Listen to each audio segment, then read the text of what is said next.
In the miso soup. Ryu Murakami. Translated by Ralph McCarthy. My name is Kenji. As I pronounced these words in English, I wondered why we have so many ways of saying the same thing in Japanese.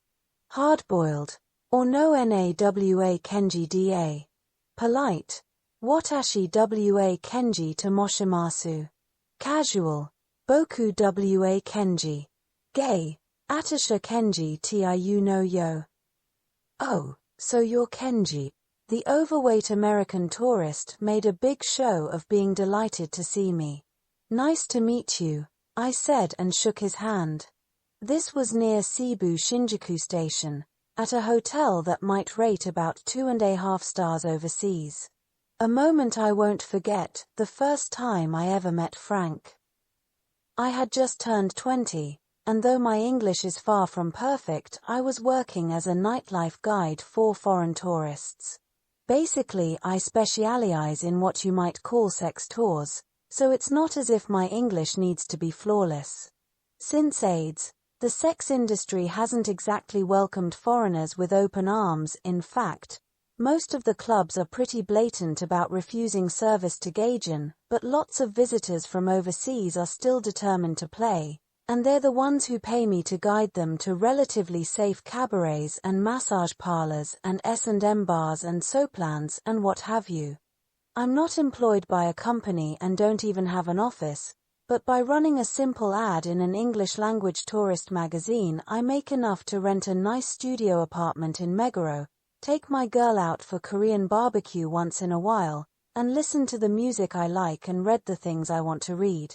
I should mention, though, that my mother, who runs a little clothes shop in Shizuoka Prefecture, thinks I'm enrolled in a college preparation course. Mom brought me up on her own after Dad died when I was 14. I had friends back in high school who thought nothing of slapping their own mothers around, but you'd never catch me hurting mine. Much as I hate to disappoint Mom, though, I have no plans to go to college. I definitely don't have the background in science and math to go for a professional degree, and all a degree in the arts would get me is a cubicle in an office somewhere. My dream, not that I've ever had much hope of realizing it, is to save up a fair amount of money and go to America. Is this Kenji Tours? My name's Frank. I'm a tourist from the United States of America. When the phone rang, late in the morning of December 29th last year, I was reading a newspaper article about this high school girl who'd been murdered. According to the article, her corpse had been dumped at a trash collection site in a relatively untraveled alley in the Kabukicho district of Shinjuku with her arms, legs, and head cut off. The victim had been one of a group of high school girls who openly peddled sex in the area and was well known at nearby love hotels. No eyewitnesses had come forward, and investigators had no solid leads as yet.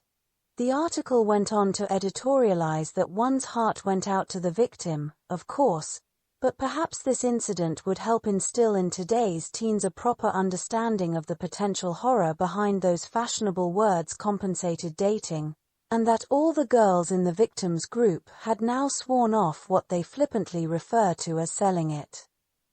Hi, Frank. I tossed the newspaper on the table and gave him my standard greeting. How you doing? I'm all right. I saw your ad in this magazine and wondered if I can hire you to show me around. Tokyo Pink Guide? How'd you guess? It's the only magazine we advertise in. Aha.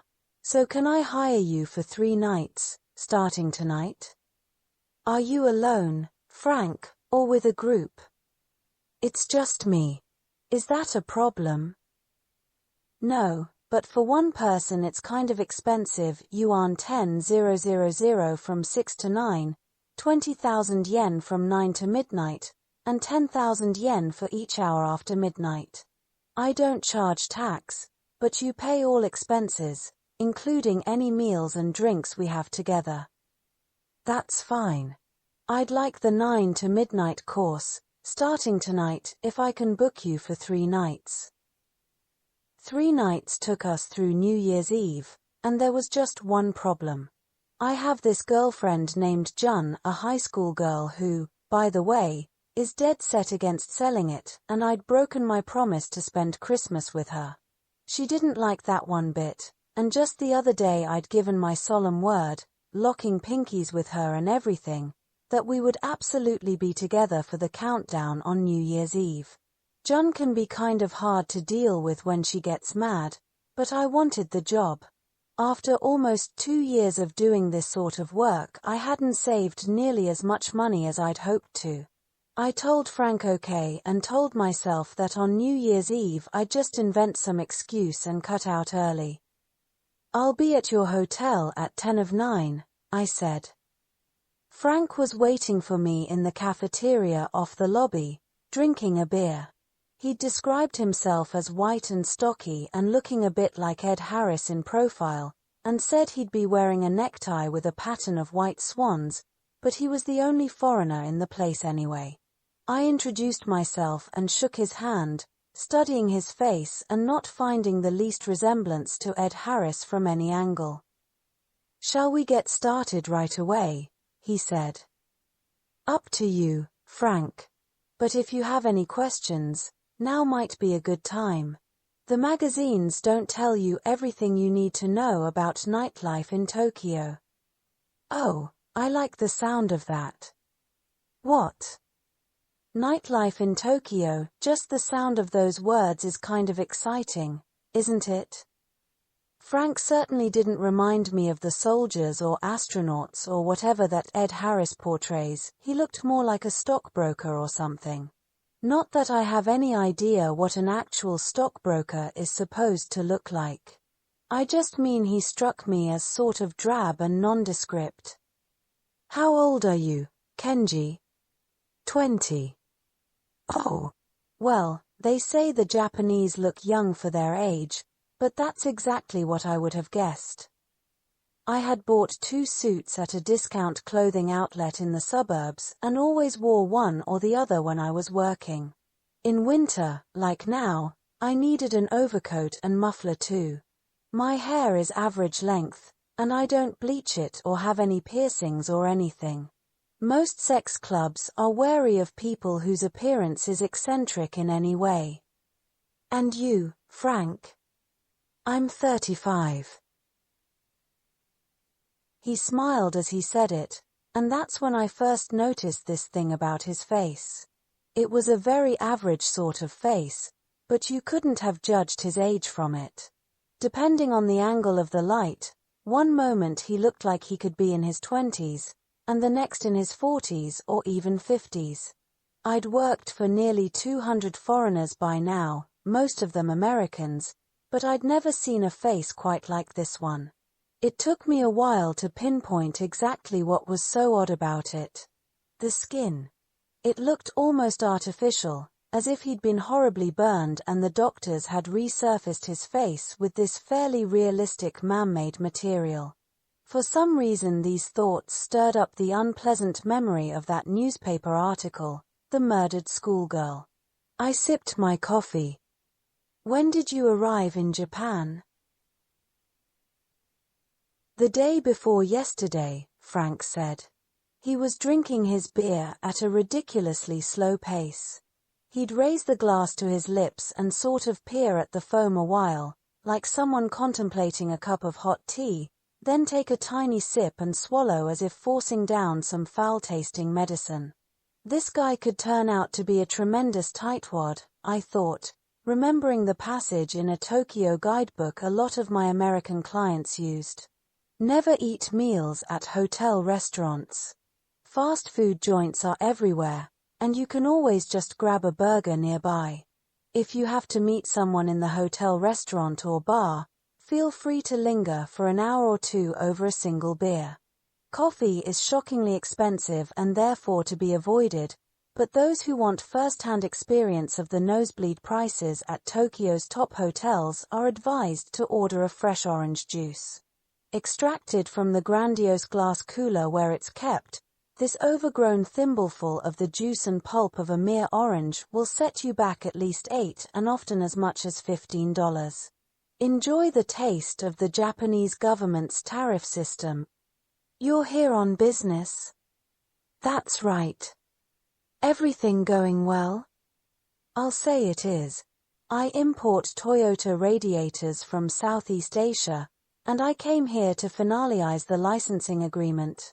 But since we've already been sending drafts back and forth by email, we managed to wrap it all up in one day. So what can I say? It went perfectly.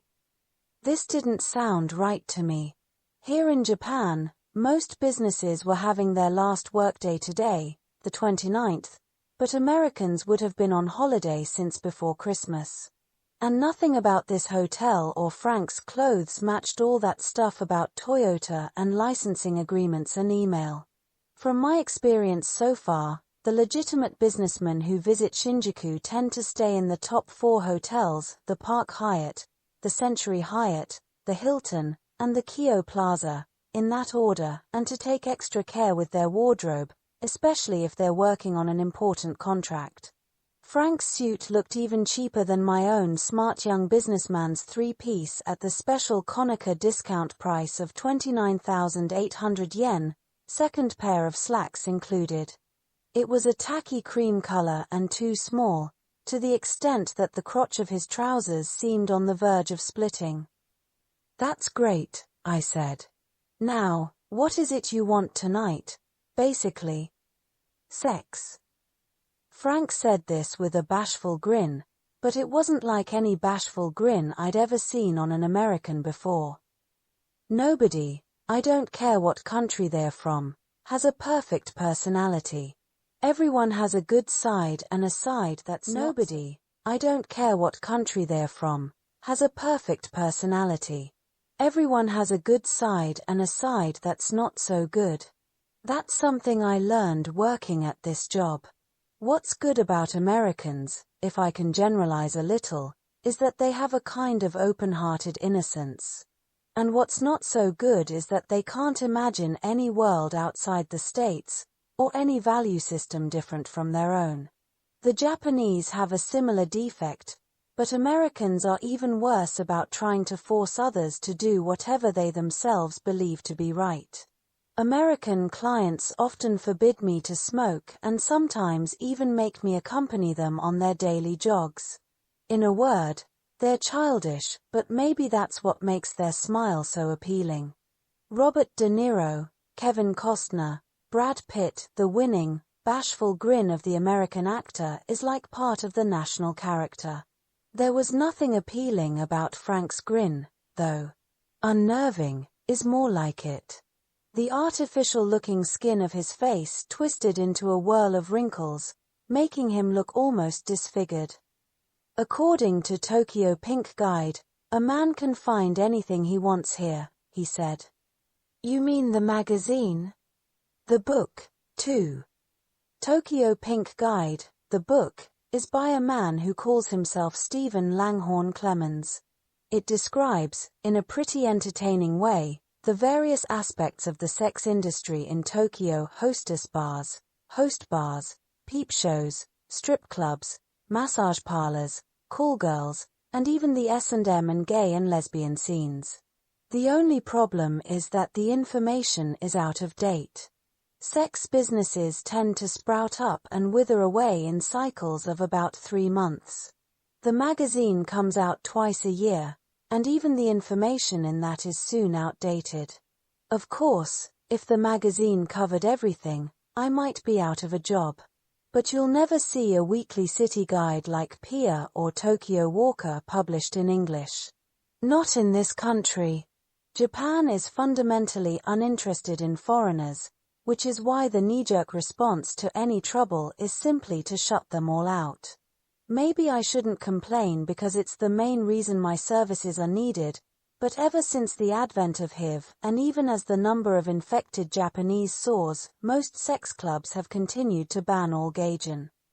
I want to try a lot of things, go to a lot of different places. Frank showed me the bashful grin again, and I couldn't help looking away.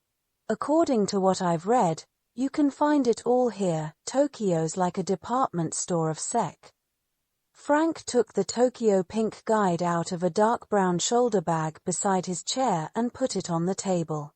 The magazine, not the book. It was only a few pages thick, more like a brochure, really, and the photo on the front was of crummy quality, as if to ensure that no one mistook it for anything they'd actually want to read. The publisher is a man in his 50s named Yokoyama who used to be in the news department of a TV station. Yokoyama-san has been incredibly nice to me. He refuses to charge me for my ad, for one thing, even though he doesn't seem to be making any money on his rag. He claims that the Japanese need to give people in other countries more information about themselves, and that sports and music and sex are the only types of information that have true international appeal, and that of those three the one that speaks most directly to people's common humanity is sex, and that the reason he keeps struggling to scrape the money together to publish the magazine is because he wants to make a difference, but I'm afraid he's basically just a guy who likes dirty stuff. This is a country, Frank said, where you can take care of every conceivable sexual need, right? I definitely want to go to Kabukicho. I checked it out on the sex map while I was waiting for you, and it's right near here, isn't it? Look at all the marks for sex clubs in Kabukicho. It looks like the Andromeda Galaxy. The magazine contains maps not only of Shinjuku but of Roppongi and Shibuya and Kinshicho and Yoshiwara, and even the sleazy parts of Yokohama and Chiba and Kawasaki. But Frank was right. Kabukicho was the undisputed champion. Sex businesses are indicated with a mark like a pair of boobs, and from the Koma Theatre to Kuyakusho Avenue the boobs crowded each other like grapes on the vine. Where should we go first, Kenji? You want to try several different clubs, then? Yes. You know you can get sex right away if you want, I said, lowering my voice. You could even have a girl delivered to this hotel. Club hopping in Kabukicho can be fun, but it can also be pretty expensive. The cafeteria we were in wasn't very big, and Frank had a loud voice. The waiters and the other customers were shooting annoyed glances at us. Even people who don't understand much English tend to get the gist of this sort of talk. Oh, money's no problem, said Frank. The New Year's holiday was nearly upon us, but Kabukicho was as busy as ever. A decade ago, the sex industry catered mainly to middle-aged men, but now there are lots of young customers, too. It seems that more and more young dudes can't be bothered to look for a girlfriend or a fuck buddy. Overseas these guys would probably turn gay, but Japan has the sex industry.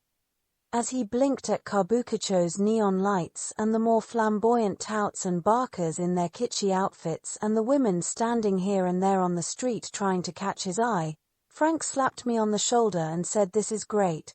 It was freezing out there, but he wasn't even wearing an overcoat.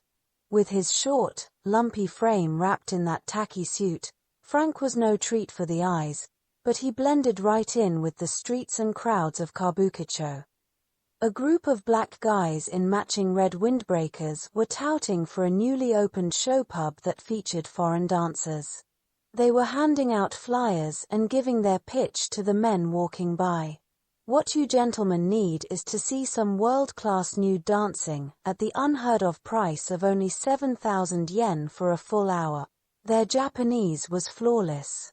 Frank tried to take a flyer and was ignored at first. He stood with his hand out, smiling, and the black guy reached around him to hand one to a passing Japanese. I don't think the guy meant anything in particular by it. He may have had a certain reaction to Frank being white, or it could be that his employers told him to give precedence to Japanese over impoverished-looking foreigners, but in any case he clearly wasn't trying to yank Frank's chain. Frank's expression underwent a disturbing change, though. It was only for a moment, but it startled me. The artificial-looking skin of his cheeks twitched and quivered, and his eyes lost any recognizable human quality, as if someone had turned out the light behind them. They might have been beads of smoked glass. The tout didn't notice. He handed Frank a flyer and said something in English that I couldn't quite hear. I think it was simply about the dancers being not from the US but Australia and South America, but the light came back on in Frank's eyes, and his face relaxed. Something ugly had reared its head for a second and then vanished again. Frank looked at the flyer and said to the guy, "Your Japanese is amazing. Where are you from?" When the guy said New York, Frank beamed at him and told him the Knicks were on a winning streak and looking like a new team. "I know that," the guy said, handing another passerby a flyer. "We get all the NBA action, hell. TV here even tells you where Michael Jordan played golf on his day off, and what his score was." "You don't say," Frank said and slapped him on the back. As we walked away, Frank draped his arm over my shoulder and said, "What a terrific fellow, Kenji, a man in a million," as if he'd known him for years. We came to a stop in front of a sign with one big eye. "Even I know what this is," Frank said. "A peep show, right?" I explained how this one worked. You get in a booth with a one-way mirror and watch the girls undress. In each booth is a little semicircular hole, and if you put your dick in there they jerk you off. These places were really popular until just recently. They aren't popular now? How come? Well, peep shows are cheap. To turn a profit they need a lot of customers, but they can't pay the girls that much. If the money isn't good all the young and pretty girls quit, and if the girls aren't young and pretty the customers stop coming. It's a vicious circle. "How much is it?" The sign says 3,000 yen, what's that, $25? "Kenji, $25 for a peep show and a hand job? That is cheap." "That's just what it costs to get in. You have to tip another $20 or $30 for the hand job. Still, that's not bad. The girl who does the stripping is the one who jerks you off, right? Usually you can't see who's on the other side of the wall. That's why there were rumors about old ladies doing it, or gay guys. Which is another reason these places aren't so popular anymore. So it's not worth going in. Well, they are inexpensive, and you wouldn't need an interpreter. I could go get some coffee or something and you'd only have to pay for one." As we talked, the touts began flocking around us. Most of them were from the newer lingerie pubs and none of them knew who I was. The old hands know me by sight, but of the maybe 200 touts on this street at least 80% were rookies. The dudes who become touts are generally at the end of their rope, guys who for one reason or another can't work anywhere else, or who are desperate for some quick cash, which is why they tend to come and go so quickly and why they aren't necessarily reliable. You can generally trust the touts who've been around a long time, though. "Kenji, what are these fellows saying?" I took a moment to explain what a lingerie pub was, but the touts were talking much too fast for me to translate. Absolutely no additional charges. Normally it would be 9,000 yen, but because it's the end of the year and we've just opened we're only charging 5,000 yen. Would I lie to you? When I say the girls are young, I'm talking barely legal. Naturally your foreign friend is welcome too. It's just down those steps over there. Right this way. We have online karaoke and a full catalogue of English songs. Please, gentlemen, if you're not satisfied with the quality of the girls or the atmosphere of the pub, you're absolutely at liberty to turn around and walk out. You can't pass up an opportunity like this. Once the new year arrives, the price goes right back up. What have you got to lose? As we walked away from this fairly overbearing pack of touts, Frank said, "I heard that the Japanese were nice, but this is amazing." He kept turning to look back at them, still milling about in front of the peep show. Most of them were wearing cheap suits like mine. This was Kabukicho, not Roppongi, and you didn't see many designer clothes on these streets. The only way you could tell most of the customers from the touts was that the customers were walking and the touts looked like they were loitering. Even from a distance, touts have something lonesome about them. Most of the guys I know who've done the job a long time are sort of worn thin, not physically run down, but like something's eroded away inside. Even when you're talking to them face to face, you have this feeling of not connecting, as if the words just pass right through them.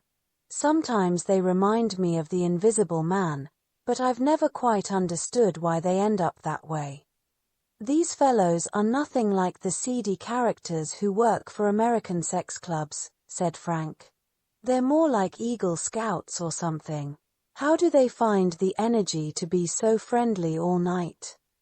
For every customer they bring in, they get a commission. Well, that's only fair, I guess. But can you trust what they tell you? It's best to be suspicious if the price seems too cheap. The idea of a lingerie pub clearly appealed to Frank. Shall we go see some Japanese girls in their underwear, then, for starters? He said. You can't have sex there. I know. I want to build up to that slowly anyway, and right now girls in their underwear seems like the best way to start. 1 hour, at this time of night, will cost 7,000 yen to 9,000 yen per person, and since hardly any of the girls speak English, you'll have to pay for me too. There are pubs where you can touch the girls and pubs where you can't, and there are ones that put on shows and ones where the girls will dance on your table, but the prices don't vary that much. I prefer your normal kind of place, where the girls just sit next to you and talk, Frank said. After all, if the price doesn't go up much even with all those options, then the pubs without the options must have the prettiest girls. Right, Kenji. I found a tout I knew and had him guide us to his pub. Satoshi was the same age as me, 20. At 18 he'd come to Tokyo from Yamanashi or Nagano, I forget which, to attend a college prep school, and almost immediately went mental. I didn't know him then, but he once showed me a souvenir of those times. He invited me to his apartment in the wee hours one morning and pulled out a set of children's building blocks. It seems he used to ride around and around on the Yamanote line with them, building castles on the floor of the train. Why would you do that? I asked him, and he shrugged. I don't know, man. I found them at Kidderland and I just wanted to buy them and play with them somewhere, you know, and then I thought the train would be good, and it was good, man. It's fun trying to build a castle on a moving train. You can like lose yourself or whatever and not have all these weird thoughts. Because at the time I kept having this weird thought about poking some little girl's eyes with a pin or a toothpick or a hypodermic needle, something pointy like that, and it scared me to think about what if I really did it. But once I started playing with my blocks on the floor of the train, I forgot about that obsession or compulsion or whatever you call it, because it's not easy to stack blocks on the floor of a moving train. You really need to concentrate, and the Yamanote line has some major curves, like between Harajuku and Yoyogi especially, and I had to cradle the little castle in my arms to keep it from falling apart. Sure, I got yelled at, man. I don't know how many times conductors and station workers yelled at me, and I was even picked up by the railway cops a few times, but, hell, it's not like I was doing it during rush hour. Anyway, this went on for about 6 months. But then when I came to Kabukicho, it cured me. Hey, I wouldn't say I love Kabukicho. I mean, I doubt if anybody loves it, but it's an amazingly easy place to be. And who's going to think about sticking needles in little girls' eyes when they're working in a town they like and have a chance to go to the university of their choice? One of our girls speaks a little English, man. If she's available, I'll send her over to you for no extra charge. Satoshi led Frank and me to a green door in the basement of a nearby building. I'd been to this pub any number of times, but I can't remember what it was called. All these places have similar names, for one thing. No one racks their brains to come up with something original because no customer in Kabukicho would ever choose a club just because it has a clever name. The interiors of all lingerie pubs look pretty much the same, too. They don't actually share a common design, just the same sort of crappy materials. Frank looked at the girls clustered on the sofas in their underwear and gave his bizarre bashful grin. The girl who could speak a little English was called Reika. She wore her hair up and expensive-looking purple lace underwear, and aside from a flattish nose and coarse skin, she was pretty cute. Along with Reika came Ri, a big girl with average features and a physique like a volleyball player, who liked white underwear and laughed a lot. Just because a woman laughs a lot doesn't mean she's got a sunny disposition, though, especially in the sex trade. Once we were all seated and the whiskey tray was brought to the table, Satoshi turned to me and said thanks, man, and headed back out to the street. There were only 2 other customers in the place, and I vaguely wondered how much Satoshi would get for bringing us here. We know each other fairly well, but we don't talk about stuff like that. Not trying to find out too much about other people's finances is one of the most important rules for surviving in Kabukicho. Frank nodded at the girls on either side of him, that weird smile still scrunching up his face. His cheeks were turning pink, and I don't think it was only because the room was so warm. It's hard to relax with girls sitting next to you in their underwear, even for guys who go to lingerie pubs all the time. It's not like seeing girls on the beach in bikinis. The swell of breasts in a lacy brassiere, the waistband marks on tummies, the subtle shadow of pubic hair through white panties. Unless you're drunk, it seems almost cruel to look and you find yourself averting your eyes. Turning away from the girls and Frank's bashful grin, I fixed my gaze on the computerized tropical fish in a virtual aquarium against the wall. Anyone who didn't know better would have thought the 2 brilliantly colored angelfish were the real thing. I don't know much about angelfish, but even the way they moved their mouths looked real. There did seem to be something indefinably unnatural about them, though. Like Frank's grin. "Whiskey and water, okay?" Reika asked in English. Frank and I nodded, and she poured the unlabeled whiskey into our glasses, then squirted it with water from a siphon. "Kohai America no Carter?" Ri asked, sidling closer to Frank. You weren't allowed to touch the girls in this pub. But sometimes, if you stuck to the rules, the girls themselves would initiate contact. Frank must have caught the word America, because he turned to Ri and softly said, yes. Afraid that Frank might take the same tiny sips as he had with his beer earlier, I made sure to explain that since the pub worked on a time system, he could drink as much whiskey as he liked for the same price. He took tiny sips anyway. You couldn't tell if he was drinking or just wetting his lips, and it was annoying to watch. Reika was sitting on the far side of Frank, and Ri was between him and me.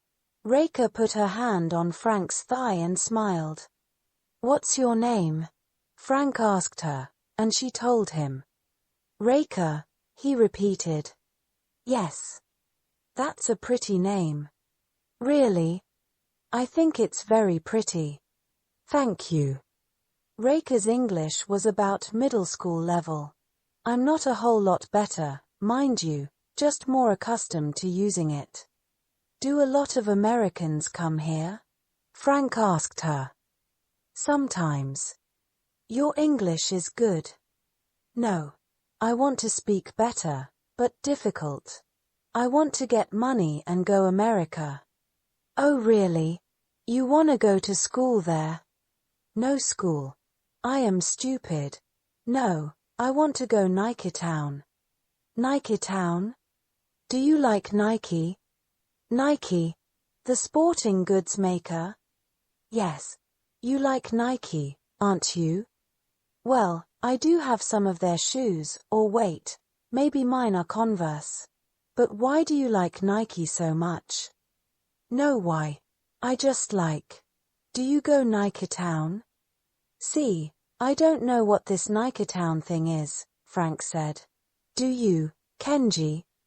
I've heard of it, I said. Reika adjusted her bra strap and said, one big building, many Nike shop. And we can enjoy Nike commercials on giant video screen, my friend said to me. She go to shopping Nike Town and buy 5, 10 shoes. Oh. It's my dream, go to shopping Nike Town. Your dream? Frank registered disbelief. Shopping in Nike stores is your dream? My dream, yes, Reika said and asked him, where did you from? When he told her New York City, she gave him a funny look.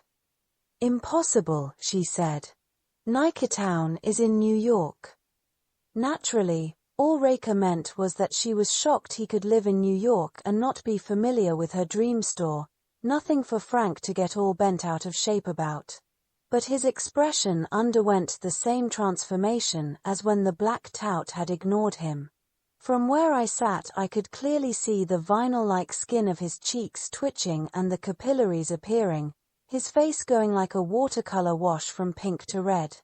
I sensed trouble and turned to Reika, saying, only the Japanese make a big deal about Nike Town. You'd be surprised how many Americans don't even know about it. I've heard that half the customers are Japanese, and New York is a big place, it's not just Manhattan, you know. I repeated this in English for Frank's benefit. Reika nodded, and Frank's face slowly morphed back to something more or less human. My guess was that Frank was lying about living in New York, but I decided to avoid the subject from then on.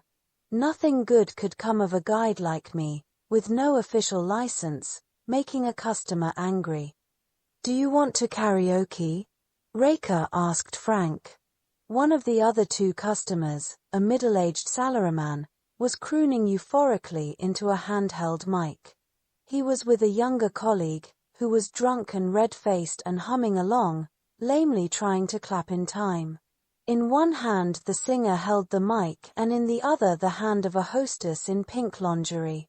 Block out her surroundings, and the hostess might have been holding a sacred flame in a temple in ancient Greece. I figured the two men to be from the sticks. A lot of salarymen from the provinces who visit Tokyo on business trips come to Kabukicho at night, probably because it's the one part of town that doesn't put on any airs. It's easy to spot these guys because they always turn bright red when they drink. There's something different about their features, too, not to mention their fashion sense. Untold numbers of them get taken in by hardcore clip joints, and I've often thought guiding tour groups from the Farm Belt might be profitable. But I'm not about to try to learn all those dialects. No karaoke for me, Frank said. But how about I study some Japanese? I'd like to practice my Japanese with girls in their underwear. He extracted Tokyo Pink Guide, the book this time, from his bag. The Way of Sexual Liberation shouted a blurb on the cover, above the title. Translation: This book will make you horny and show you what to do about it. Below the title it said, what, where, and how much. All the information you need to navigate Tokyo's sexiest spot. I have a copy of this book for business purposes and am slowly wading through it, partly to brush up my English, but I have to admit it's pretty interesting. For example, Chapter 9 is about the gay scene. It starts with historical background, how the Buddhist prohibitions against women and the machismo of samurai society gave rise to a love of boys, and goes up to the present, taking care to explain that even though the entire sex industry in Japan has developed xenophobia because of AIDS, gays from more enlightened countries are still given a warm welcome in Shinjuku ni-chum. It even names the best clubs to visit if you happen to be foreign. Frank opened the bright pink book and looked from Reika to Ri, saying, "All right then, here goes." In the back of the book was a simple Japanese-English sex glossary, and he began reading words in alphabetical order. "Oho," he said in a booming voice, and gave us the English translation, "shithead." "What did he just say?" Ri asked me, not quite understanding his accent. When I repeated the word, she began laughing and slapping her knee, saying, "Ayadie, kawaii.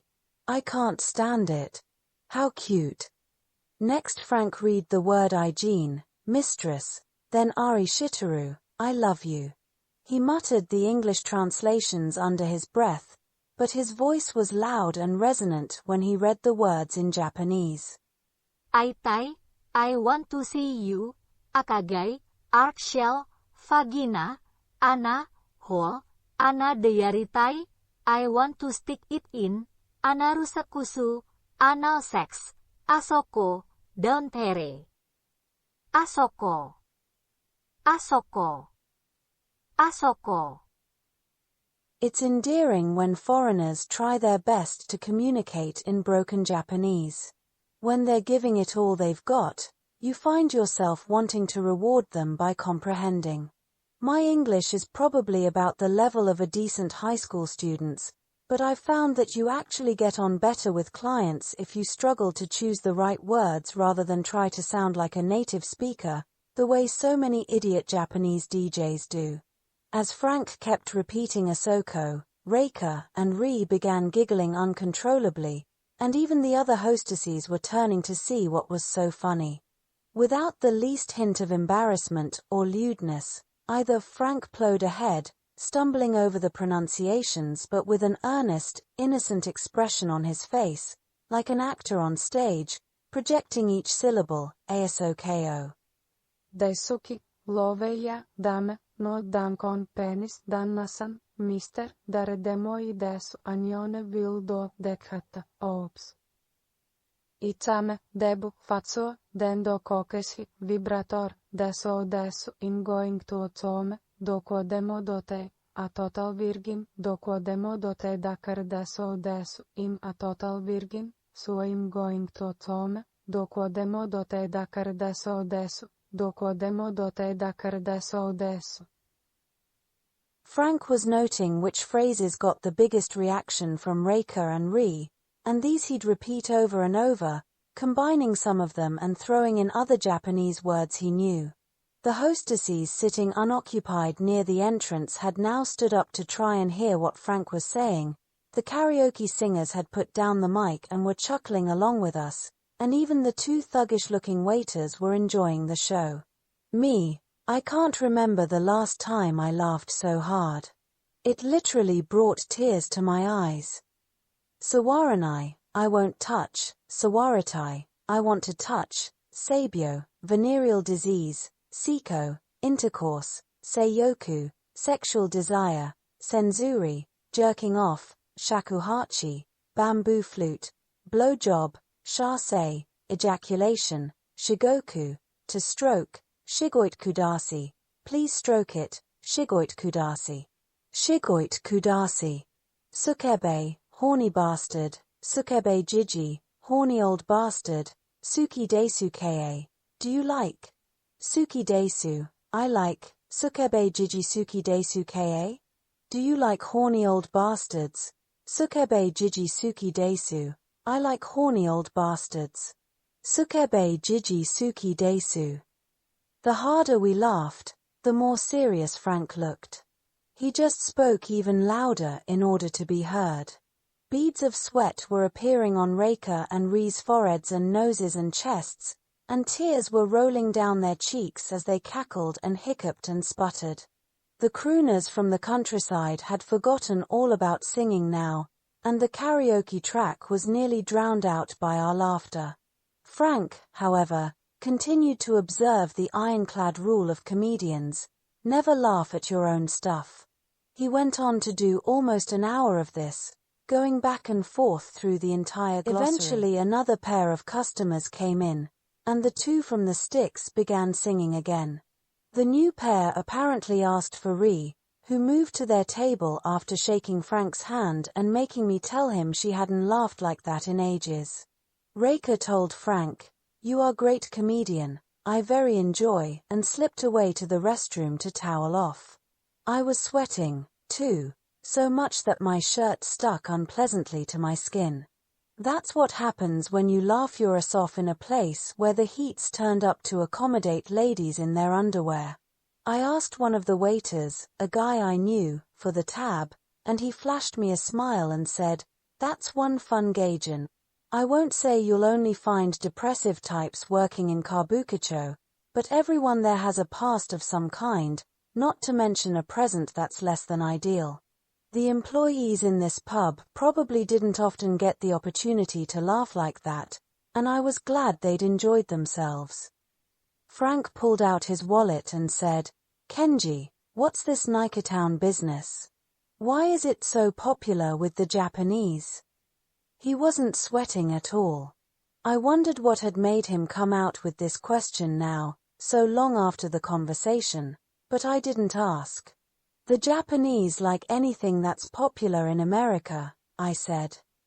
"I never heard of Niketown," said Frank. "Never knew there was such a place." "I believe you. It's only here, in this country, that everybody goes crazy over the same things at once." When the check came, Frank extracted two 10,000 yen notes from his wallet. On one of them was a dark stain, about the size of a large coin, that bothered me a little. It looked like dried blood. "Frank, I can't remember the last time I laughed so much." "Really? The girls got a kick out of it too, didn't they? Do you always do things like that?" "Like what?" "Make people laugh. I mean, by telling jokes and so on." I wasn't trying to be funny. I was just having a Japanese lesson, and then before I knew it, it turned into this thing. I still don't really understand what was so hilarious. We had left the lingerie pub and were walking along the street behind the Coma Theatre. It was a little past 10:30, and we hadn't yet discussed our next move. I was exhausted from laughing like that, and it had been so hot inside the pub that my only thought was to walk a while to cool off and settle down. I kept thinking about that 10,000 yen note with what looked like a bloodstain on it, and wondering why it bothered me so much. "It was a brilliant performance, Frank.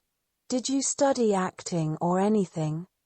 "No, but when I was small I had two older sisters who liked that sort of thing. Whenever we had company we used to fool around imitating comedians we'd seen on TV and so forth. But that's about it." We came to a narrow side street with an atmosphere I've always found kind of eerie. It's like stumbling onto a movie set from the 50s, a street lined with tiny bars and mahjong parlors, and tea rooms with ivy-grown entrances and classical music playing, all with retro-looking signs out front. One of the bars even had a terracotta flower pot hanging beside the door. The little white flowers shivered in the December wind of Kabukicho, a wind ripe with alcohol and sweat and garbage, and reflected the yellow and pink lights of the Coma Theatre. Frank seemed to respond to the old-fashioned atmosphere. He stopped at the corner, beneath the simple neon sign of a bar called Orge, and peered into the narrow lane. "Kenji, there aren't any touts around here."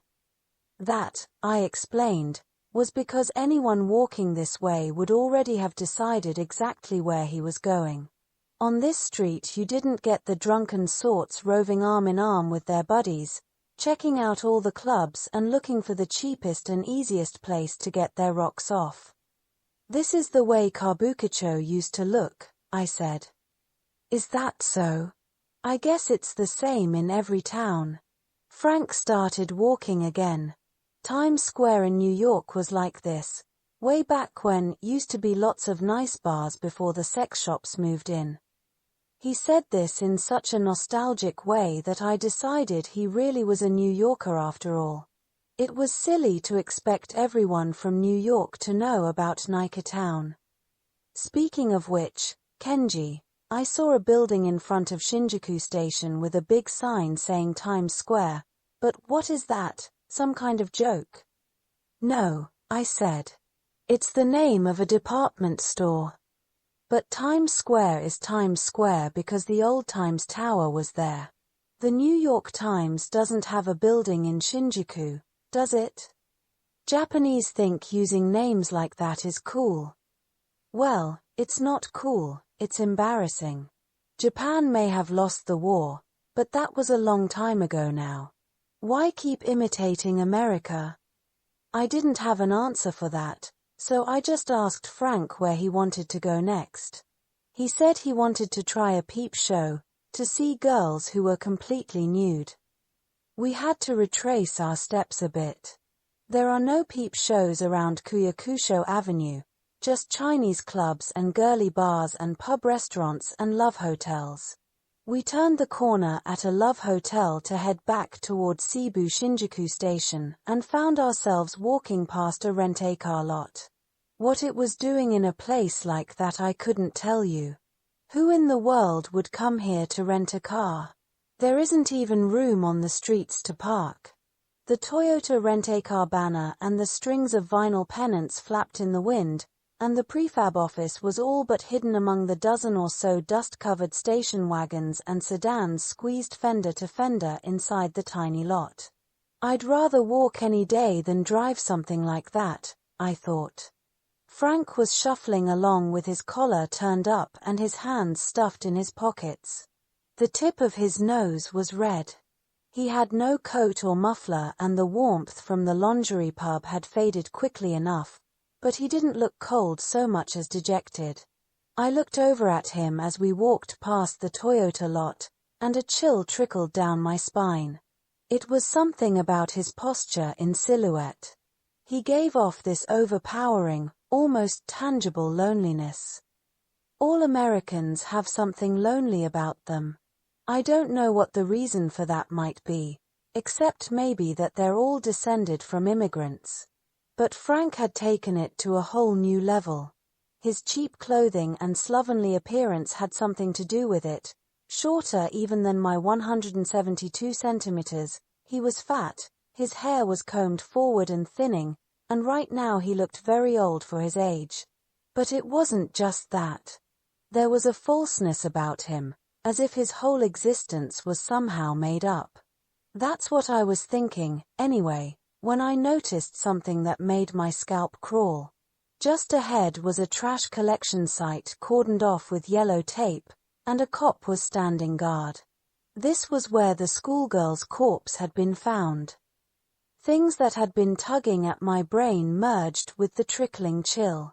Something in that newspaper article about all the cash having been removed from the murdered girl's wallet. The blood-stained 10,000 yen note Frank had whipped out at the lingerie pub. And the fact that Frank had said he imported Toyota parts and yet hadn't shown the least interest in the rows of Toyotas we'd just passed. I told myself these were just random, unconnected blips, but I couldn't shake my suspicion, and before I knew it I was getting all worked up. I had to keep telling myself to calm down and be reasonable. It's crazy to suspect a guy of murder just because he lied about his job and has a bill stained with something that looks like blood. And maybe he wasn't lying about his job but only cares about the parts he imports, not the whole car. That's what I kept telling myself, but I wished I could hear it from someone else. If someone would tell me, even over the phone, that I was letting my imagination run away with me, maybe that would be enough to pull me out of it. The only person I could think of was Jun. It's almost 11 o'clock, I told Frank, showing him my watch. We agreed on 3 hours, right? Till midnight. Oh, that's right. But we're having so much fun, and I'm just getting warmed up. What do you say, Kenji? Would you mind going a couple of hours extra? Well, actually, I said, I kind of promised my girlfriend. Frank furrowed his brow, and I could see the light going out of his eyes. Shit, I thought, here comes the face. But, then again, I said, work comes first. I'll just give her a call. I marched toward a phone booth across from the Coma Theatre.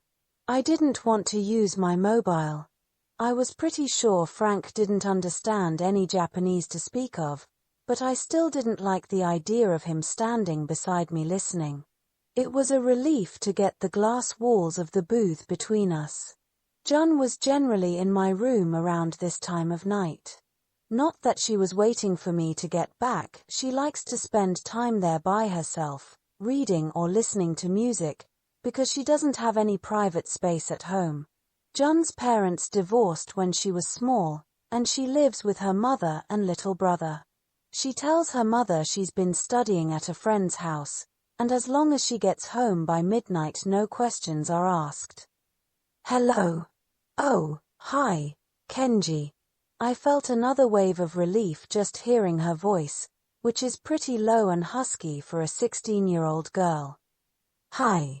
What are you doing? Just listening to the radio. Jun's mother works in the sales department of an insurance company, and I know Jun loves her a lot and appreciates everything she's done for her. The apartment the three of them share in Tokaido has only 2 rooms and a kitchen, but with her mother working late every night just to make ends meet, Jun can hardly suggest they move to a bigger place. I met Jun in Kabukicho. She wasn't selling it, but she was doing some compensated dating in those days. Going with middle-aged guys to dinner or karaoke, for which she'd get from 5 to 20,000 yen. We don't talk about that very much. I'm still working. Poor thing, it's cold out there. I made some risotto. It's in the pot. Thanks, June. You know, this client of mine is kind of weird. Weird how? I don't know, he's a liar. You mean he won't pay what he promised? No, it's not that. He just seems suspicious. I gave her the basic facts about the bloodstained bill and the Toyota thing. So you think he's a killer, she said. Just because of that? I'm crazy, right? Well, I haven't seen him, but... What? I think I know what you mean. About what? Well, the way that girl was murdered, it was pretty over the top, right? I was thinking it didn't seem like the way a Japanese would kill somebody. What's he doing right now? My eyes had been on Frank the whole time. He'd watched me for a while, then got bored and wandered over to the game center across the street and stood loitering in front of it. He's checking out a print club booth. A what? You know, that machine that takes photos of you and then prints them out on cute little stickers. I don't think he knows how it works. He's watching a group of girls posing for a picture. I think you're probably all right, then, Kenji. I can't imagine a murderer making print club photos of himself. I'm not sure why, but that seemed to make sense. Kenji, she said, take some photos with the guy. I want to see what he looks like. I said I would and hung up. What is this thing, Kenji? Those girls sure seem to be enjoying themselves. I think it took their picture. Is it one of those passport photo machines? I started to explain, but a drunken office worker was standing behind us with his girlfriend, whose face could have stopped a train, urging us to hurry up. Normally I would have made some snappy reply, but I was preoccupied with Frank and it was cold and all I said was, "All right, just give us a minute here." I decided to skip the explanation and just take a picture. Frank said he didn't have any change, so I paid. I stood him in front of the machine and was selecting the background he'd chosen, the Japanesey one, a yakitori stand, when he insisted we pose for it together.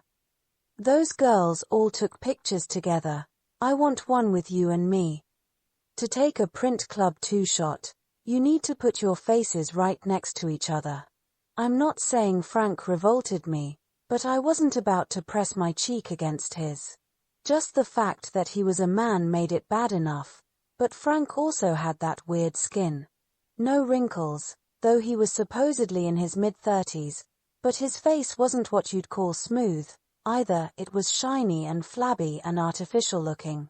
At any rate, it wasn't a face I wanted touching mine, but Frank put his arm around my shoulder, pulled me close, spun toward the screen and said, "Okay, Kenji, shoot." Frank's cheek was cold and felt like the silicone they use in diving masks. "Hey, man, I heard this Gaijin of yours is a real scream." Passing the lingerie pub, I ran into Satoshi again. At this time of night it's only 7,000 yen apiece. Absolutely no extra charges, he was bellowing to the drunks stumbling by. Watching him, I felt I understood what he meant about kabukicho being easy. There's an anything-goes feeling to the place, no normal standard of behavior to live up to and no illusions of glory or shame. You either get your money or you get fired and move on. Frank had stopped walking a few paces back and was studying the photo strips. "Did the waiter say anything about him?" I asked Satoshi. "Like, about the money he paid with?" "No, why?" Apparently, I was the only one getting stressed over the stain on that bill. I decided to forget about it. I didn't need Jun to tell me I was being paranoid. The coincidence of seeing the very spot where the schoolgirl's corpse had been dumped, immediately after passing that ghostly rent-a-car place, must have made my nerves short out in some way. At least that's how I decided to look at it. "He wants to go to a peep show," I told Satoshi. "Heard about any good ones lately?" "Hey, man, they're all the same," Satoshi laughed, then added, after glancing back at Frank, "Times are tough all around." Translation: That's one sorry-looking excuse for a customer you're dragging around, man. The nearest peep show was on the 6th floor of the building right in front of us. "No, Kenji." Frank shook his head. "I need you to come in with me." I'd led him up to the entrance to the club and told him I'd wait outside to save him money, but Frank insisted on buying admission for 5,000 yen. The show had just begun, so we had to sit on a small sofa next to the reception counter and wait. They don't let you walk in during a show, but the shows only last about 10 minutes. On the wall was a collection of photos from when the club had been featured on a late-night TV program. The pictures were pretty old, the colors were faded, and the celebrity reporter's autograph was disappearing. "Did your girlfriend understand about you working late?" Frank asked me. He was looking at a sign on the wall that said, in both Japanese and English, "This is a top-quality peep show that was shown on television." "Sure. No problem." "That's good. So what's the system in this place?" Music from the show filtered out to where we sat today. I didn't know the title, but it was a Diana Ross song. I explained. Most shows last 3 or 4 songs. A girl comes out and takes off her clothes, and meanwhile, as the show is starting, a different woman comes to your booth and asks if you want the special service. Frank said, "Special service?" "Hand job, which will cost an extra 3,000 yen. This got a definite rise out of Frank. "Hand job," he murmured and peered off into the distance, or the distant past.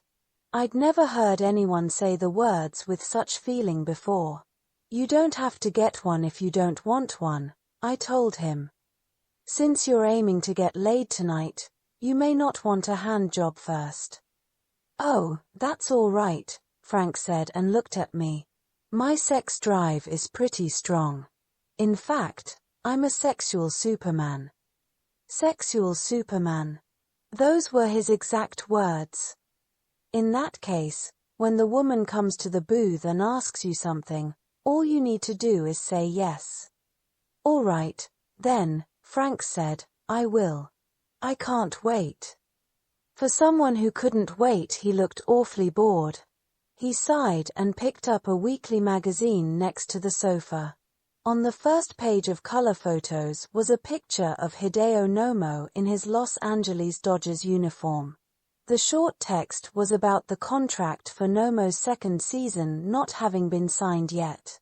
Frank tapped the picture with his forefinger and said, "So baseball's pretty big in Japan too, I guess?" At first I thought he was making a joke.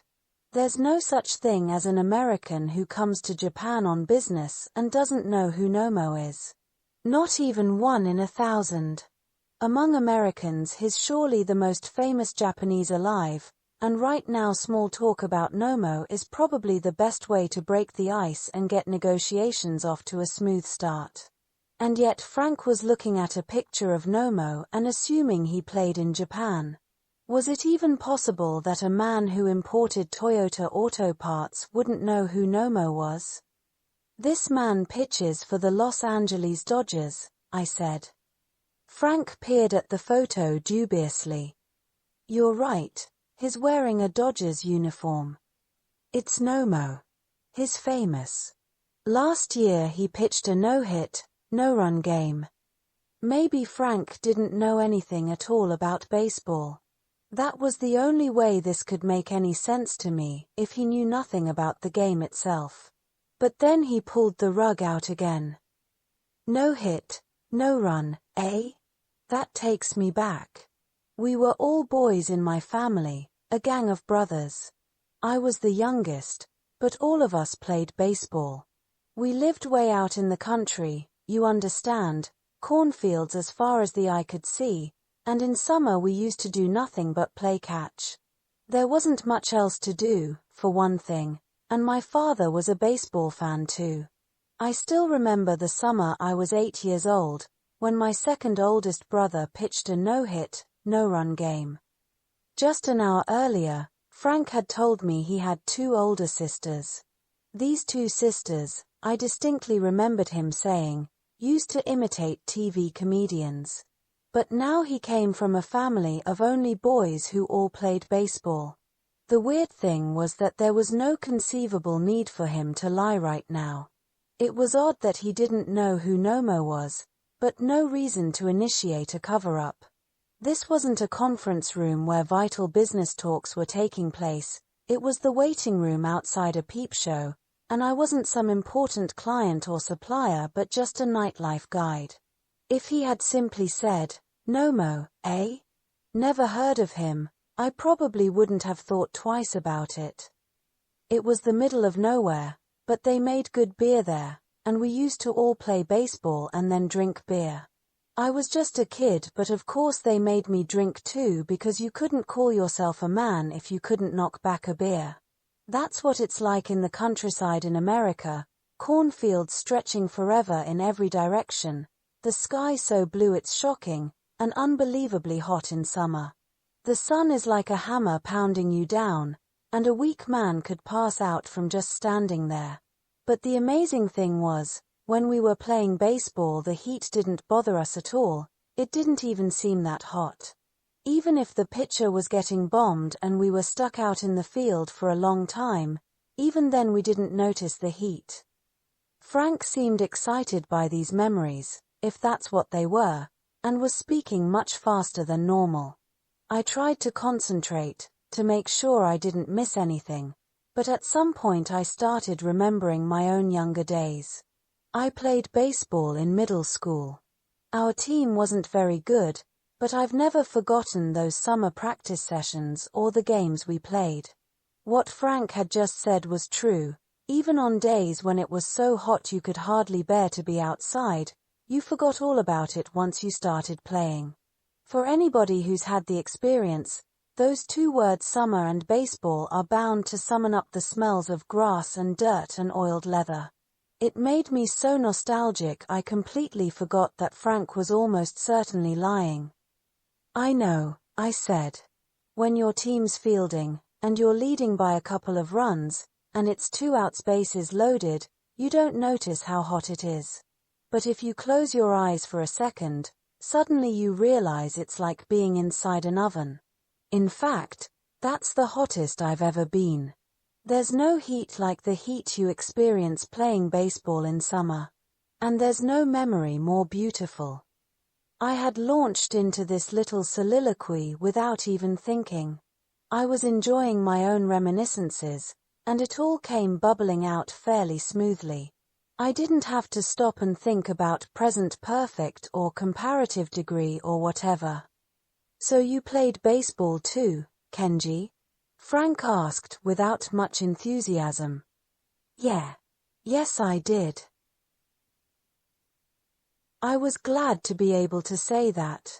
And now that I thought about it, Frank had probably grown up in a complicated family situation, one that a Japanese like me would find difficult to comprehend. We often see magazine articles about the divorce rate in America being over 50% or something, but that doesn't give us a real sense of what it's like. We just think, how about that, and turn the page. But I'd worked as a nightlife guide for nearly 200 Americans so far, and when it came time to say goodbye after hanging out with them for a couple of nights, more than a few would start drunkenly telling me about their childhoods. This is especially true of guys who hadn't managed to find the kind of sex they wanted with the kind of woman they liked, which is almost everyone, since there's not much chance of going to a foreign country for 2 or 3 days and finding a woman you like and having sex with her. I think that's part of the reason so many of my clients, after wandering through the long Tokyo night, end up drunk and tired and determined to confess their loneliness to me. Because of my father dying when I was a kid, I do feel like I understand to some extent when they talk about their sense of loss or whatever, but still. This is the sort of story I'd hear. For example, Pop stopped coming home, and then the next year at Christmas there was a man I didn't know, and my mother said from now on this is your father. I was only 6 so I didn't have much choice in the matter, but it took me a long time to accept it, 2 or 3 years about, and then at some point the man started hitting me. This was back in North Carolina, and we had a custom where we didn't mow or walk on the grass until May, to let it grow, and the man was a salesman from the West Coast and didn't know about that, so he used to walk all over the lawn in front of the house in early spring, and Pop had planted that lawn, so it really upset me, and I warned the man. I told him again and again, but he kept walking on the grass, and finally I called him this really bad name, which I must have just learned because I didn't even know what it meant. That was the first time he hit me, and then I had to start all over again, trying to get to a point where I could, accept it. I remember the American making this particular confession, and the way his voice caught when he said accept it. Americans don't talk about just grinning and bearing it, which is the Japanese approach to so many things. After listening to a lot of these stories, I began to think that American loneliness is a completely different creature from anything we experience in this country, and it made me glad I was born Japanese. The type of loneliness where you need to keep struggling to accept a situation is fundamentally different from the sort you'll get through if you just hang in there. I don't think I could stand the sort of loneliness Americans feel. I was sure Frank had a similar sad story. Who knows, maybe he was a foster child who got bounced around from home to home. At one time he might have been in a household with only older sisters, and later in one with only older brothers. I played in middle school, second base, I said. The shortstop and I were best friends. I had a pretty good arm for a second baseman, and he had a good arm too, and we used to practice double plays a lot. In fact, double plays were everything to us. Like, even if we lost a game, if we managed to turn a double play, we'd give each other the thumbs up when no one was looking. After spilling out this little reverie, I asked Frank what position he had played, but just then the previous show finished and an announcement came over the speakers. We're sorry to have kept you waiting. Please enter the booths. Please enter the booths. It must be our turn. Kenji, let's go, Frank said abruptly and stood up. I stood up too and moved toward the door to the booths, but I was fuming. The bastard gets all pumped up talking about baseball, and then when I try to join in he suddenly loses interest and seems anxious to drop the subject altogether. We were led to separate booths some distance apart. For a guy who claimed to have such a strong sex drive, Frank didn't look all that eager to get into his booth. Not that he seemed nervous, just uncomfortable and bored. What a weird guy, I muttered under my breath as I entered my own little cubicle. It was furnished with a round stool and a box of tissues and was so narrow I was glad I wasn't claustrophobic. The show started right away. As in most of these places, the stage was a half circle no more than 2 meters across, separated from the booths by one-way mirrors. The dancer can't see inside the booths, but she can tell which ones are occupied, thanks to a little light in the wall above each mirror. The music started, and the cheesiest illumination imaginable began to glitter as a door opened in the right rear of the stage and a small, skinny girl walked out. The music was something by Michael Jackson. The girl was wearing a negligee. There was a knock, and someone opened the door to my booth and poked her head inside. "Excuse me. Would you like the special service?" She peered at my face, then said, "What the hell, if it isn't Kenji." About 6 months ago she'd been working at a show pub in Roppongi, and her name, if I remembered right, was Asomi. "Asomi," I said, and she laughed and told me they called her Madoka here. "Listen," I said, "I've got a favor to ask you. 3 booths down from here is a Gaijin who's going to want the special service." As soon as Asomi Madoka heard the word Gaijin, she creased her brow in a frown. Like I said, the popularity of foreigners in the sex industry has completely bottomed out. Don't get me wrong. I'm not going to ask you to give him something extra or anything. I just want to know if he, ejaculates a lot. Quantity-wise, I mean. What? What is it, a contest or something? No, I just want to know. Humor me. I'll treat you to dinner sometime. All right, Madoka said and shut the door. I had requested her as a hostess at the Roppongi show pub a few times, and girls in the sex trade remember that sort of thing. What I was asking of her now sounded crazy, I know. But the newspaper had said that the dismembered high school girl showed signs of having been sexually assaulted. She'd been killed less than 2 days before, and I figured if Frank was the one who raped her, he probably wouldn't have much semen stored up yet. Of course, it was crazy for me to suspect Frank of having anything to do with the murdered girl in the first place.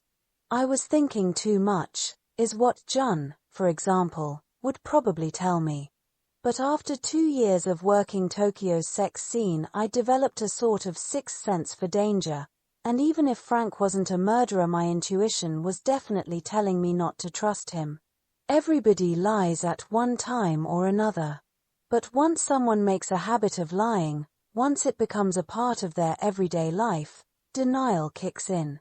Even the fact that their lying begins to fade into the background, and in extreme cases they actually forget. I know more than a few people like that, and I make sure to steer clear of them, because they're the world's biggest pains in the ass. Not to mention dangerous. On stage, the small, thin woman was opening the front of her negligee and gyrating her hips. She wasn't a professional dancer, just another girl in the sex industry, so there was nothing very seductive about her moves. Comical and sad is more like it, but nobody had come to this place expecting to see an artistic striptease. The woman pressed against the one-way mirror before each booth for about 30 seconds, giving the customers what they'd come for by pulling down her bra and squeezing her breasts, sticking her finger down her panties, and so on. She wasn't wearing much makeup, and her skin was so pale you could see the veins in her face and arms and legs. There was something cruel about the way the cheap illumination highlighted those blue veins, I was thinking, when Madoka opened the door to my booth again and stuck her head inside. "Well," I said quietly. A wave of strong perfume washed over me. Madoka was wearing a sort of negligee with frills, looking for all the world as if she were off in search of the bluebird of happiness. She was also holding a vinyl bag full of condoms and moist towelettes. The Gaijin in booth 5, right? She said. I don't remember the booth number, but surely there's only one Gaijin here. The booths are dark, and with the light behind her it was hard to see Madoka's face, but she sounded troubled, as if she didn't know what to say. Didn't he ask for the special service? Madoka shook her head and said, no, he did, but... Did something weird happen? He stopped me after a while and said no more. So he didn't come? That's not what I mean. How big was he? Size-wise, about average I think, but... Something wasn't right. First of all, I've never seen anybody make a face like that when they're getting jerked off. And his dingaling was, like creepy. Creepy. Yeah. It was hard in some places and soft in others. Silicone injections? No. I could tell if it was silicone or pearls or whatever, but this was different. And that face. At first it was dark and I couldn't see very well, but then a light shone on his face, and it was like, he was looking at me, but... Can I go now? I get yelled at for talking to customers. Of course, sorry to ask such a weird favor, I said, and Madoka said no problem and shut the door again. She didn't seem to want to talk about Frank. The girl on stage, braless now, had her panties down around one ankle and was masturbating. She lay on her back with her legs spread and her eyes closed, moaning softly.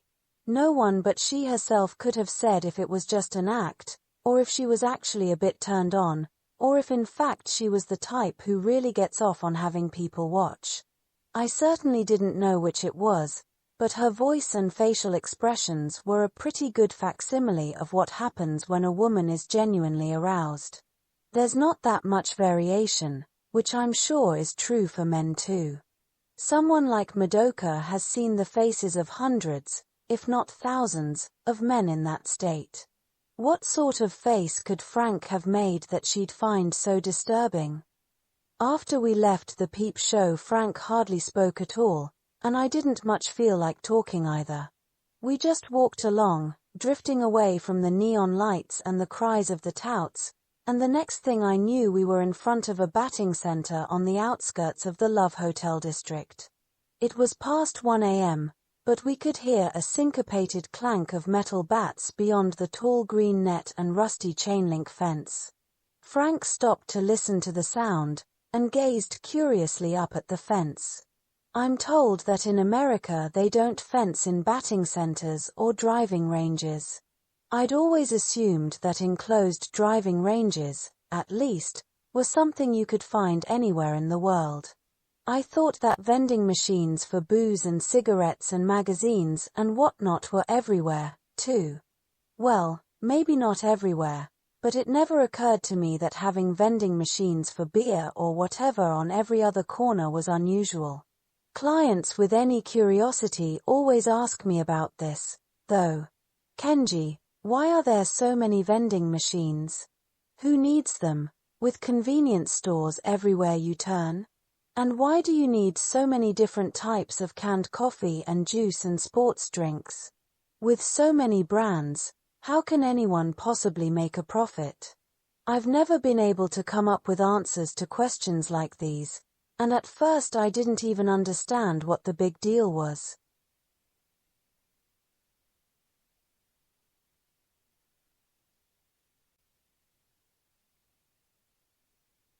But from the point of view of foreigners, any number of things about this country seem abnormal, and I'm not able to explain most of them. I get questions like, if Japan is one of the richest countries in the world, why do you have this karoshi problem, people literally working themselves to death? Or, girls from poor Asian countries I can understand, but why do high school girls in a country as wealthy as Japan prostitute themselves? Or, wherever you go in the world, people work in order to make their families happy, So why doesn't anybody in Japan complain about the Tanshin Funin system that sends businessmen off to live on their own in distant cities or countries? If I can't answer these questions, it's not because I'm particularly stupid. Nobody writes about these things in the newspapers or weeklies, or talks about them on TV.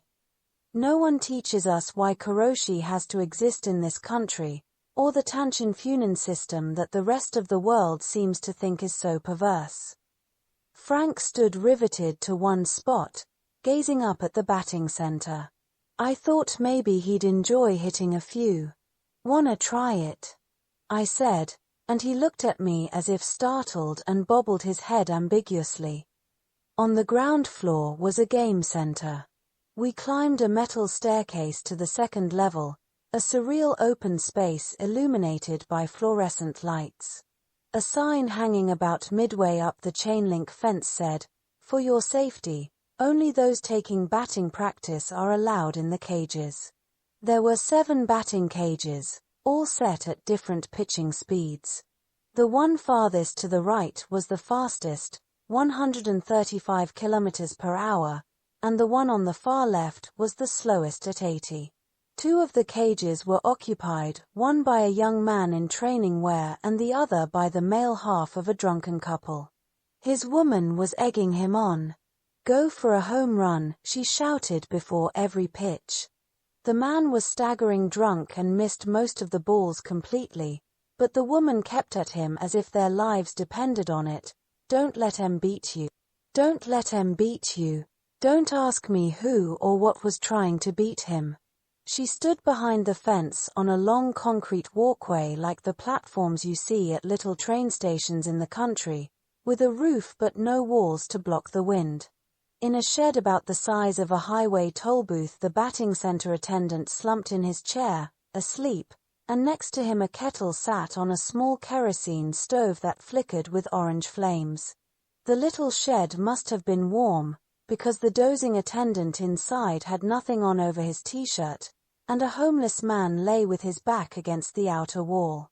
He was sprawled out on a couple of flattened cardboard boxes, drinking some colorless liquor from a cup noodle container and leafing through a magazine.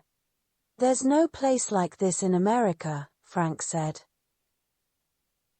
I didn't think there were many places like it in Japan, either. The pitching machines were lined up in the shadows of a sort of bunker, and small green lights blinked at the tips of the 2 catapult arms that were currently operating. Hit or miss, the balls rolled down to a conveyor belt that carried them back to the machines. Intermittently, between the beats of a Yuki Uchida song crackling over the primitive loudspeakers, you could hear the rumbling of the conveyor belt and the creaking of the machines as they wound the arm springs tighter and tighter. The guy in training wear was dripping with sweat and hitting the ball pretty good. Of course, no matter how well he connected, the ball couldn't go any farther than the netting, about 20 meters away. High up on the net was an oval cloth banner that said "Home Run," except that the cloth was ripped and the M was missing. "You wanna hit some?" I asked Frank again. "I'm kind of tired," he said. "I think I'll just rest a while. Why don't you hit some, Kenji, and I'll watch." "Go ahead, take a few swings." Frank dragged a metal lawn chair over from in front of the attendant's shed to sit on. As he did so, the homeless guy looked at him, and Frank asked him in English, "Is anyone using this chair?" The homeless guy didn't answer but took another sip of his vodka or shochu or whatever it was. I could smell the booze from where I stood, not to mention the stink of the man himself. "Is this where he lives?" Frank asked, looking over at the guy as he sat down. "I'm sure he doesn't live here, no." I was freezing and wanted to hit some balls to warm up but felt awkward about asking Frank to pay for it.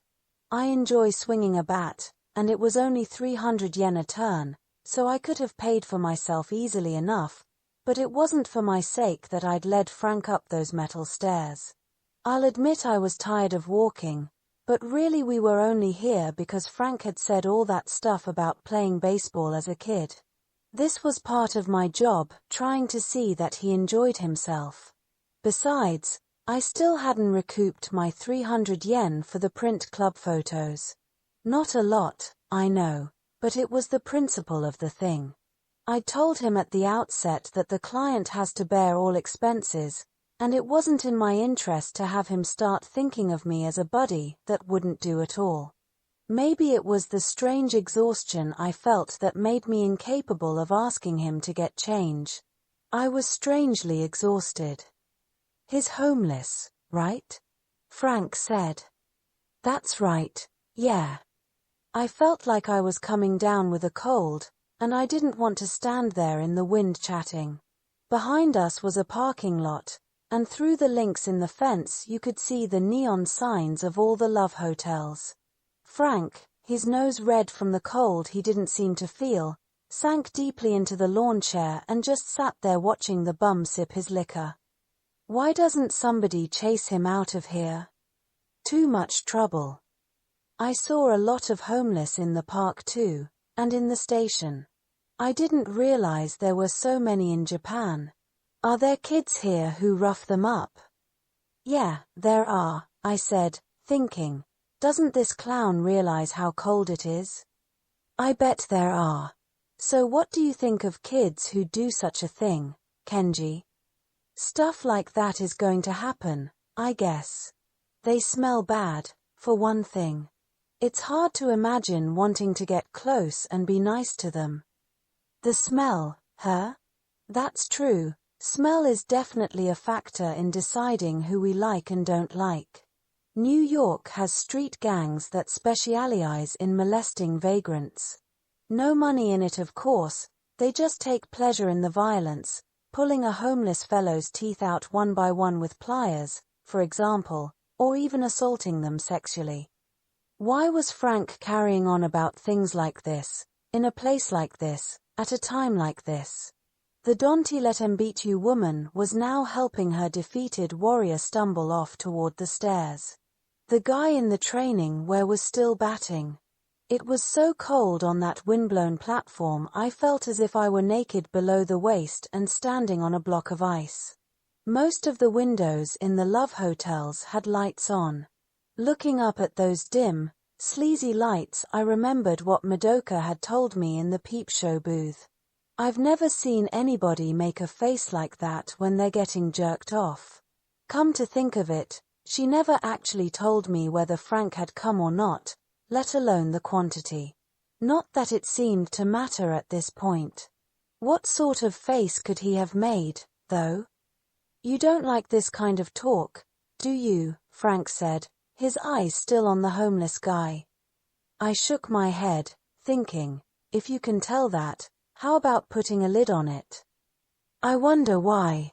I guess because to talk about it makes you picture it, and nobody wants a picture in their mind of kids beating the crap out of a bum who stinks to high heaven.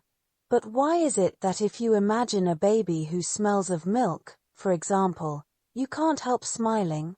Why is there such agreement around the world about what is or isn't a foul smell? Who decided what smells bad? Is it impossible that somewhere in this world there are people who, if they sat next to a homeless fellow they'd get an urge to snuggle up to him, but if they sat next to a baby they'd get an urge to kill it? Something tells me there must be people like that somewhere, Kenji. Listening to Frank talk like this made me feel queasy. I'm gonna hit a few, I said, and put the fence between us. I stepped into the batting cage marked 100 kilometers per hour. The floor was concrete and slightly sloping so the balls would collect at the bottom, near the machines, and the concrete was painted white but took on a bluish tinge in the fluorescent lights. Beyond the net all you could see were the neon signs of the love hotels and their sad, dimly lit windows. I stretched briefly, thinking, could the view possibly be any bleaker? I selected the lightest of the 3 available bats and put 3 coins in the slot. The pitching machine's green light came on, I heard the low rumble of the motor, and before I knew it a white ball came zipping out of the long, narrow darkness. Even 100 kilometers an hour is pretty fast, and I wasn't really ready, so I missed the first ball completely. My next few swings weren't much better. I couldn't get a solid hit, kept fouling the ball off, and Frank sat back there staring at me. Finally he got up from the chair and walked this way. He clung to the fence and said, "Kenji, what's the matter? You haven't hit one past home plate." For some reason this really pissed me off. I didn't want to hear shit like that from someone like him. "Watch that fellow." Frank rolled his eyes toward the guy in training wear, 2 cages up. "He's banging the heck out of 'em." This was true. The guy was nailing almost every pitch at 120 kilometers per hour and lining them all toward center. His bat speed wasn't something you see every day. I figured him for a pro of sorts, maybe employed as a ringer for a team in the early morning leagues. I'd heard you could find such specimens in Kabukicho, guys who, after starring on high school or corporate teams, get into trouble with women or gambling or drugs and, not having any other way to make money, become paid secret weapons in the amateur leagues. They're on a piecework basis. You earn 2,000 for a home run, 500 yen for a hit, or whatever, so they need to stay in practice. I've been watching you this whole time, Kenji. You haven't hit the ball cleanly even once yet, and these pitches are a lot slower than his are. "I know that," I said, a little more loudly than necessary. I took a huge swing at the next ball and missed. Frank groaned and shook his head. "Oh my God, what was that? And such an easy pitch." That did it. I stepped away and took a few practice swings, trying to focus. Frank was back there muttering that it must be a curse, that even God had abandoned me, or something along those lines. "Will you be quiet, please?" I shouted. "How am I supposed to concentrate with you talking like that?" Frank sighed and shook his head again. "Kenji, do you know the story about Jack Nicklaus? Very famous story.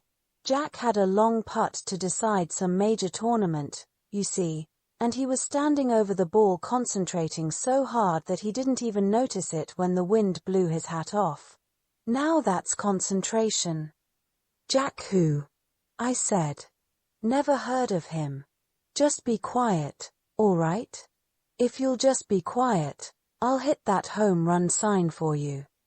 "Chimph," Frank snorted. Then, nodding slowly, his face a blank mask, he said, "Wanna bet?" The way he said it really got to me. Maybe Frank pulled this kind of stunt all the time, I thought. Maybe all the needling had been calculated to lead up to that final line. Chimph. "Wanna bet?" Looking at that poker face of his, I found myself thinking he just might be the sort of scumbag who would stoop to something like that. But it was already too late. "Fine with me."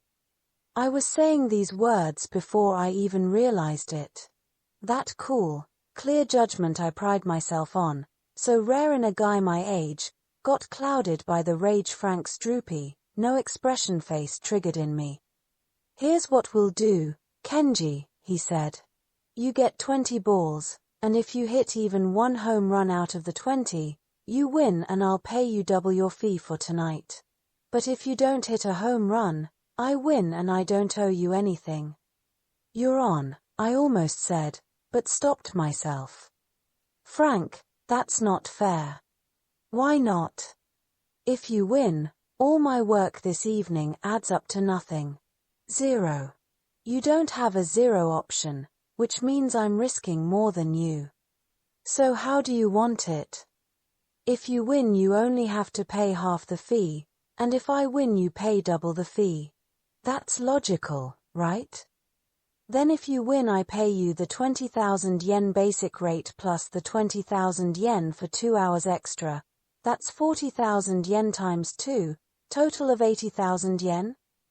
"That's right," I said, a little taken aback that he'd remembered the payment system so accurately. He's an American all right, I thought. Americans never forget the original agreement.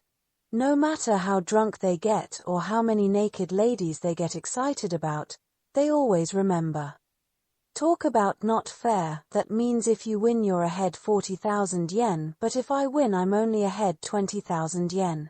He stared into my eyes for a beat, then said, "You're a cheapskate." I don't know if this was meant as a challenge to sucker me in or what, but it worked. "All right, the original conditions you stated," I said, and Frank twisted his lips into a smile. "I'll pay for this one, Kenji," he said. He took a coin purse from the inner breast pocket of his jacket and picked out 3 100-yen coins. His fingernails were longish and jagged and not overly clean. I took the coins, thinking, if he had change, why didn't he pull it out at the photo booth? "How many balls do you get for 300 yen? 30, I said. "All right, then, the first 10 will be just for practice, and the bet starts with ball number 11. I was convinced that Frank had planned all this. It was becoming obvious what a crafty bastard he was. Maybe he'd been watching the probably semi-pro guy 2 cages down, smashing them consistently toward center and still never hitting the home run banner. When I first came up to Tokyo from Shizuoka, I went to a prep school for about 4 months and had a part-time job delivering packages. Often, though, when the weather was nice and I had some time off, I'd go to a batting center alongside the Toma River, just a couple of train stops from my apartment. They had a home run sign, too, and if you hit it you'd win a prize, your choice of a teddy bear or vouchers for beer, as I recall. One day I hit more than 100 balls, but I never did hit that sign, and only once did I ever see anyone else hit it. The sign, about the size of a small surfboard, was hung maybe 15 meters up the netting and 20 meters from the batting box, and there was no way you could hit it with a line drive. The one ball I saw graze the sign at Toma River for a teddy bear was a blooping pop fly hit by some housewife. The pitching machine growled to life. I went through the first 10 practice balls in what seemed like no time. I was trying to keep my shoulders and arms relaxed and to concentrate on hitting the ball cleanly. That's what Dad used to tell me when he first taught me how to play baseball, when I was 7 or 8. My father helped design machinery for public works projects and was sent overseas a lot, mostly to Southeast Asia. His health wasn't that great, but he enjoyed both watching and playing sports. "Keep your eye on the ball," that's what he kept telling me when he'd bought me my first mitt and took me outside to play catch. I managed to really tag it on my first official swing, smashing a line drive up the middle, and heard Frank behind me go, "Whoa." But the ball hit the netting about 2 meters below the home run sign. I connected well with the next one too, but it was even lower and banged against the steel mesh protecting the pitching machines. Every time I told myself to keep my eye on the ball, it conjured up a picture of Dad. I don't remember him playing with me that much, he was out of town more often than not, and ended up spending most of his time in Malaysia, where he was helping build a big bridge. But even now I often dream that I'm playing catch with him. On the third pitch I lined one that would have been good for extra bases, right down the third base line and nowhere near the home run banner. On the fourth and fifth I hit grounders. After about 10 of my 20 pitches, I was so focused on the ball that I'd forgotten all about Frank, but my head was full of my father. My mother seems to have considered him something of a playboy, but that sort of thing doesn't matter to you when you're a kid. "I have 2 regrets," Dad said when he was dying of lung disease, "not seeing that bridge completed, and not teaching Kenji how to swim." Apparently when I was born he told himself that though he'd probably be too busy to play with his son much, at the very least he'd teach me the fundamentals of baseball and swimming. I sometimes think my desire to go to America may have a lot to do with him. He always looked so happy, after having come home for a brief stay, to be heading back to Malaysia. My mother says it was because he had a local floozy there, But I don't think that could have been the only reason. Maybe he did have a woman, and I know he loved his work, but I also think there was something about Malaysia itself that excited him.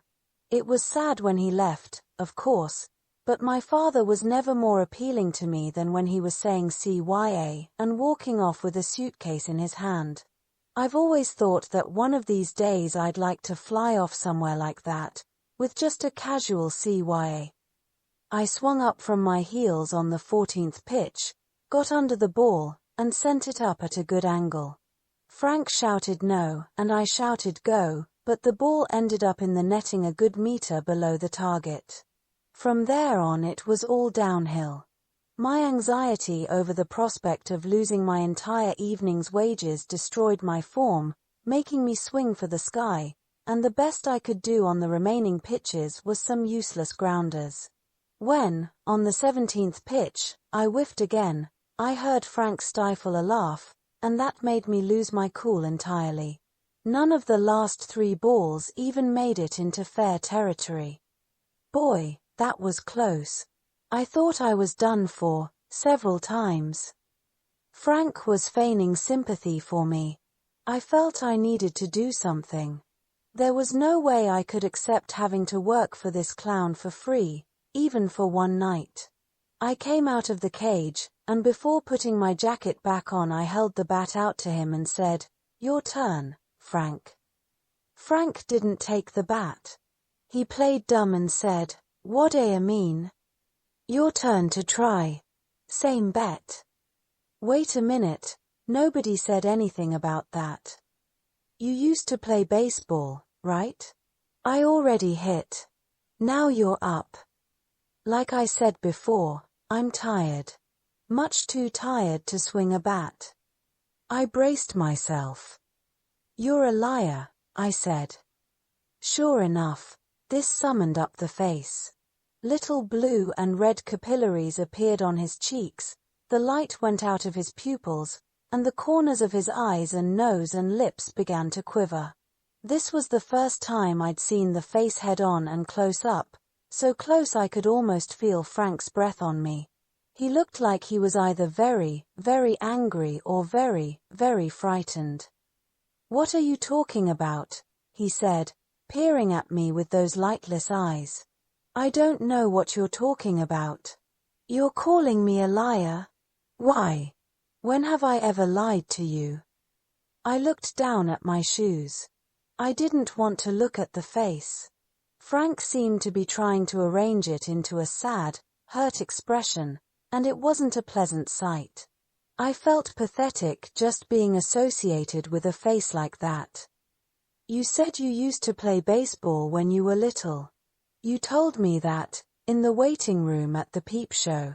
You said you and your brothers didn't have anything else to do, so you played baseball all the time. So how does that make me a liar?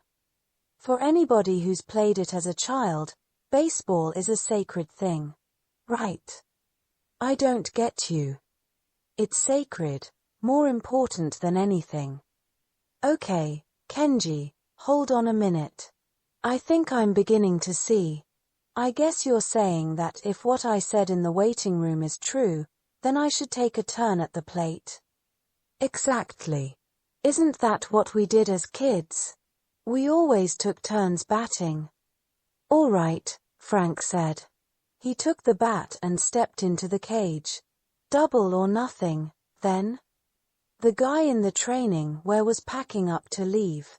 Except for the dozing attendant and the bum, we were the only ones on this bizarre concrete plateau in a canyon of love hotels. That's right, I said. If you hit the home run target, my fee for tomorrow night also is 0. If you don't hit it, you pay me the regular fee for both nights. Frank nodded, but before putting the coins in the slot, he hesitated and said, Kenji, I don't really understand how this happened. All I know is I'm stepping up to swing this bat because you're in a bad mood. But I just want us to get along. You know what I mean? Yes. It's not like I tried to get you mad so you'd take the bet and I wouldn't have to pay you. I'm not that kind of person, Kenji. I was just playing around, feeling like a kid again. It's not about money, I've got plenty of money. I guess I don't look like a rich fellow, but that doesn't mean I'm not one. You wanna look in my wallet? Before I could refuse, Frank pulled a wallet from his breast pocket. A different wallet from the one he'd taken out in the lingerie pub, which had been made of imitation snakeskin. This one was of well-worn black leather, and inside was a thick wad of 10,000 yen notes and another of $100 bills. See, he said and smiled. What this was supposed to prove, I couldn't tell you.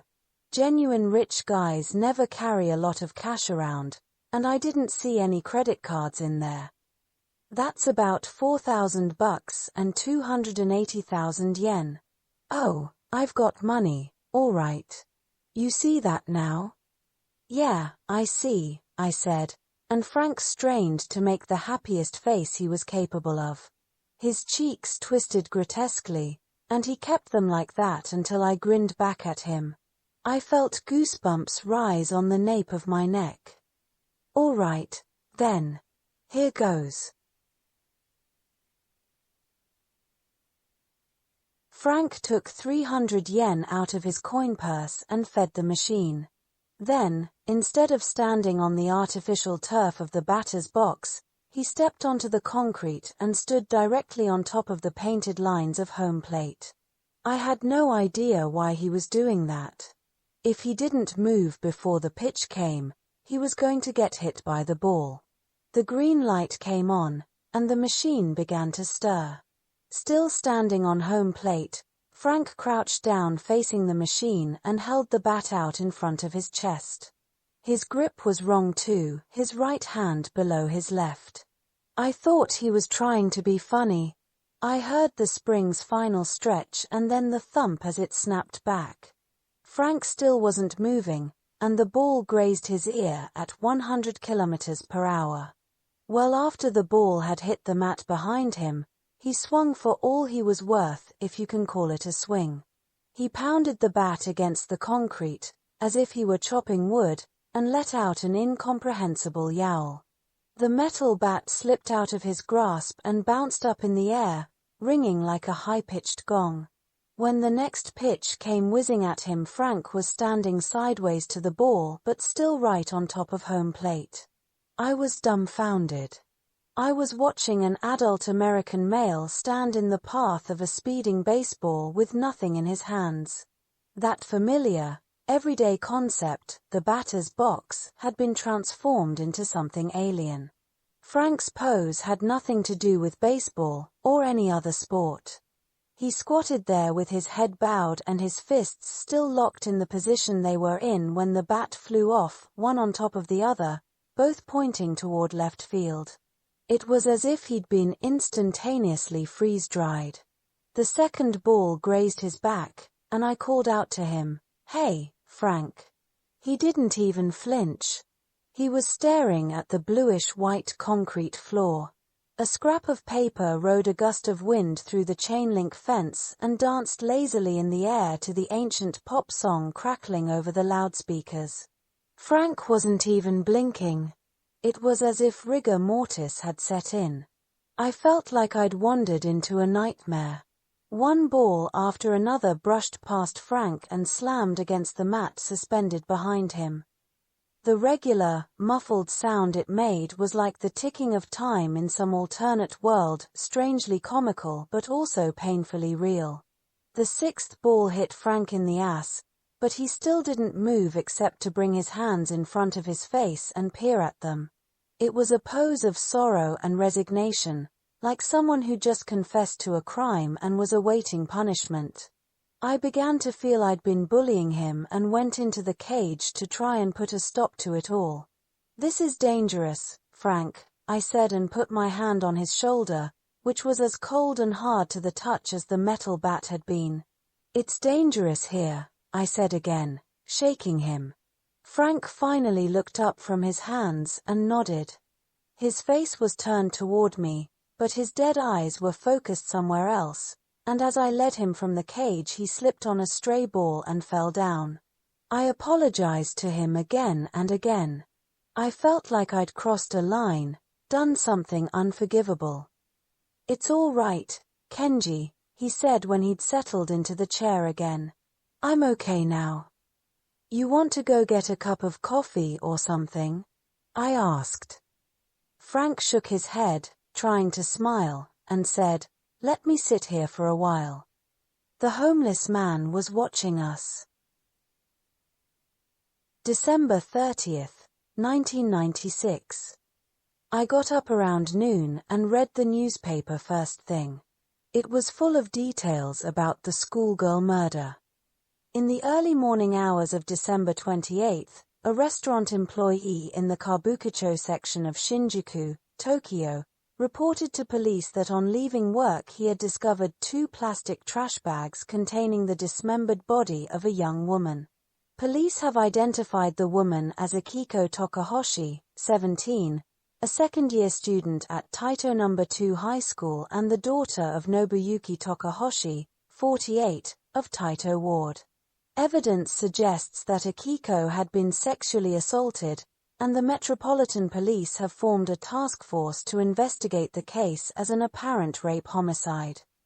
Investigators report that Akiko's torso was found in one bag and her head, arms, and legs in the other.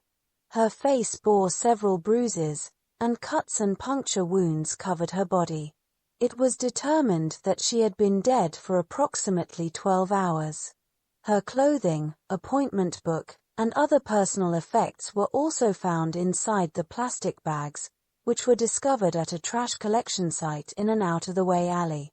Because of the small amount of blood at the scene, the task force has concluded that Akiko's remains were transported there after she had been assaulted, murdered, and dismembered at a separate location. It is known that Akiko was associated with a group of juvenile delinquents who frequented Kabukicho and nearby Ikeburo. The Nisha Shinjuku police have interviewed members of the group and learned that Akiko was last seen in the early evening hours of December 27th at an Ikeburo game center. I had finished reading and turned on the TV when the doorbell rang. I opened up to find Jun standing there, dangling a bag from a convenience store. "It's just instant," she said, "but would you like some hot pot noodles?" "You really think he—" What was this Gaijin's name again? Frank.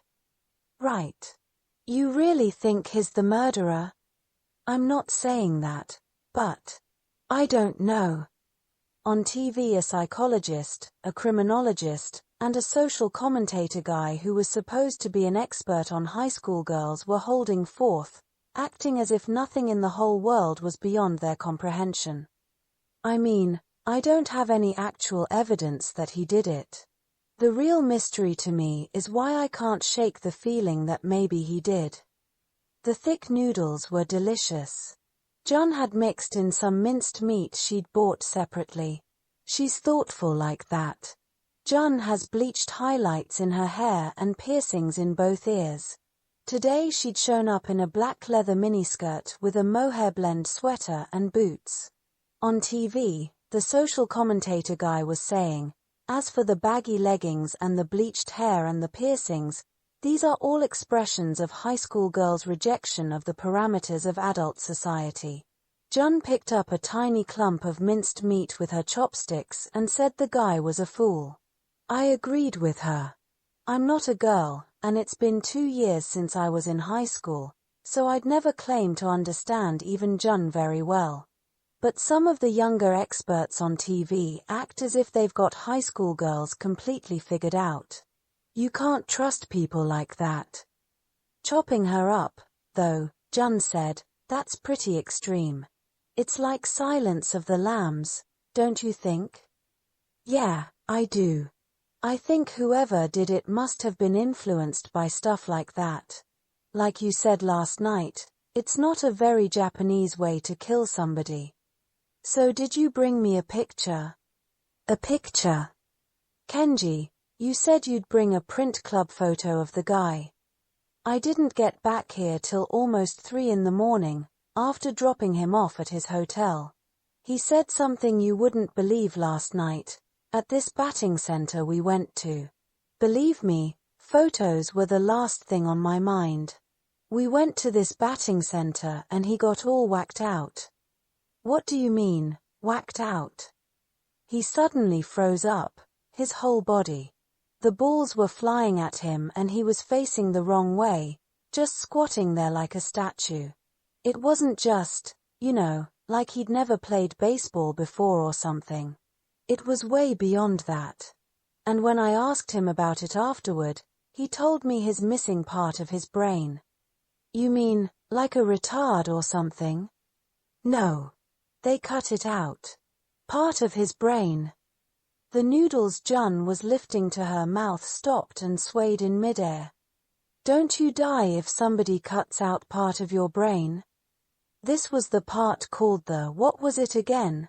I asked Frank to spell it for me and looked it up, and it was a word you hear once in a while. What the hell was it? Can you name any parts of the brain? The skull? That's the bone, dummy. Anyway, it's a more difficult word. Medulla oblongata. Not that difficult. It was up here in front. An older guy, a sociologist, was now talking on the tube. In other words, as a result of this incident, we're likely to see harsher enforcement of the anti-prostitution laws, but this, while it may have some temporary effect, would represent a total capitulation of mature judgment. The frontal lobe, said Jun. I patted her on the head. Jun's just an average student, but I think she's smarter than most. Right now her mother was on a trip to Saipan that she'd won in some kind of lottery, which meant that Jun could have slept over last night without getting busted, but she has a brother in middle school, for one thing, so she'd gone home around midnight, as usual. It's not that she's the serious, responsible type. Jun's goal is to avoid extremes like that and be as normal as possible. It isn't easy to live a normal life, though. Parents, teachers, government, they all teach you how to live the dreary, deadening life of a slave, but nobody teaches you how to live normally. That's it, the frontal lobe, and there was something else but it was more difficult and not in the dictionary. Anyway, they cut it out. His frontal lobe. Why? What? Why did they cut it out? Isn't it something you need? He says he was in a car accident, and his skull got cracked open and little bits of glass got in there, so they had to remove it. Sounds ridiculous, right? But if you had seen him last night.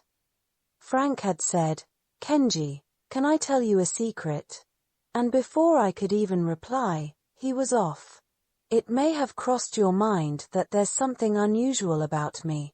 Well, when I was 11 I was in a terrible automobile accident, and it damaged my brain, so sometimes, like just now, I suddenly can't move my body, or my speech comes out all mangled and nobody can understand what I'm saying, or I'll blurt out things that seem completely unconnected. Frank took my hand and placed it on the back of his wrist and said, See how cold this is? He wasn't kidding. It was freezing out there, with a strong wind whipping through the open concrete platform. I had the sniffles, and my own hands were half numb. But the cold of Frank's wrist was a different sort of cold, a cold you couldn't have fixed by rubbing it or something. His wrist and forearm felt just like his shoulder had when I was dragging him out of the batting cage, like something metallic. Once when I was small I went with my father to a warehouse where they kept the machines he designed. I forget exactly why he took me with him, but it was in the hills outside Nagoya, in the middle of winter. Rows and rows of giant machines whose functions were a complete mystery to me, all lined up in this vast space charged with the smell of chilled steel. Touching Frank's wrist triggered that memory. Yet I myself can't even feel how cold my body is, he told me. I've lost some of my sensory functions, and a lot of times I get so I can't even tell if this body is really mine or not. Or I can be talking away like this and suddenly my memory will get very uncertain, and I won't know if what I'm saying really happened or if it's all just something I dreamed. Frank went on about this all the way back to his hotel. It seemed like something from a science fiction movie, but I decided to take it at face value. Not so much because it explained the things he said and did, but because of the way his arm and shoulder felt to the touch. I don't get it, Jun said. She had finished her noodles. I still had more than half of mine left. I have a sensitive tongue, and steaming hot boiled udon takes me some time. You're not saying he's a robot, are you? Well, I mean, look, all we know about robots is what we see in comics or movies or whatever, but it's like, there's a certain sensation you get from touching someone's skin, right? I put my hand on the back of Jun's. We hadn't had sex for a while, almost 3 weeks, now that I thought about it.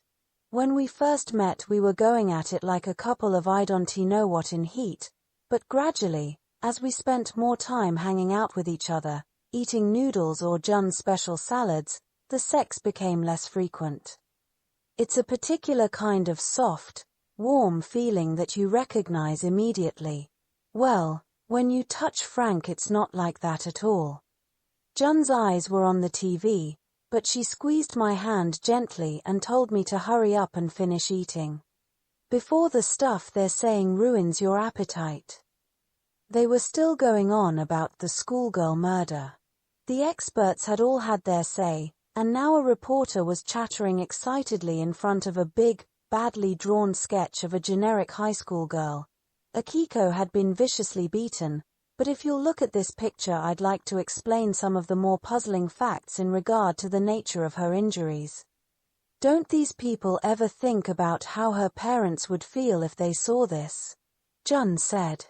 They act like the girls who sell it aren't even human.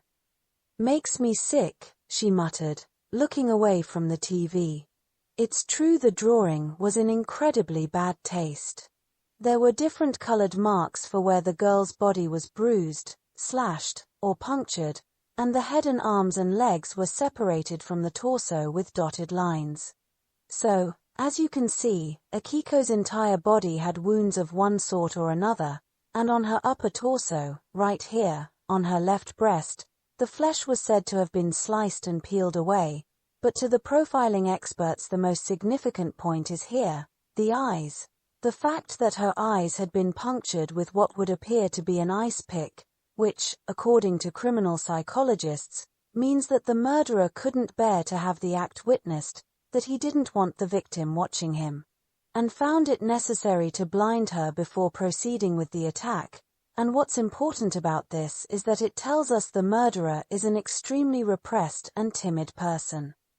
Maybe not, though, said June. Maybe he just likes to puncture people's eyeballs. I thought so too. On the screen, we were getting close-ups of the housewives in the audience and the regular personalities on the panel. Their reactions ranged from disgust and disbelief to defiant outrage. The reporter continued, Akiko, it has become clear, was part of a group involved in underage prostitution, and police are doing their best to determine the identities of her most recent clients. However, if a girl is plying this dubious trade independently, as opposed to being affiliated with one of the notorious date clubs, tracing previous clients can prove almost impossible. They could check her pager, Jun said. I'm sure she had one, and if it was still on her, they could trace her last 10 messages, or is it 20? Through the phone company. I don't think the paper said anything about a pager, either, now that you mention it. They probably aren't telling us everything, because the murderer would be reading the paper and watching TV, and if he realized they had any leads he'd leave the country or something. I would if I were him. The reporter finished his bit, and now it was back to the experts and the minor showbiz personalities on the panel. One of these was saying something that was definitely slanted against the victim. With all due respect to the young lady who was murdered, We're only going to see more cases of a similar nature as long as this so-called compensated dating is allowed to continue among high school girls, because although generally speaking these girls are just spoiled, selfish children, physically they're adults, and I warn you that there's no telling how bad things could get if we don't clamp down and punish them accordingly. And of course I'm referring to the men who patronize these girls as well. They too are responsible for this state of affairs, and we need to let them know that they can and will be arrested, because if we let something like this go, if we turn a blind eye and don't take action now, the next thing you know we truly will be like America, a society in chaos. The audience of housewives burst into applause. They don't have compensated dating in America, Jun said. I wonder what these geniuses would say if an American newspaper asked them to explain why Japanese high school girls sell it. The word America brought me back to Frank. When we'd reached his hotel, he turned to me to say one last thing. I've been told I'm a very unusual case, he said. Normally you stop making new brain cells after a certain age, whereas the liver, for example, or was it the stomach? One of them makes millions of new cells every day, same with the skin, but the brain, after you've reached adulthood, all it does is lose cells. My doctor, however, says that in my case the brain may be creating new cells to replace the part that was cut out, which would mean that inside my head I have old cells and new ones mixing together. I think that's why my memory gets so hazy sometimes, and my motor functions get all fouled up. I mean, that could explain it, don't you think, Kenji? On TV they took a break from the schoolgirl murder and moved on to some news flashes. The first headline nearly made me spit out my last mouthful of noodles: homeless man found torched to death. In other news, an unidentified body, burned beyond recognition, was found in a pay toilet in Shinjuku Central Park this morning. Discovered by city sanitation workers, the victim appeared to have been doused with a flammable substance and set on fire. The intensity of the fire was such that the concrete inner walls of the restroom were scorched and blackened, according to police. They are investigating the incident as a possible homicide. From the victim's presumed belongings, which were piled in old shopping bags outside the restroom, he is believed to have been one of the homeless men who inhabit the park. Next, reporting from just outside the Japanese embassy in Lima, Peru, where the hostage crisis continues. The noodles in my mouth had turned to yarn. It was as if Frank's face had suddenly loomed up before my eyes. What's wrong? Jun leaned forward and peered at me. I swallowed with effort, then stood up, got a bottle of mineral water from the fridge, and took a drink. I felt sick to my stomach. You're all pale. Jun came over next to me and rubbed my back. I could feel her soft, girlish hand through my sweater. Imagine, I thought. Imagine not even being able to feel something like this. That Gaijin again. His name's Frank. Right. Frank. It's so common it's hard to remember. Yeah, well, it may not even be his real name. You think it's a whatchamamaclit? An alias?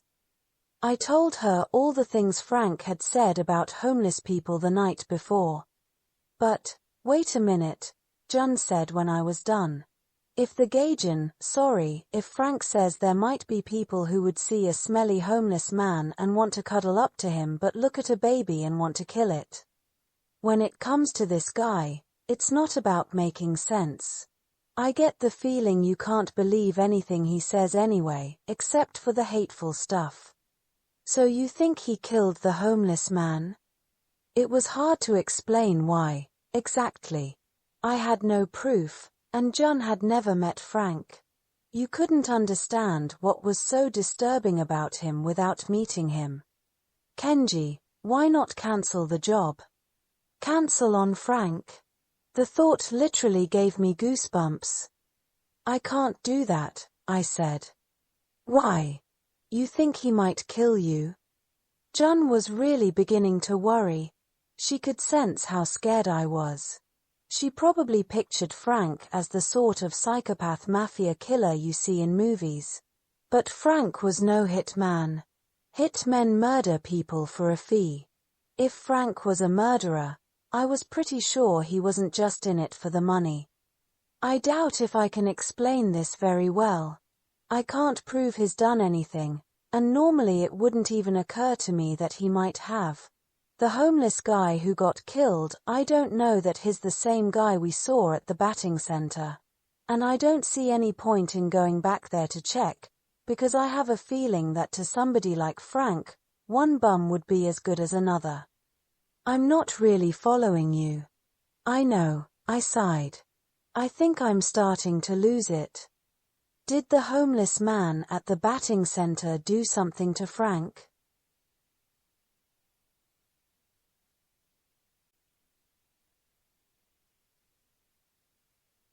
Nothing, no.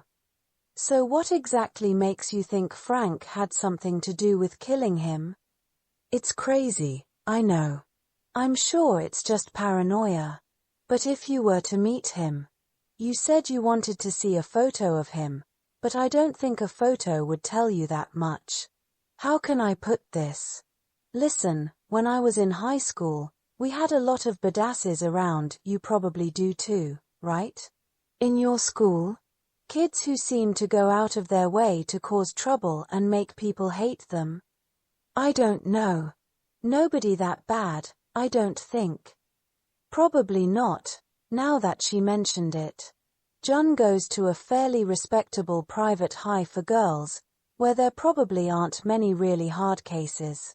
Or, then again, maybe the type who gets off on being a big pain in the ass for everyone else is slowly dying out. Well, anyway, that's the sort of negative energy I sense about Frank, only taken to the ultimate extreme.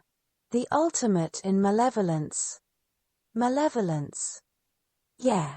Everybody has a little of that in them. I know I do, and to some extent even. Well, maybe not you, June. You're too sweet. Never mind about me. Try to explain this better. You're the one who's so good at explaining things. Okay. Look. I had a friend who was like that, hated by everybody. The teachers had long since given up on him, and he ended up stabbing the headmaster with an X-Acto knife and getting expelled. But, see, he had a very troubled home life, this guy, not that he talked about it much, but once I went to his house. His mother gave me this super polite welcome, bowing and everything, and the house was huge and the guy had his own room, way bigger than anything I ever had, and all the latest computer stuff, everything you could think of, and I remember being really envious, except that something was weird about the atmosphere of the place. I couldn't say exactly what, but something was weird about it. So his mother brings us tea and cookies and says something like our sons told us so much about you or whatever, and my friend goes, never mind that, get the hell out of here, and she's like, well, please do make yourself at home, and leaves the room bowing again. I'm like, thanks, watching her close the door, and my friend looks at me and goes, bitch used to whip me with a hose. No particular expression on his face or anything, just those extension pipes on vacuum cleaners. She used to hit me with one foot and burned me with a lighter too. He showed me the burn scars on his arms, and he goes, I've got a little brother, but she never laid a finger on him.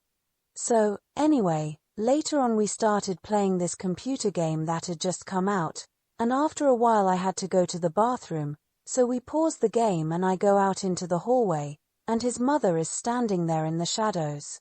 She's staring at me with this spaced-out look on her face, and then suddenly she goes, oh, the lavatory? It's down at the end, or whatever, and titters in this high-pitched voice, a voice like, I don't know how to describe it, like a needle hitting a nerve. This friend, say would go to a game center or something. And if there'd be some friction with dudes from another school, if one of them said something, I mean anything at all, any little thing, like, Come on, you've been on that machine for 2 hours. Let somebody else have a turn. My friend's face would undergo this transformation. He'd get this look like, there's no telling what the son of a bitch might do. Like he was no longer in control of himself. Well, Frank has that same face times 10. Like he's just completely gone. A scary face, in other words, Jun said. Yeah, but not like a yakuza scowling at you or something. Not scary in that way, I told her, thinking, sure enough, it's hard to explain.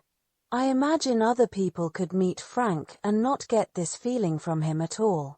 If he happened to stop you on the street and hold out a camera and ask you to take a photo for him, say, you might come away thinking he seemed nice, kind of down on his luck, maybe, but a well-meaning, open and friendly Gaijin. Forget it. I can't explain. Anyway, he's a really weird guy. But anyway, he's a really weird guy doesn't tell you much, does it? No, it doesn't. Besides, if you think about it, Kenji, I've never spent any time with foreigners, like you have. That must make a difference. I mean, how could you know what's weird about one unless you know lots of them? What Jun said made sense. The Japanese aren't exactly in tune with people from other countries. My last client, or rather the one before last, a man from Texas, had told me how astonished he was when he went to Shibuya. He said, I thought I was in Harlem or someplace. All those kids walking around looking like black hip-hop artists, wearing their Walkmans, some had skateboards, too, but what was amazing was, here they are completely copying the fashions of African American kids, even down to the dark suntans and cornrows, and they can't speak a word of English. But I guess they just like black people, huh? I don't know what to do with questions like that. There's no way to answer them. I told the Texan something like, well, they think imitating black people is cool, but even I knew it wasn't much of an answer. There are things people in this country do automatically that foreigners can't understand no matter how hard you try to explain. Why don't we go for a walk? Jun said. It seemed like a good idea. As we were leaving my apartment, Jun found something stuck to the outside of my door and said, What's this? It was a small, dark thing, about half the size of a postage stamp, like a torn scrap of paper. My first thought was that it was a piece of human skin. Kenji, what is it? She asked again. I don't know, I said, picking at it with my thumb and forefinger. The wind must have blown it against the door. Touching it gave me the creeps, and it was fastened to the metal door as if with glue. I had to scrape it off with my fingernail, leaving a dark stain on the door. I tossed it away, into the bushes beyond the stairs. My heart was pounding like crazy. I felt ill but tried not to let on. I wonder if it was there when I came, Jun said as we walked down the stairs. I didn't notice it. I was convinced it was human skin, and that Frank had put it there. Whose skin, I couldn't say. The schoolgirls? The homeless guys? Or maybe he'd sliced it off some corpse that hadn't been discovered yet. My head was reeling, and I felt sick to my stomach. Jun stopped at the bottom of the stairs. You've gone all pale again, Kenji. I knew I should say something, but no words came. Let's go back to the room, she said. The wind's too cold out here anyway. If it was human skin, and Frank had put it there, why did I throw it away? Because I couldn't bear the feel of it for even a split second. Kenji, come on, let's go back in. Jun was patting my arm. No, I said. No, let's walk. I kept imagining Frank lurking somewhere, watching us walking along arm in arm. Jun peered up at my face from time to time but didn't talk.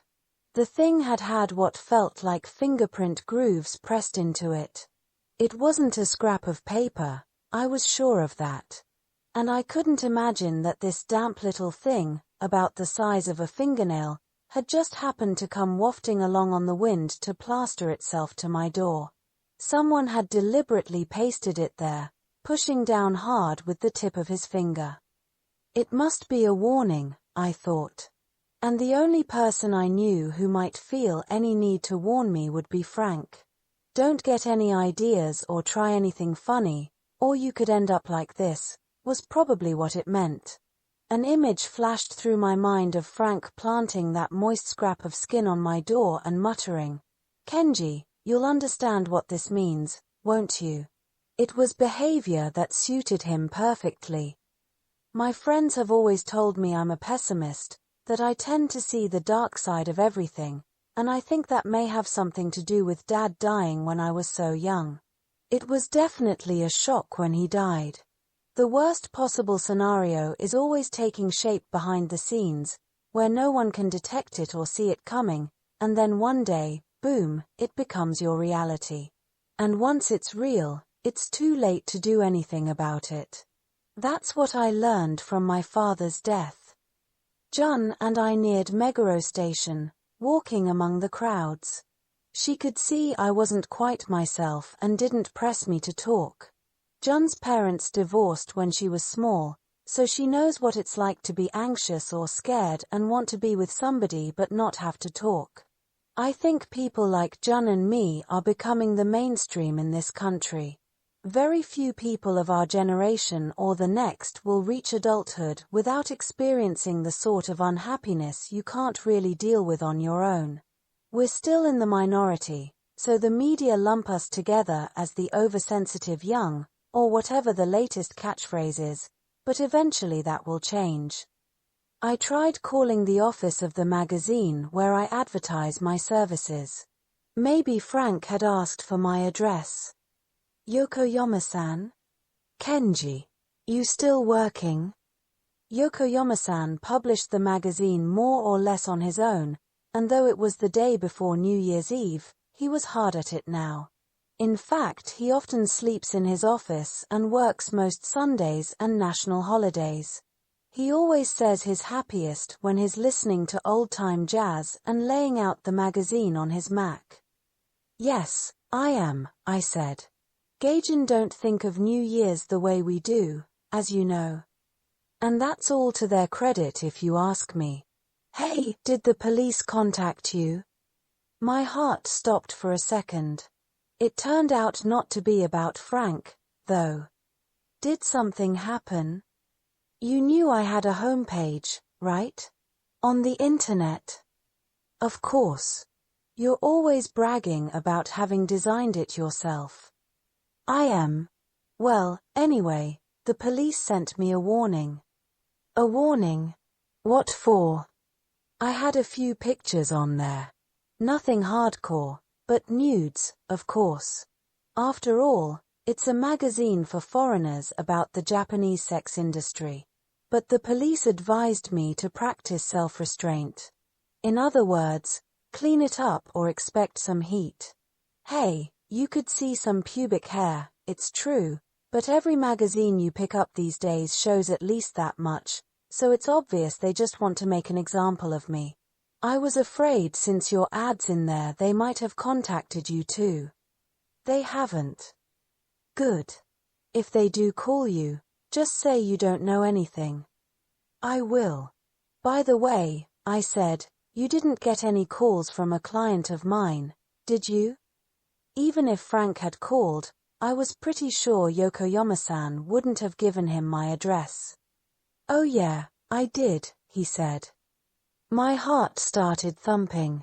I was using my mobile, standing beneath the sign of a cake shop near Meguro Station with my back to the wind. Jun was holding my hand and watching a live demonstration in the shop window of how to decorate a cake Japanese New Year style. Every now and then she shot me a worried look. You did. Who was it? What did he say his name was again? John, James, one of those names you hear all the time. He wanted your bank account number. I didn't give it to him, of course, but it was a pretty strange call, now that you mention it. Strange. In what way? Was he calling from here in Tokyo? That's the thing, he said he was calling from, where was it, Missouri? Kansas, maybe. Anyway, somewhere in America. He calls me last night in the middle of the night. Closer to dawn, really. Pretty inconsiderate of the guy, I thought, or just plain ignorant. I'm sure he said one of those Midwestern states, so do the math. Over there it's December 29th, Sunday afternoon. Who's going to call from America on Sunday afternoon to ask me for your account number? Strange, right?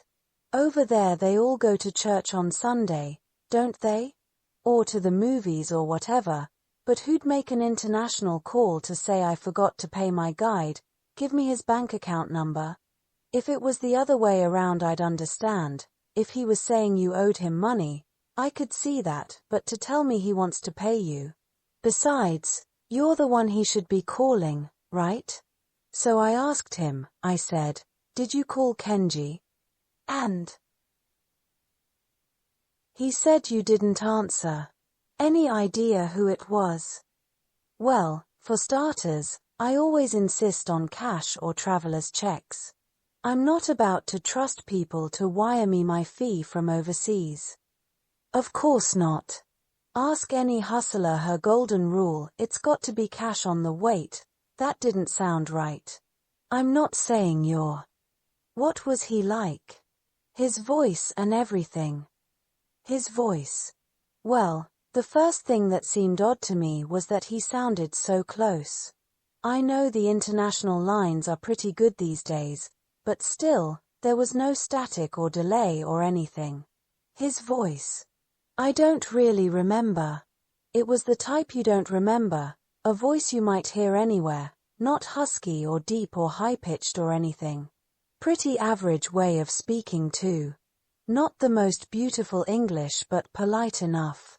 That's about all I can tell you. Is there a problem? Not really. I knew better than to think I could explain.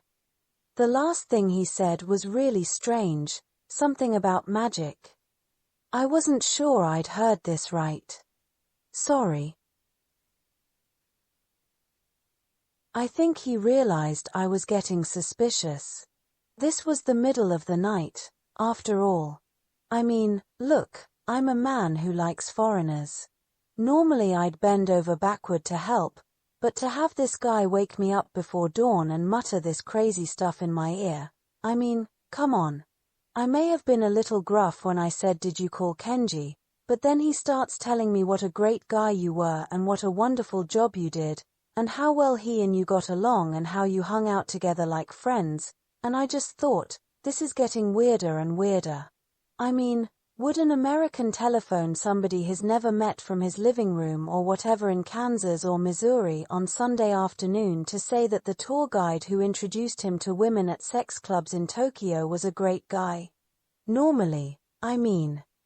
I had a vision of Frank, his scrap of human flesh at the ready, calling Yokoyama-san from his hotel room before dawn and saying, Kenji was a wonderful fellow, please tell me his bank account number.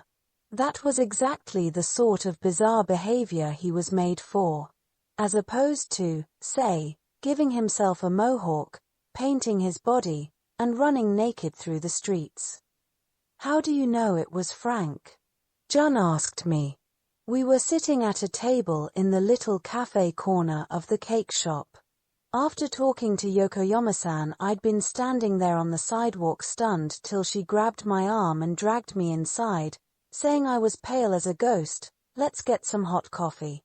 We both had cappuccinos, which were supposed to be special in this place, but I couldn't taste mine.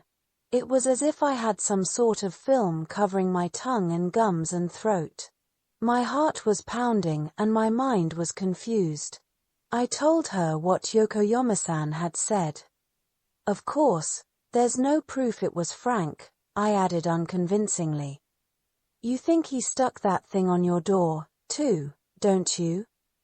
Sort of, I said. I hadn't told her what I thought the thing was. Jun was too important to me. I didn't want to share with her something as insane and intense and evil as what I was imagining. I wanted to handle it on my own, if possible. Spilling my guts to her about this would do nothing to brighten her life, that was for sure. But I should have known there was no way to hide anything from a 16-year-old girl. 16-year-old girls are probably the most sensitive and perceptive group of people in this entire country. That thing was funny, Jun said in an oddly childlike tone of voice. Like a nursery school kid seeing a corpse on the steps and telling her teacher, "There's a man sleeping outside." "It looked like papyrus, didn't it?" she said.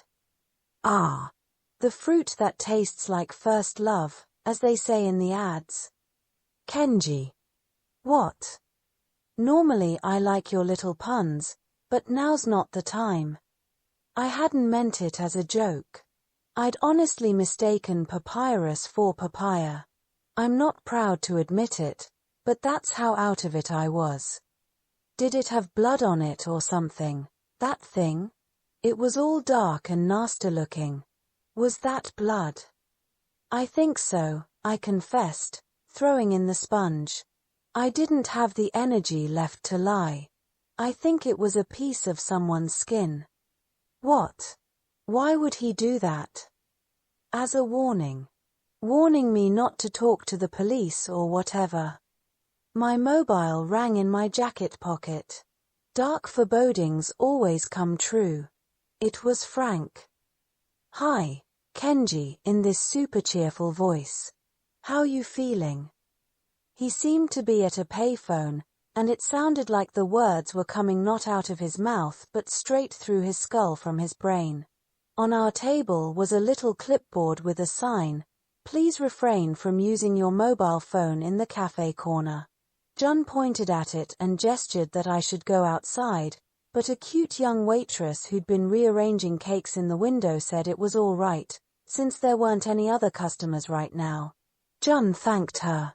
This little cake shop was a favorite of Jun's, and apparently she and the waitress had struck up an acquaintance. It was unnerving to hear Frank talk as I watched Jun and the waitress interacting. His voice had the power to transform an everyday little scene like this into something else entirely.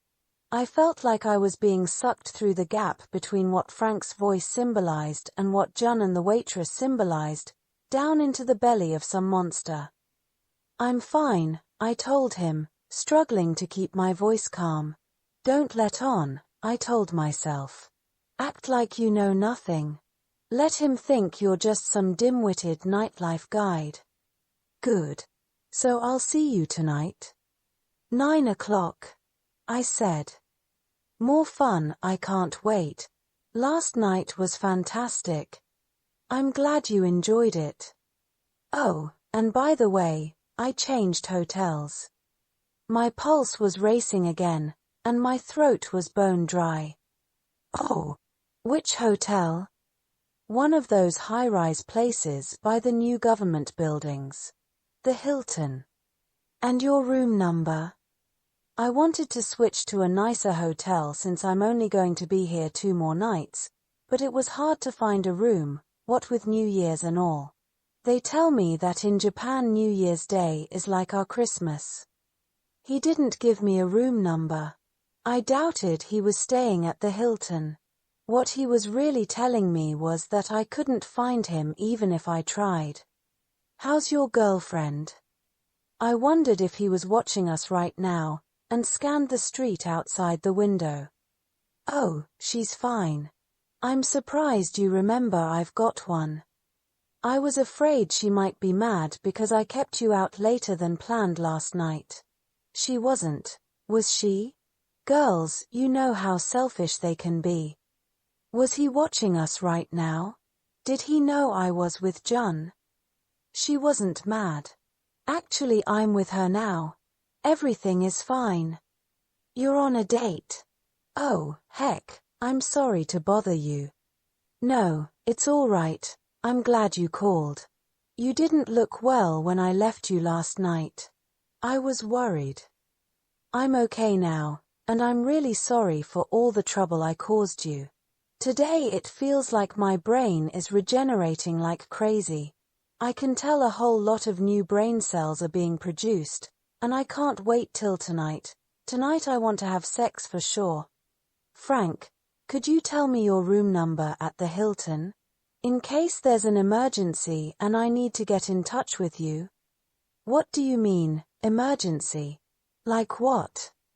I don't know, nothing major, but if there's a mix-up on where to meet or if something happens and I'm going to be late, wouldn't it be better if I had your... Oh, right. Well, actually I haven't checked in yet. I made a reservation and left my luggage there, but the room's not ready.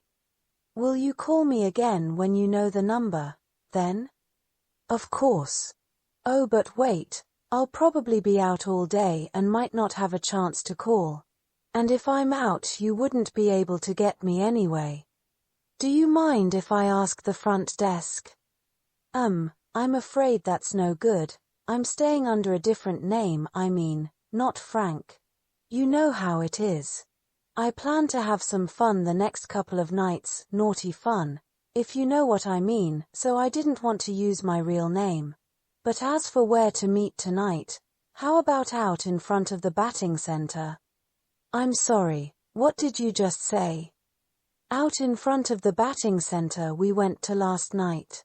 The batting cages were on the second floor, right? Not there but at street level. Remember the game center? Right around there. I liked that place. Frank, I've never arranged to meet anybody in a spot like that before. I prefer to go to the client's hotel. Why don't we meet in the lobby of the Hilton? Well, I was there earlier, and it's not really my kind of place. I don't feel at ease there. What can I say? It's so crowded and noisy and kind of snobbish, don't you think? I don't like it there so much. I'm a country boy originally, and I just can't relax in a place like that. So why did he change hotels? A minute ago he told me he wanted to move to a nicer place because he only had 2 nights left. Frank, I'm coming down with a bit of a cold. I don't want to be outside any more than I have to. Can't we meet somewhere inside a building? Besides, I was going to add that a lot of dangerous characters hang out in that area, but he interrupted me. All right, of course, you're right, it's stupid to meet outside. What the hell was I thinking? I'm sorry, Kenji, but, I really had fun yesterday. I had a little episode at the end there, but I'll never forget how nice you were to me. That batting center will always be one of my best memories. I just want you to know that. But never mind, let's meet somewhere else, but not the lobby of the Hilton. How about your hotel from last night, the Shinjuku Prince? It's near Kabukicho. Or would you rather check out some other? No problem, Frank said. I love that place. All right. I'll see you at 9 o'clock in the same cafeteria off the lobby. I was about to hang up when Frank said something that stopped me again. Kenji, why don't you bring your girlfriend? What? I said a little too loudly and looked up at Jun's face. She was still stirring her cappuccino, hadn't even taken a sip yet, and watching me with a worried look. Maybe I misunderstood you just now, Frank. Did you say why don't I bring my girlfriend? Yeah. That's what I said. I was thinking the 3 of us could hang out together. Is it a bad idea? Asking your nightlife guide to bring his girlfriend with him, it's just plain unthinkable. Did he imagine I'd already told Jun too much? Maybe he wanted to murder her outside the batting center. It's out of the question, Frank. Well, suit yourself, he said and hung up abruptly. I took a sip of my cappuccino before giving Jun a recap of the conversation. I had to be careful to reconstruct it accurately. What Frank had said, particularly the part about changing hotels, was full of contradictions, so I knew I'd have to put everything in the right order or it wouldn't make any sense at all. I wanted to explain it to her properly. She was the only one besides me who knew how freaky he was. When I was done, she said, "How suspicious can you get? Why don't you go to the police?" "And tell them what?" Jun sighed. The cappuccino was cold, and all the froth was gone, leaving it a light brown color like muddy water. "That's true. You can hardly say you know who murdered the schoolgirl and the homeless man but don't have any proof. And obviously you can't just tell them you know this Gaijin named Frank who's a liar and a weirdo, but how about telephoning them instead of going in person? I don't know where the bastard is, and I'm sure his name isn't Frank, either. It's all lies. The cops couldn't find him if they wanted to. Now that I think about it, he may not even have stayed in that hotel last night. I never actually escorted him to his room, or even saw him get his key at the front desk, and I never called him there. I wonder why he wanted to meet me. I don't know. Kenji, just don't show up tonight. I thought about that, but he hasn't paid me yet, and who cares about the money? Yeah. The truth is it's not the money, it's that I'm sure he knows where I live and there's no telling what he'll do. I'm afraid of him, Jun, that's the honest truth, okay? I'm scared shitless of Frank. I think maybe he wanted me to bring you so he could, find out how much I told you about him. I wasn't about to say kill you. A woman and her little boy and girl came into the shop. The woman was in her 30s, I'd say, the kids in elementary school. They were having a good time deciding which kind of cake they wanted. The kids were well behaved but gleeful, full of life. The mother was wearing a tasteful suit under a tasteful coat, and her interaction with the waitress was natural and courteous. When Jun turned to look their way, her eyes met the little girl's, and the little girl beamed at her. There was a time, not so long ago, when I would have looked on this sort of scene with cynicism, if not loathing. I'm not so innocent. I know what malevolence is about, which is why I thought I was able to judge that Frank was a dangerous man. Malevolence is born of negative feelings like loneliness and sadness and anger. It comes from an emptiness inside you that feels as if it's been carved out with a knife, an emptiness you're left with when something very important has been taken away from you. I can't say I sensed a particularly cruel or sadistic tendency in Frank, or even that he fit my image of a murderer. But what I did sense was an emptiness like a black hole inside him, and there was no predicting what might emerge from a place like that. I'm sure we've all experienced really malevolent feelings once or twice in our lives, the desire to kill somebody, say.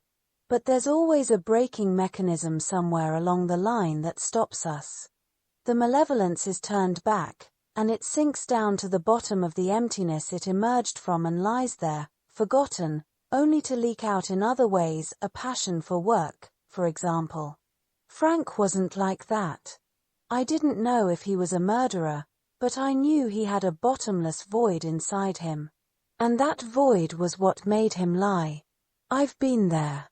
Compared to where Frank was at, it may have been like a Hello Kitty version, but I've been there. Call me every half hour, Jun said, and I nodded. And whatever you do, don't let him get you alone. Frank was standing in the shadow of a pillar in the lobby of the Shinjuku Prince. I was passing by on my way to the cafeteria when he popped out from behind the pillar. "Hey, Kenji," he said. It literally took my breath away. "Frank," I gasped. "I thought we were going to meet in the cafeteria." "It was kind of crowded," he said, and winked. The world's weirdest wink. His eye rolled back in his head as he closed it, so that for a second all you could see was white. And the cafeteria, clearly visible from where we stood, was almost empty. Frank saw me looking that way and said it was really crowded a few minutes ago. He was dressed differently tonight, black sweater and corduroy jacket with jeans and sneakers. Even his hairstyle was different. The short, slicked-down bangs he'd had the night before were now standing straight up. And instead of the old leather shoulder bag, he was carrying a cloth rucksack. It was like he'd had a makeover or something. "I found a good bar," he said, "a shot bar. You don't see many of those in this country. Let's go there first." The bar, on Kuyakusho Avenue, is a pretty well-known place.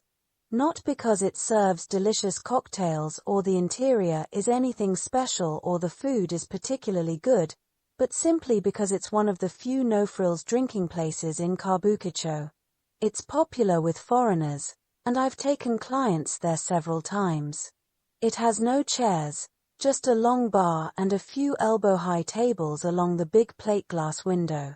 To get there from the hotel we'd walked along a street lined with clubs and crowded with touts, but Frank wasn't interested in their lingerie pubs or peep shows. "I just wanted to start off by wetting the old whistle," he said when our beers came and we clinked glasses. We could have drunk beer in the hotel cafeteria. Did Frank have some reason for not wanting to go in there? I remembered reading in a hard-boiled detective novel that if you drink in the same place 2 nights in a row, the bartender and waiters will remember your face. I looked around for someone I knew. John had told me not to be alone with Frank, and I thought it might be a good idea to let someone who knew me see us together. Frank peered steadily at my face while he drank his beer, as if trying to read my mind. I didn't see anyone I knew. A wide range of types stood shoulder to shoulder at the bar. Affluent college kids, white-collar workers bold enough to wear suits that weren't grey or navy blue, office girls who were old hands at partying, and trendy dudes who looked like they belonged in Roppongi but had decided to drink in Kabukicho for a change. Later on, hostesses and girls from the sex clubs would stop in for a drink. "You seem a bit funny somehow tonight," Frank said. He was gulping his beer at a much faster pace than he had the night before. "I'm kind of tired," I told him.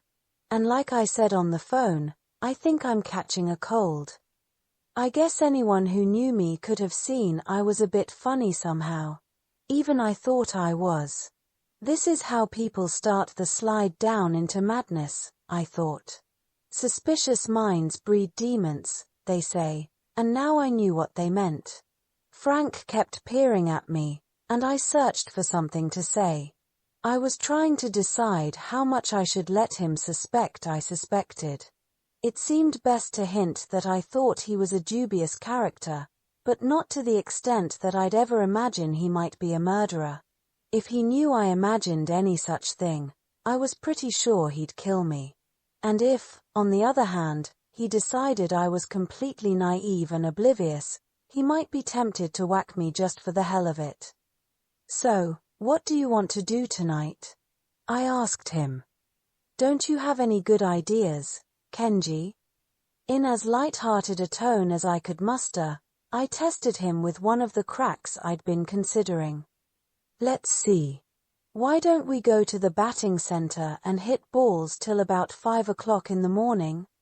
"5 in the morning," he said with a smile, and when I nodded yes, he laughed out loud in a very American way, raising his beer mug with one hand and slapping my shoulder with the other.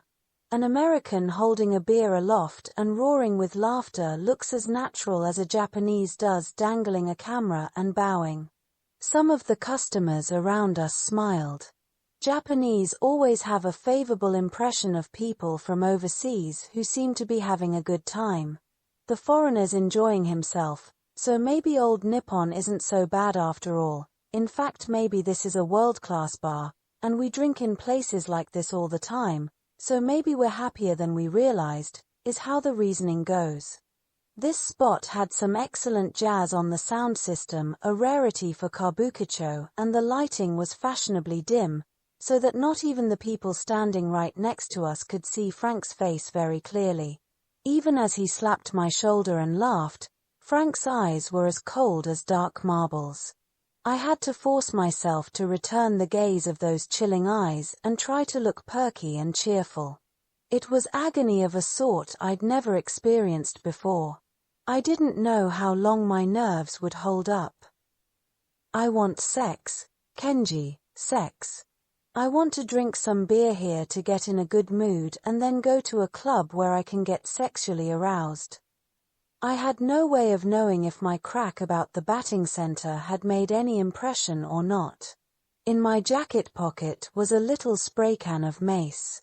I'd stopped in Shibuya to buy it after parting company with Jun had suggested a stun gun, but I was afraid that if worse came to worst, I could be wiped out before getting the damn thing switched on, and keeping it switched on would drain the battery.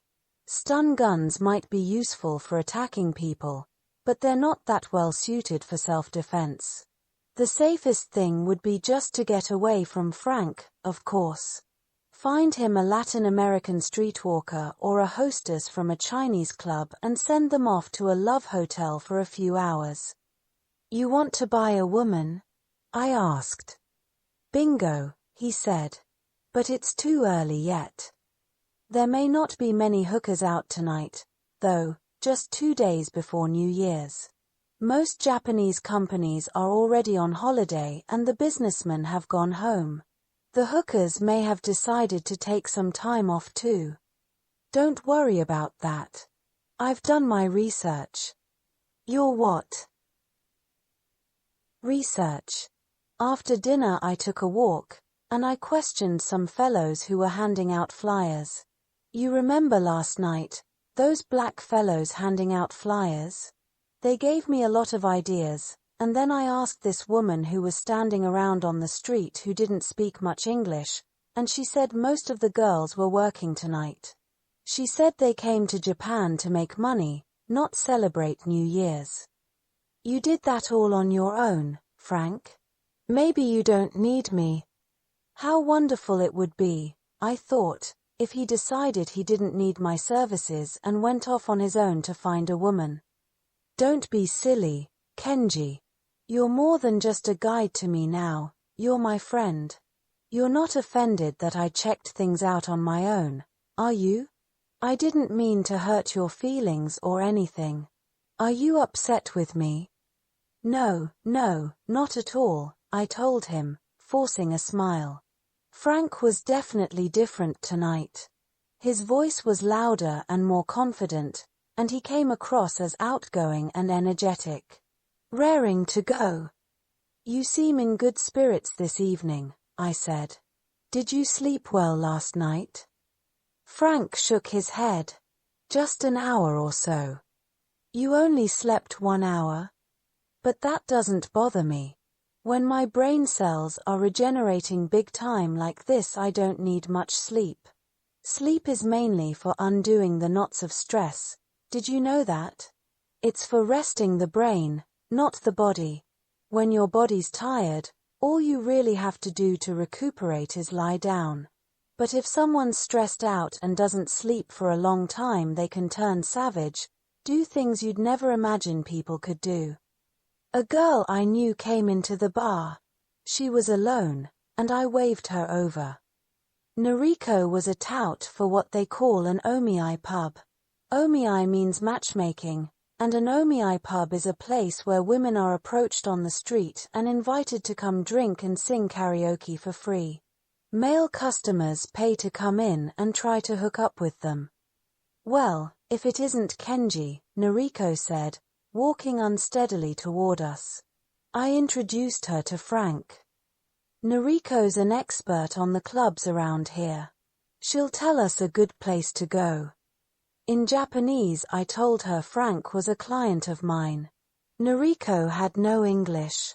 She was about 20, a dyed-in-the-wool JD who'd probably spent more time in reform schools than any other kind. I hadn't heard this from her.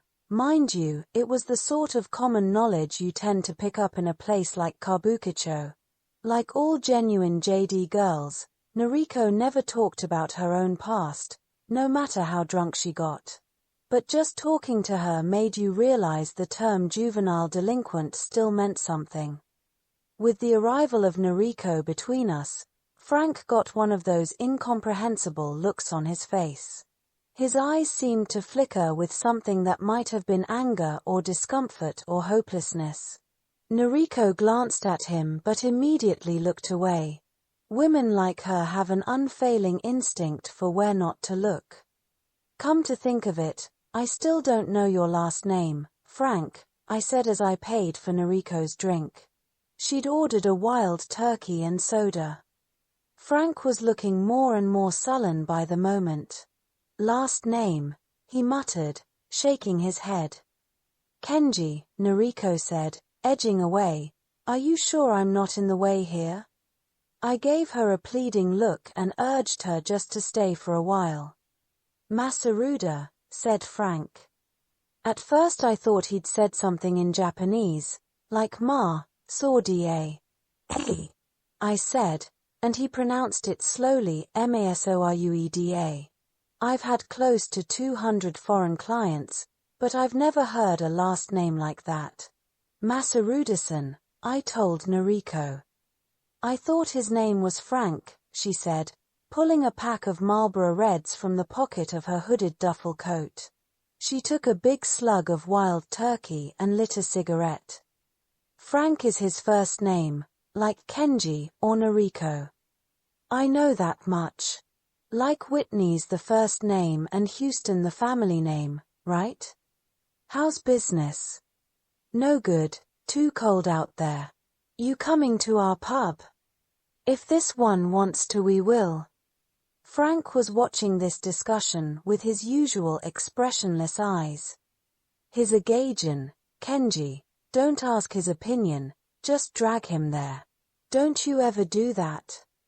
Not usually. You don't say.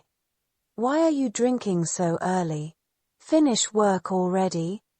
Just started, stupid, but I got pissed off. Noriko held up her empty glass. Can I have another one? Sure, I said. The bar was crowded, but over the noise you could hear a jazz guitar recording. Noriko knew a lot about jazz for someone of our generation. She was bobbing her head to the rhythm of the bass echoing off the walls and floor, with the smoke from her cigarette drifting up through her long, bleached, rust-colored hair. Noriko had striking, chiseled features, but she looked tired. Frank asked me if she was a hostess. I blanked on the English word tout and explained that she did the same sort of work as those black guys. She's pretty, he whispered to me. I passed this on to Noriko, who glanced at him and said, Domo. That's Kenny Burrell on the guitar, Frank told her. A piano player named Danamo Masaruda used to do a lot of sessions with Kenny Burrell. He's not a famous pianist, and not all that good, either, but he's from Bulgaria, and his grandfather was a sorcerer for a heretical sect called the Bogomils. What's the Gaijin-san saying? Noriko wanted to know, and I gave her a rough translation. So this piano player had the same family name? She asked, pulling out a second cigarette. Frank lit it for her. Domo, she said, then, thank you. She chuckled at her little adventure in English, and Frank blew out the match and countered with a domo of his own. Noriko then wanted to know what he meant by sorcerer. You mean like Siegfried and Roy? She asked me. A magician? I asked Frank. No, he said, and made a big deal of it by leaning back and waving his arms. You may know that sorcery was big in medieval Europe. Well, Bulgaria was the center of all that. I'm not talking about sleight of hand or juggling, I'm talking about black magic, Satanism, where you get power from the devil, not from God. You ally yourself with Satan. Tell her what I'm saying, Kenji. I'd think a girl like her would find this interesting. Frank's eyes glistened as he talked about this stuff. They grew moist and red, and his eyelids fluttered slightly. I was reminded of the eyes of a dead cat I once saw when I was a little kid. Walking across a vacant lot, I didn't notice the cat and stepped on it. Its carcass was already starting to rot, and I felt its gas-filled stomach burst, and one of the eyeballs popped out and stuck to my shoe. It was all about sex, that's what they were really into, all types of abnormal sex, sodomy, coprophilia, necrophilia. The whole thing started in the 14th century, when the Knights Templar defending the roads to Jerusalem met up with a heathen Arab cult. Did you know that when new recruits wanted to join the Templars, the initiation rites required them to kiss their sponsor on the anus? I bet it would excite the young lady to hear stories like this. The Rolling Stones were into Satanism at one point. She looks like she'd like the Rolling Stones. I struggled to translate this. What a crock of shit, Noriko said. I'm not interested in devils or whatever, but I know that's not Kenny Burrell on the guitar. I've never heard such crap. This guy's a barker. Kenji, listen to that guitar. Anybody can tell it's Wes. This barker doesn't even know Wes Montgomery when he hears him. Noriko poked Frank on the arm and said, Barker da yo, os-san. After I'd given Frank a simplified translation of what she'd said, Noriko started shouting at me, what about the barker part? Even I know the word fool, and you didn't say it just now. I told her there was more than one way to call someone barker in English, but she wasn't buying it. Yakuza hoods are the classic example, but people like Noriko get this way sometimes. Drunk or sober, she always had a hair trigger, and you could never tell how she was going to react to anything you said. With no warning whatsoever, even when you've meant no offense, people like her will suddenly decide you're disrespecting them. If you just try to laugh it off, they really snap, and once they've snapped, there's no way to salvage the situation. I looked at Frank, and he was morphing into the face again. There it is, I thought. There's the face that first aroused my suspicions. Noriko glanced at him too, and I could see her thinking, what the hell is up with this Gaijin? She stopped shouting. Kenji, Frank said in a low, thick voice. Is this broad a prostitute? He's asking me if you sell it, I told Noriko. She peered at Frank as if trying to decipher him and said, Not anymore. But you'll find a lot of girls like that in our pub. Frank turned the face toward me as I translated. All right, he said. Let's go to her pub. On top of the table in front of each woman was a placard with a number on it. There were 5 of them, and they were drinking juice or whiskey and water and taking turns singing karaoke. Noriko poured Frank and me some beer, handed us each a postcard-sized piece of paper, and explained the system. We were to write the number of the lady we liked on this paper, each sheet of which cost 2,000 yen. We could also write down what it was we hoped to do with the girl. Like, I'd like to take you out somewhere, or let's have a drink together here and get to know each other. Just keep it clean, Noriko said. These girls aren't pros. What's she saying? Frank asked me. I murmured in his ear that the women were amateurs. In terms of looks and fashion and attitude, they represented a variety of types. The woman behind placard number 1 wore a white mini-dress and a lot of makeup and didn't look like an amateur to me. A non-professional, dressed like that, on her own in Kabukicho on December 30th. It would have been inconceivable just 3 or 4 years ago. Lady number 2 wore a leather jacket and velvet pants, and number 3 a cream-colored suit. Ladies number 4 and 5 were together and wore similar, brightly colored sweaters. Lady number 1 had just finished singing, and now number 3 was performing a Seiko Matsuda song from about 10 years ago. Kenji, what kind of place is this? Frank asked me. She said we'd find hookers if we went to her pub. I told him that in Japan right now there were more and more women who were somewhere in between pro and amateur, but I didn't really expect him to understand. Ladies number 1 and number 3 were smiling at me and Frank. Not even I could say with any certainty where on the proem scale they fell. The room had 6 or 7 tables and muddy orange wallpaper with an incomprehensible design. A design that said, "We wanted the place to look classy and tried to imitate the effect of tapestries in some European castle, but, sorry, on our budget, this was the best we could do."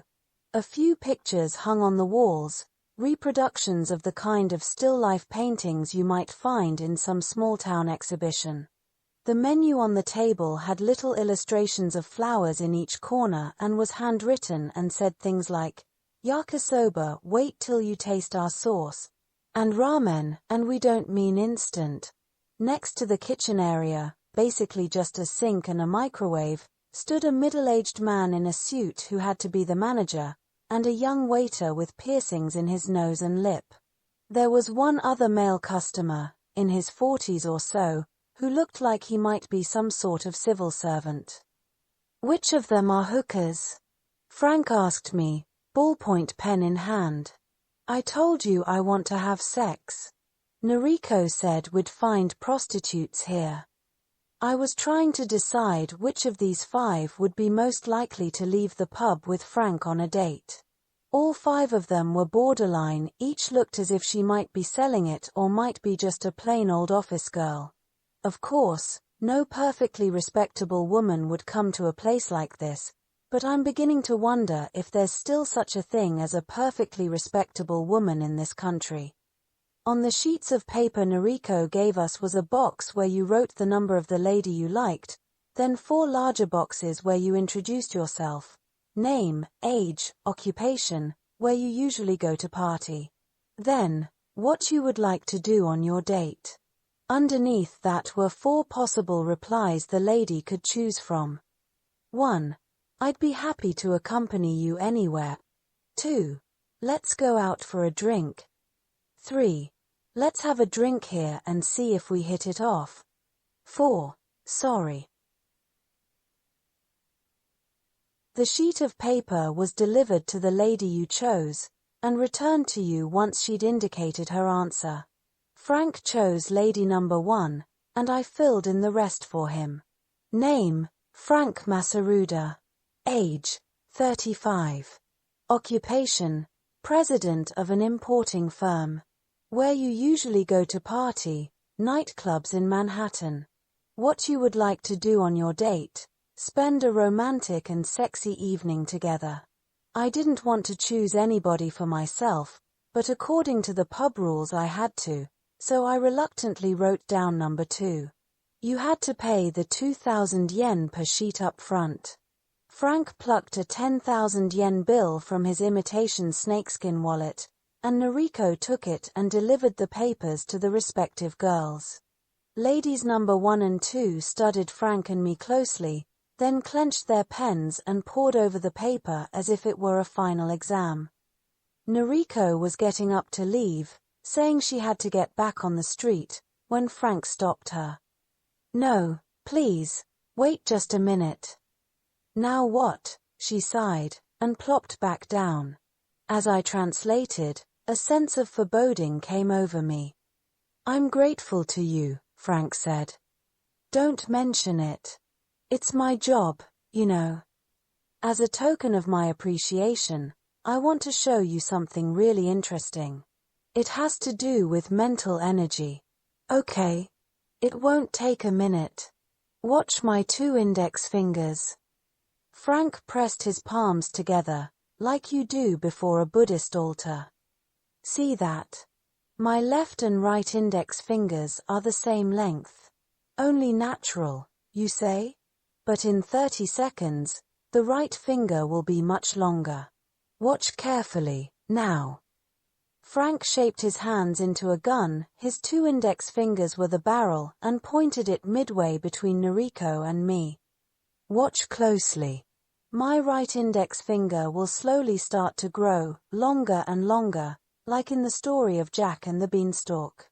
It's actually growing now, but if you don't watch carefully you won't be able to see it." I was on Frank's right, and Noriko was across from us. Frank had pushed up the sleeves of his sweater and jacket, and from where I sat I had a clear view of his left wrist and the back of his right hand. There wasn't much hair on the inside of his left wrist, and I could see that he'd applied makeup there, like a flesh-colored foundation. What was he covering up, I wondered. Frank was recounting the story of Jack and the Beanstalk, and as I translated for Noriko I peered at his wrist. Beneath the makeup I could see these raised lines that at first I thought were a particular sort of tattoo, like Hell's Angels often give themselves, scraping the skin to make a swollen wound and then injecting ink. When I realized what they really were, every hair on my body stood on end. Suicide scars. I know a girl who has 3 scars like that on her left wrist. But Frank's scars were beyond belief. There were dozens of them, more than you could count, within a space of about 2 centimeters, and they went halfway around his wrist. How many times had that wrist been slashed, then allowed to heal, only to be slashed again? Just thinking about it made me feel like throwing up. Kenji, where are you looking? At the sound of Frank's voice a shudder ran through me, and I looked up at him. Never mind, he said. Just translate what I'm saying for your friend here. Something was wrong with Noriko. Her eyes weren't focused, and a thick vein stood out on her forehead, throbbing gently. You will forget everything, Frank told her. Do you understand? The moment you step out on the street, you will forget everything that happened here. I didn't translate this faithfully. In fact, I told Noriko the opposite of what Frank had said, that she'd remember everything. Kenji, you weren't watching my fingers, Frank said. He gave Noriko's shoulder a squeeze and said I love you, raising his voice a little, and Noriko's eyes came back into focus. She excused herself politely and walked out.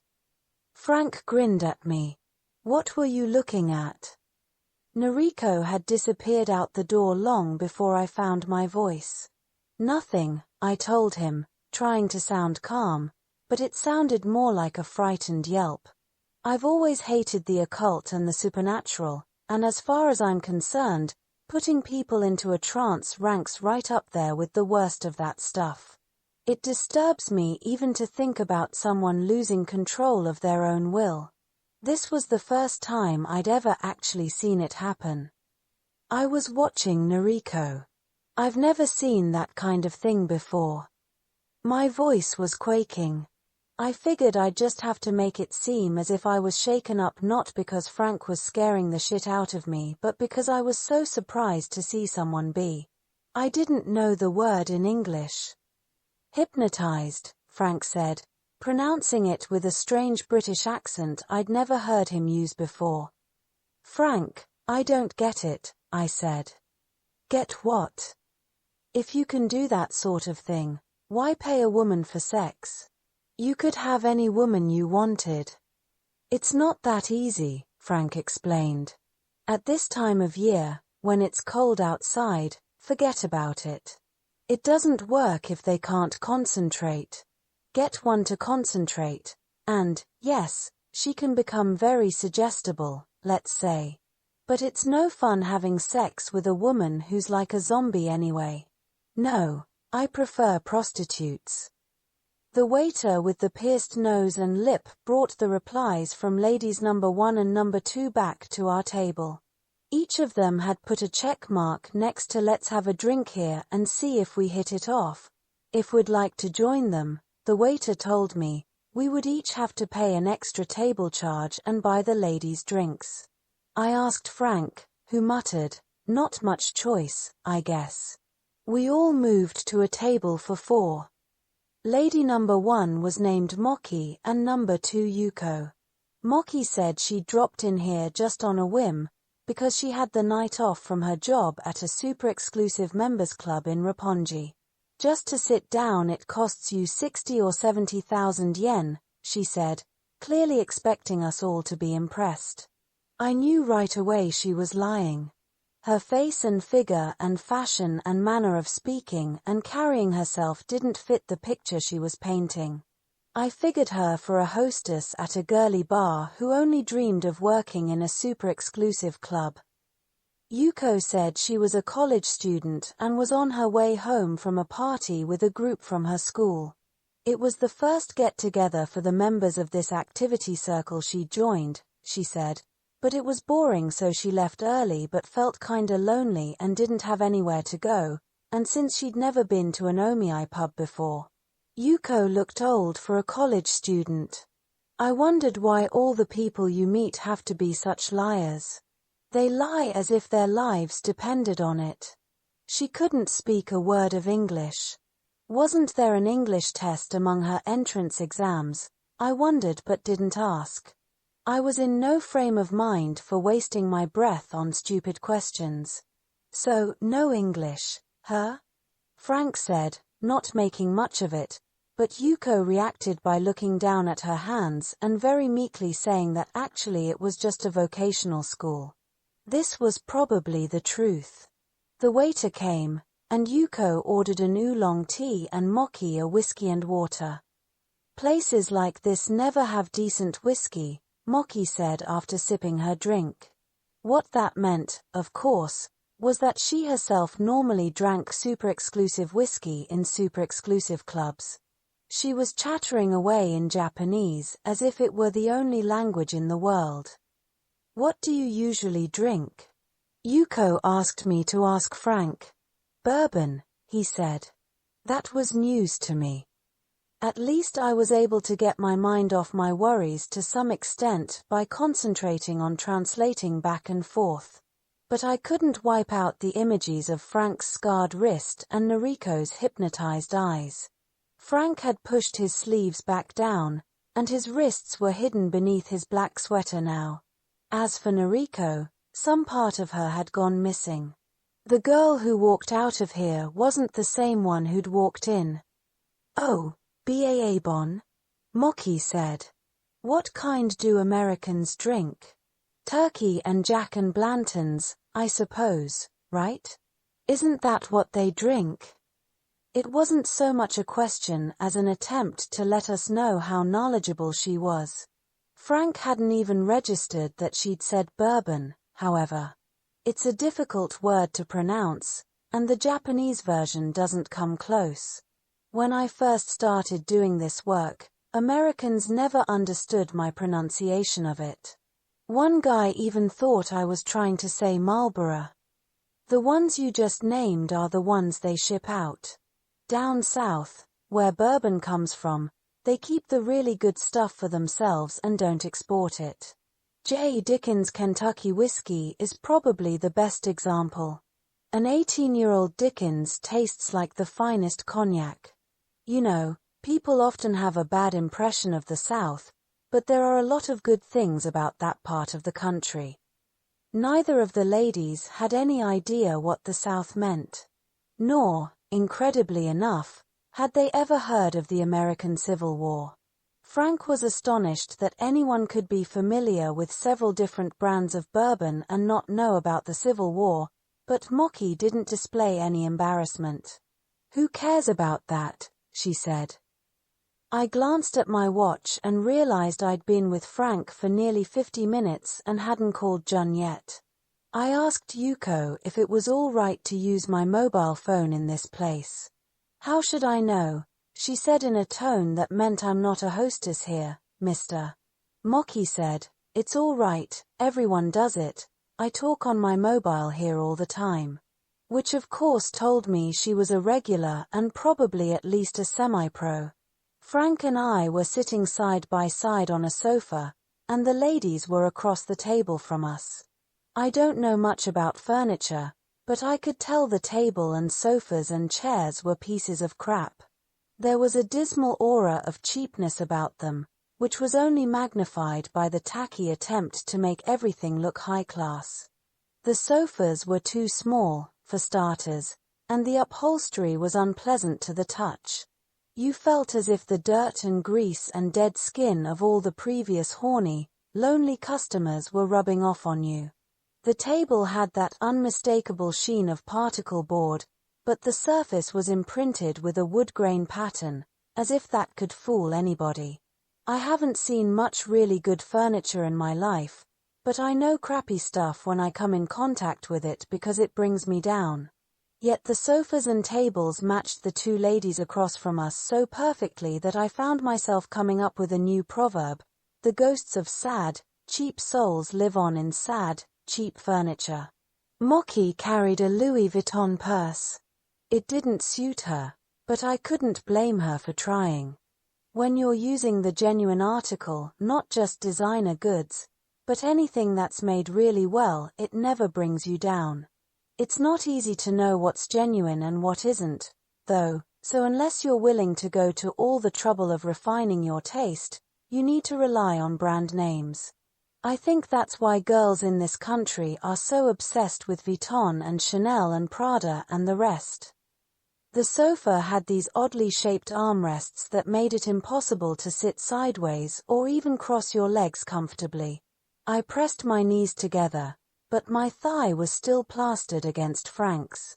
And I couldn't extract the mobile from my jacket pocket without my elbow and forearm coming in contact with his body. "You calling your girlfriend?" he asked. Yuko pushed a napkin and ballpoint pen across to Frank, saying, "Name, name." He absently wrote Frank, then lifted the pen off the napkin and said, "Kenji, what was my last name again?" He smiled as he asked me this, a smile that would have given anyone the willies. Just then Jun answered the phone. "Kenji, are you all right?" "Yeah." I was about to expand on that when Frank said, "Let me talk to her," and reached over and took the mobile from me. Instinctively I clutched at it, but he easily ripped it from my fingers. Like a hungry gorilla stripping a banana from a tree. "What the fuck are you doing?" I nearly shouted, but the survival instinct kicked in, and I shrank back down in my seat. If I were a dog, I would have tucked my tail between my legs and rolled on my back. I was on Frank's right and had been holding the phone in my right hand when I saw his left arm stretch out in front of my eyes, all but covering my face. He grabbed hold of my wrist and pulled my hand away from my ear, then used his other hand to wrench the phone from my grasp. I thought he was going to tear off a few fingers along with it. It had been a very violent act, but it happened so quickly that the ladies must have thought we were just horsing around. "Oh, stop it," they squealed with pseudo-girlish glee. Frank's strength was off the chart, and his hand felt the same way his arm and shoulder had the night before, when I was leading him out of the batting cage. Metallic. I was afraid he was going to crush the phone in his fist. Mind you, he'd done all this without any visible effort. It wasn't as if he was straining. "Hi. My name's Frank," he shouted into the phone, loudly enough to drown out the background music playing over the speakers, a song by the Ulfals, but his tone was cheerful and friendly. Like the super salesman type you often see working the phones in American movies. "You're Kenji's girlfriend, aren't you? What was your name again?" I prayed for Jun to act as if she didn't understand English. "What's that?" "I'm sorry, I can't hear very well the music." "Hey, Frank," I said. I wanted to tell him Jun didn't speak much English, but he gave me an icy look and growled, "Shut up, I'm talking here." The face made a brief appearance, and it was scarier than ever. Moki wasn't looking, but Yuko happened to glance up and see it, and the smile froze on her lips. Even a dim-witted vocational school student with zero English could sense something abnormal in the face. She looked like she was going to burst into tears. I, for my part, was learning this much about Frank. The angrier he got, the cooler he became. As his rage grew, his features seemed to sink and contract and his eyes would glint with a colder and colder light. Expressions like boiling mad didn't suit Frank at all. "What's that?" "I'm asking what your name is." "Your name." Frank was all but bellowing into the phone now. Apparently Jun was doing a good job of pretending not to understand. Kenji, Frank turned to me, what's your girlfriend's name? I didn't want to tell him. She's not used to talking to foreigners, I said. She's probably confused. I wanted to say she was probably intimidated, but couldn't think of the word. What's to be confused about? I just want to say hello. After all, you and I aren't just a guide and his customer now, we're. The intro to a karaoke tune blasted over the sound system, several times louder than the background music had been. The civil servant guy started singing, and there was no possible way to carry on a telephone conversation. Frank spread his hands palms up in a disgusted shrug, then handed the mobile back to me. I'll call again, don't worry. I shouted to Jun and shut the thing off. Why don't they turn down the music? Frank said. The noise is brutal. To hear him use that word was somehow both funny and depressing. Like listening to a prostitute denounce promiscuity. But it was true, the karaoke had been turned up to a nearly intolerable level. The civil servant, a man in his mid-40s or so, was butchering the latest song by Mr. Children, and the girls were clapping along apathetically. He'd clearly chosen this song to appeal to them. Anyone could have told him that just singing a Mr. Children song wasn't going to make him popular with young women, but he was giving it all he had, belting out the lyrics so passionately that veins bulged in his throat. Frank gestured to me that it was too loud even to talk and sat there looking disgruntled. I was none too grunt-led myself. I was concerned about Jun, and I was worried about Noriko out on the street and probably still in a trance, but more than anything I was consumed with my own distrust and fear of Frank. The last thing I needed right now was to have someone belt out, at his splitting volume, a song I didn't even like. People in this country have no consideration for others, no glimmer of comprehension that they might be annoying those around them. There was something very ugly about this man contorting his face as he struggled with the high notes. It wasn't a good key for him, and in any case it wasn't a song he'd chosen out of an actual desire to sing it. He'd chosen it to ingratiate himself with the girls, and he didn't seem to notice that the girls were all but yawning and rolling their eyes. In other words, he was the only one who failed to realize that what he was doing was completely useless. And infuriating.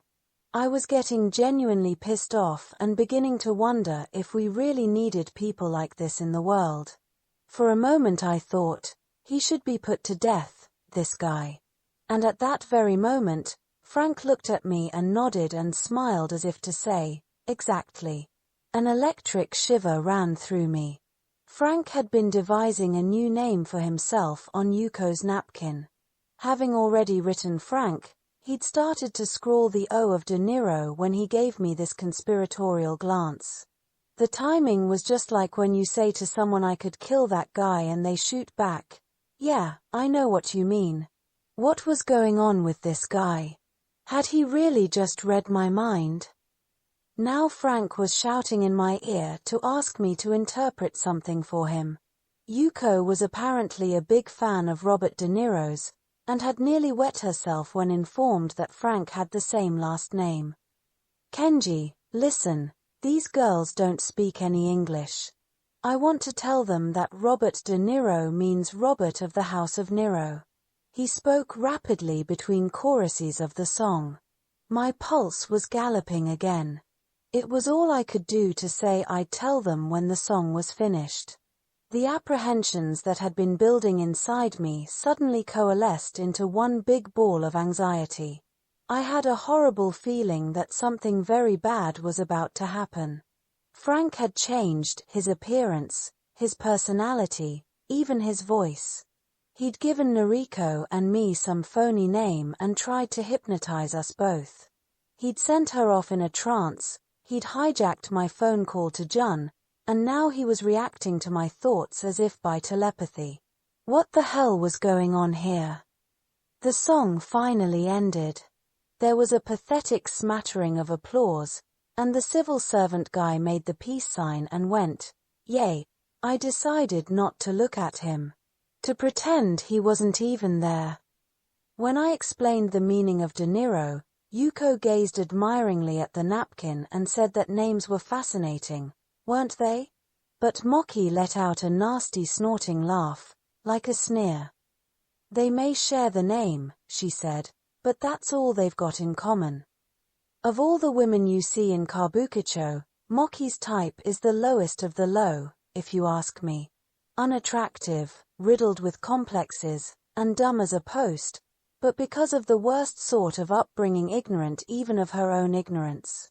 Convinced she ought to be working in a classier place and living a better life, and equally convinced that it's other people's fault she can't pull it off. Envious of everybody else and therefore eager to blame them for everything. Treated so badly all her life that she thinks nothing of doing the same to others by deliberately saying things that hurt them. What did she say? Frank asked me. I told him. Oh, he said. And what's so different about me and Robert De Niro? Everything, Moki said and snorted again. I was at a loss. Should I make this idiot woman across from us shut up? Should I get Frank out of this pub? Or should I pretend I needed to use the restroom and run like hell? So many things had happened in so little time that I couldn't marshal my thoughts. The narrowness of the sofa had something to do with it. Because Frank's thigh was pressed right up against mine, part of me had already abandoned all hope of escape. When the body's constrained, so is the spirit. I knew this was no time for getting worked up about the karaoke singer or Moki, but when you're in an extreme situation you tend to avoid facing it by getting caught up in little details. Like a guy who's decided to commit suicide and boards a train only to become obsessed with whether he remembered to lock the door when he left home. All the same, I kept trying to devise a way of taking Moki down a notch or two. And I couldn't come up with anything. Women like her have a nearly impenetrable barrier of stupidity. I could put it to her straight, "You're a moron," but that wasn't likely to produce much more than an angry "what's that supposed to mean?" Everything. Everything, she said again, looking at Yuko for confirmation. Right. I don't know, Yuko said, opting to keep it vague. But they're totally different. The face, the style, the body, everything. Snort. Have you ever met the real De Niro? Frank asked her. He's got a restaurant in New York, and I've seen him there 2 or 3 times. Bob's not that tall, and he's very unassuming, just a regular fellow. Jack Nicholson lives on the West Coast, which may be why he has that movie star air about him, but De Niro really seems like just a normal person. That's how you know he's a great actor. That mood, that intensity you see on screen, is something he has to work very hard to create. I didn't see what good it would do, but I translated this too. Meanwhile, the waiter with the piercings brought 2 orders of yakisoba and potato chips to our table. I told him we hadn't ordered them. I did, Moki said, snatching one of the plates of grilled noodles and veggies. You have some too, she told Yuko. Kenji, did you translate what I just said? Frank asked, watching the girls dig in. I told him of course I did. What were we doing here anyway? He wanted to know. Did we come here to watch 2 broads eat noodles? I want to have sex. Noriko said there were hookers in this place. Are these 2 hookers? I translated the question. What a jerk, Moki said through a mouthful of noodles. Right, she said to Yuko. That's what's wrong with places like this. You get all the losers, know what I mean? Yuko gave me a troubled look before saying, but I can see how he might misunderstand. Don't be silly, said Moki. We're not the ones who asked them to join us. She waved her hand dismissively as she spoke, and part of a sauce-covered noodle fell on her dress. "Shit!" she shrieked, wetting a handkerchief and dabbing frantically at the spot. "Bring me a hand towel," she shouted at the waiter standing by the counter, loud enough to drown out the Ulfals, whose album was back on the sound system. She scowled at the dark stain on her white dress and wiped at it with the moist cloth the waiter had fetched, but the stain wouldn't come out. Moki was short, with a round face and rough, swarthy skin. To think there were men who'd pay good money even for a woman like this. Men today are such a lonely breed that any woman who wants to sell it, as long as she isn't absolutely hideous to look at, will find a buyer. Which is partly why women like Moki get so full of themselves. "Look what a pretty pattern it made," Frank said with a smile. "I translated this." "What's he talking about? He doesn't know anything." Moki spat back, refolding the hand towel and dabbing at the stain some more. Yuko clucked sympathetically. "That's a Junko Shimoda, right?" "That's right," said Moki, glaring at Frank and me and adding pointedly, "I'm glad somebody knows quality when they see it. You might not think it to look at me, but I've always worked in the highest quality places, even as a student working part-time, and not just nightclubs, either. My first part-time job was at a market in Seijo-Gakuen where they had nothing but the best gourmet foods that only rich people could afford, like sea bream sashimi, 5 slices in a pack, 2,000 yen. Tofu too, I couldn't believe it at first.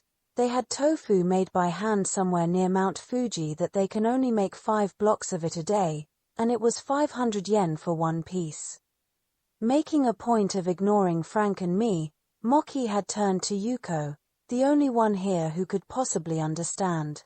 Yuko nodded and sucked up her yakisoba as she listened. Lady number 4 was leaving. She'd been left on her own after the Mr. Children guy chose lady number 5. Of the 5 women present, number 4 and number 5 were dressed in the most conventional clothes, sweater and skirt, sweater and slacks, but as it turned out, they were the true professionals. The Mr. Children guy, familiar with places like this, had sniffed it out. The only one left alone now was lady number 3, who was holding the karaoke mic and leafing through a song catalogue. She was wearing a suit, but she was young. She was also the prettiest woman here. It was just past 10 o'clock, so I figured her for a hostess on the late shift, midnight till 4 or 5 in the morning. This place was more like the waiting room in a train station or something than a pub, a random mix of men and women killing time till something happened. They say that not just in Kabukicho but in entertainment districts around the country there are fewer and fewer customers whose main goal is sex. I know of a street in Higoshio-Kubo where older men form a queue for a chance to talk, just talk, to high school girls. The girls hang out in coffee shops on that street and get thousands of yen an hour for chatting with these guys. Lady number 1, who was still going on about how she'd lived her entire life in contact with items of the very finest quality, had probably once done similar things. Moki sincerely believed that because she'd come up surrounded by 500 yen tofu and 2,000 yen sashimi and whatnot, nothing but the best was good enough for her. Naturally, the Junko Shimoda dress didn't suit her in the least, but she didn't have a single friend who would point that out to her. Then again, even if such a person were available, she'd have made sure to avoid them. I once heard a psychiatrist type say on TV that people need to feel they're of some value to go on living, and I think there's something to that. It wouldn't be easy to keep going if you thought you were of no use to anyone. I looked at the manager of this place, who was standing at the counter tapping away on a calculator. He might have been the prototype of men in the sex industry. You could tell by his face he'd long since stopped even asking himself if his life was of any value. Men like him, managers of soaplans and Chinese clubs and S&M clubs, not to mention gigolos and pimps, men who eke out a living exploiting women's bodies, all have one characteristic in common: They look as if something has eroded away inside them. I talked about this with Jun once but couldn't explain it very well. I tried to describe it in a lot of different ways, saying it was as though they've given up hope, or lost their pride, or lied to themselves too long, or have no emotions left whatsoever, but she didn't really get it. Only when I described their faces as blank, only then did she say she understood, kind of. About 2 or 3 weeks after that, I saw a news report on North Korea. It was about how people were starving there, and they had shots of some of the children. And in the faces of those skinny, dying kids was the same whatever it is that you see in the faces in bands, and in kabukicho you can hardly spit without hitting one. Ours was miles away, his eyes staring at nothing anyone else could see. In a small voice, Lady Number 3 had begun singing an Amuro tune, something about how lonely everybody is deep down inside, but the waiter didn't look at her, didn't even seem to be aware of the fact that someone was singing. Meanwhile, the Mr. Children guy had loudly and brazenly opened price negotiations with Lady Number 5, who I now realized was probably over 30. The room was warm and she'd perspired a bit, dissolving some of her makeup, and you could see some serious wrinkles on her neck and around her eyes. Mr. Children was badgering her. I bet you work the telephone clubs. I've met loads of women like that, and I know one when I see one, honey. Maybe Number 5 was in desperate need of cash, because nothing he said seemed to piss her off. She sat with her hands on her knees, simpering and shaking her head from time to time or looking up at the door as if willing a more appealing man to enter. Something's wrong with me, I thought. I don't normally spend so much time studying other people, especially in places like this. Moki was still blathering away. Yuko had finished her yakisoba. Frank asked me to translate what Moki was saying, and I did, mechanically. After I quit the job at the market, I took some time off for a while and then I started working in nightclubs, but I told myself I would never work in a low-class place, because the only people you get in low-class places are low-class people, right? Just a minute, Frank interrupted her. What? Moki said, but her face said, put a sock in it, fatso. What are you doing here? What is it you came here to do? That's what I can't understand. I'm here to talk to people, Moki said. I've got the night off at this exclusive club I work at in Roppongi, and normally I don't come to Shinjuku that much, but sometimes I come here just to talk to people, and people usually get a kick out of my stories because they're full of things hardly anyone knows about. When I say my stories, I mean like, for example, I'm the sort of person who even going to America or someplace I never want to fly economy. You know what I mean? She took a sip of whiskey and looked at Yuko for agreement. Yuko nodded. Some people are like that, aren't they? Yuko had been glancing at her watch a lot the past few minutes. Having left a boring party, she'd simply decided to pass the time at an omiai pub before heading home, and now she was planning her exit. Not being as hardened as Moki, she apparently considered it rude to bolt immediately after wolfing down the noodles we'd treated her to. She hadn't noticed that Frank and I were finding Moki very difficult to take, and as she timed her escape she was absently chiming in with a word or two whenever Moki paused to breathe. Yuko was thin, with a pale, unhealthy-looking face. Her flat, straight hair hung down over her collar, and from time to time she would flick it back with unmanicured fingernails. Though not particularly interested in what Moki was saying, she'd nod in agreement whenever called upon. She was more of a regular civilian than any other woman here, but she was here. Plainly no stranger to loneliness. If you ride in coach, the atmosphere of coach soaks right into you. That's what one of our regular customers told me, and I think it's really true, don't you? This customer is a man who works for a TV station, and believe me, you'd never see him in a place like this. He says he's never traveled anything but first class in his life, and on domestic flights he always gets the super seat, except Japan Air System doesn't have the super seat, so when he wants to go somewhere only JS flies to, he books a seat in the green car of a bullet train instead.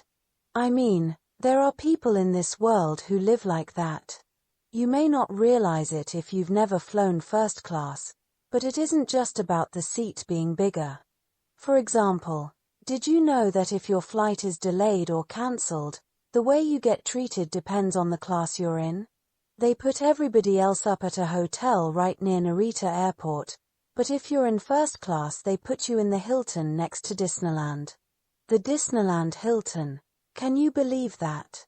It's always been my dream to stay there. Well, I guess that's true for everybody, right? Yuko acknowledged the question with another ambiguous I was still mumbling into Frank's ear a translation of whatever bullshit Moki came out with, like a simultaneous interpreter. I'm not used to that sort of thing and don't really have enough English to do a very good job, so my translation grew rougher as Moki rattled on. The last bit, for example, came out something like, all Japanese dream of staying at the Hilton, but I didn't think it mattered much.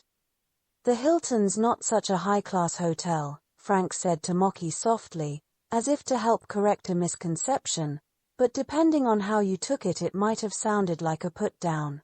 In fact, that's how I took it. I thought Frank was trying to dump on her.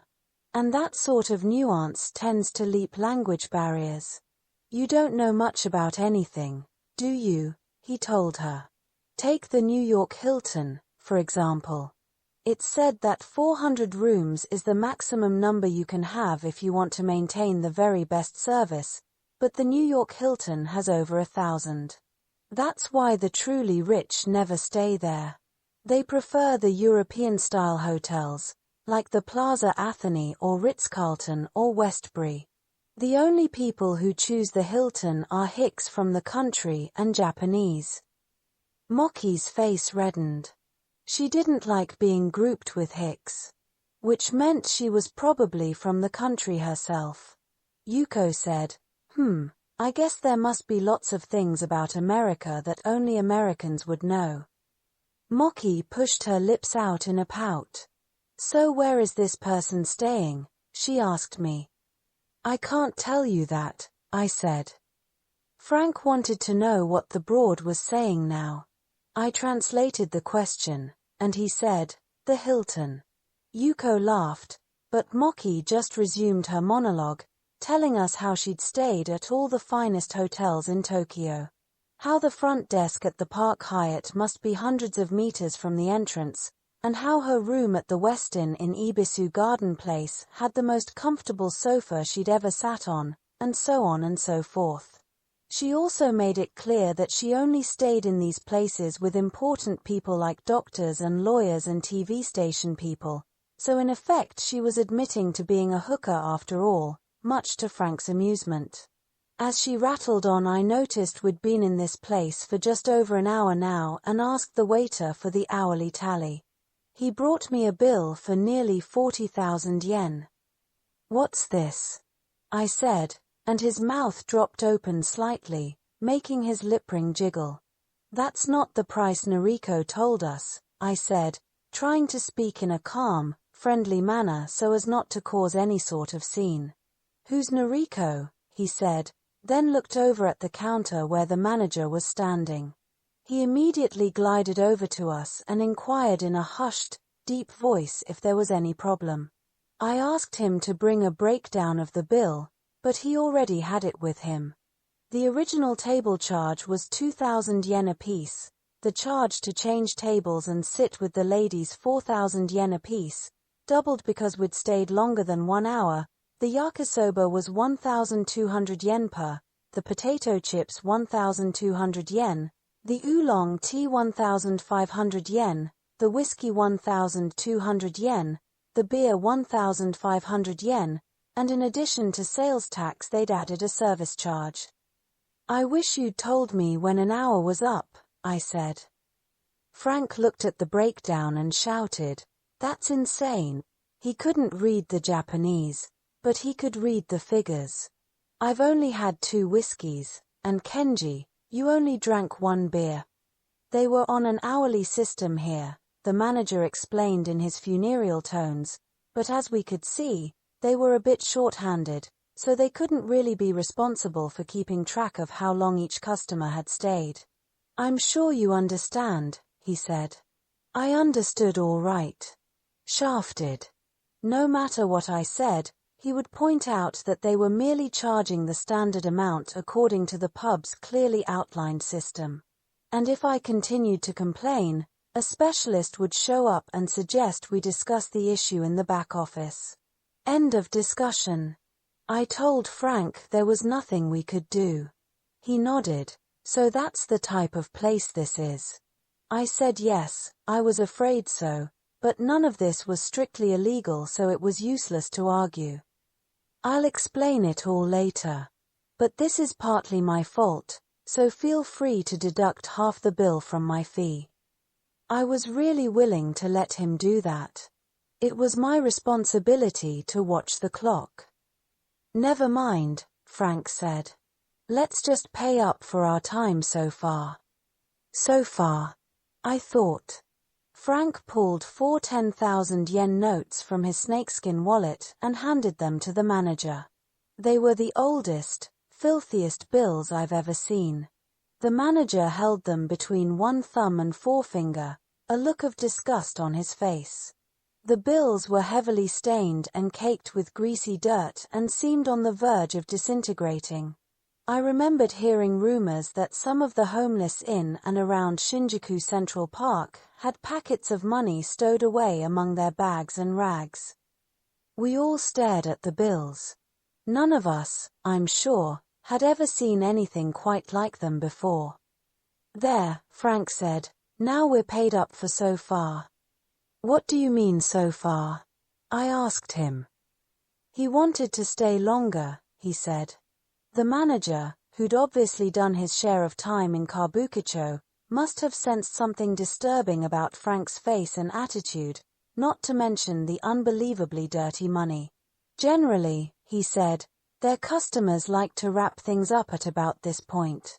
Translation: please leave. Frank, let's go. The system here is for us to finish up now, I told him, clapping him lightly on the shoulder. The muscles there were as hard as cast iron, and a chill ran from my fingertips all the way down my spine. All right, then, shall we move on? He said. Oh, wait, those bills I just gave him. I dropped them in the gutter earlier. Maybe I should pay with a credit card. He pulled out his wallet again as the manager, recognizing the words credit card, gave him a quizzical look. Kenji, ask if I can use a card. A credit card is fine, the manager said warily. I have a really unusual American Express card. Look at this. See? You girls look, too. Seriously, lean in here. Now look closely at the card. There's something unusual about the face of this warrior fellow, right? If you move it back and forth like this in the light. Look there. It looks like he's smiling, doesn't it? Now watch carefully. The 2 staff members and the pair of women leaned closer and closer to the card, as if pulled toward it. A familiar, creepy vibe told me that Frank was up to something again. The air seemed so dry it pricked my skin, yet so dense it was hard to breathe. I, for one, wasn't going to look at Frank's card. I kept my eyes on the manager and waiter, and sure enough in a matter of seconds I saw a change come over them. Something in their eyes. I once read that when you're hypnotized you temporarily enter the world of the dead, and whether it's true or not, I do know that something spooky happens.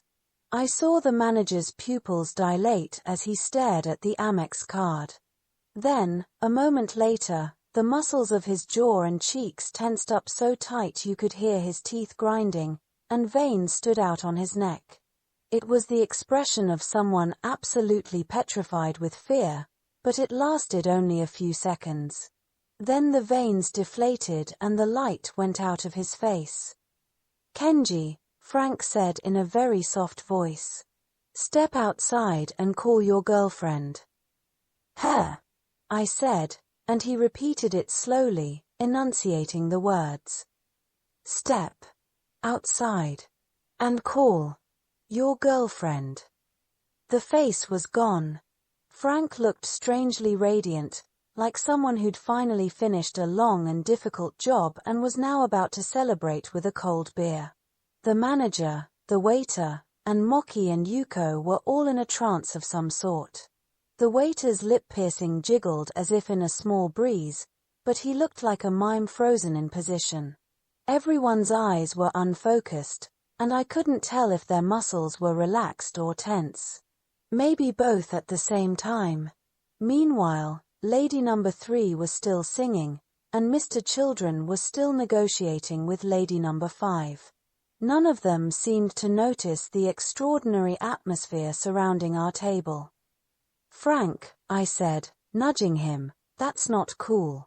I assumed he intended to leave everyone hypnotized and walk off without paying. We can't run out on the bill. I'll never be able to show my face in Kabukicho again. I wouldn't do anything like that, Kenji. Just get out of here and let me handle this, will you? Or do you want me to kill you? His eyes seemed to say. My spine felt as if it were packed in ice, but before I knew it I was on my feet, which made me wonder for a moment if I'd been hypnotized too. I turned sideways to squeeze past the manager and waiter. It was like threading my way between a pair of mannequins. My elbow brushed against the waiter's right hand, but he wasn't there to feel it. As I walked away from the table, I glanced back at Moki and Yuko. They were both leaning forward in their chairs, rocking back and forth as if on seesaws. I walked out the door toward the elevator hall and flipped open my mobile. I knew Jun would be in my apartment, but I couldn't bring myself to call her and just paced up and down a while. Finally I walked back and peered inside the pub through a tinted glass panel in the door. I could vaguely make out shapes moving around inside. And then I saw an unmistakable form lumbering toward me. I dashed for the elevator, but it was too late. All right, Kenji, come on back in, Frank said. I didn't want to go, but with Frank's eyes drilling into me, I couldn't have moved anyway. I had turned to stone, from the tip of each hair on my head all the way down to my toenails. Frank grabbed me by the shoulder and dragged me inside. At the door I lost my balance and nearly fell, but he caught me and easily supported my entire weight with his right arm. He carried me inside as if I were a piece of luggage and dropped me carelessly on the floor. I heard him walk back to the door and pull down the steel security shutter outside it. When I opened my eyes I saw two pairs of legs, a man's and a woman's. I knew the woman was Moki by her red high heels and white lace stockings. A wet, shiny, scarlet line slithered down the shin of one stocking. Like a living creature, some sort of parasite maybe, it was crawling along the delicate threads at a slow but steady pace.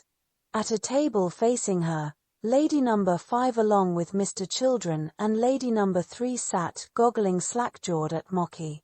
The moment I looked up and saw what they were staring at, everything in my stomach began the journey back up my esophagus. It looked as though Moki had another mouth below her jaw.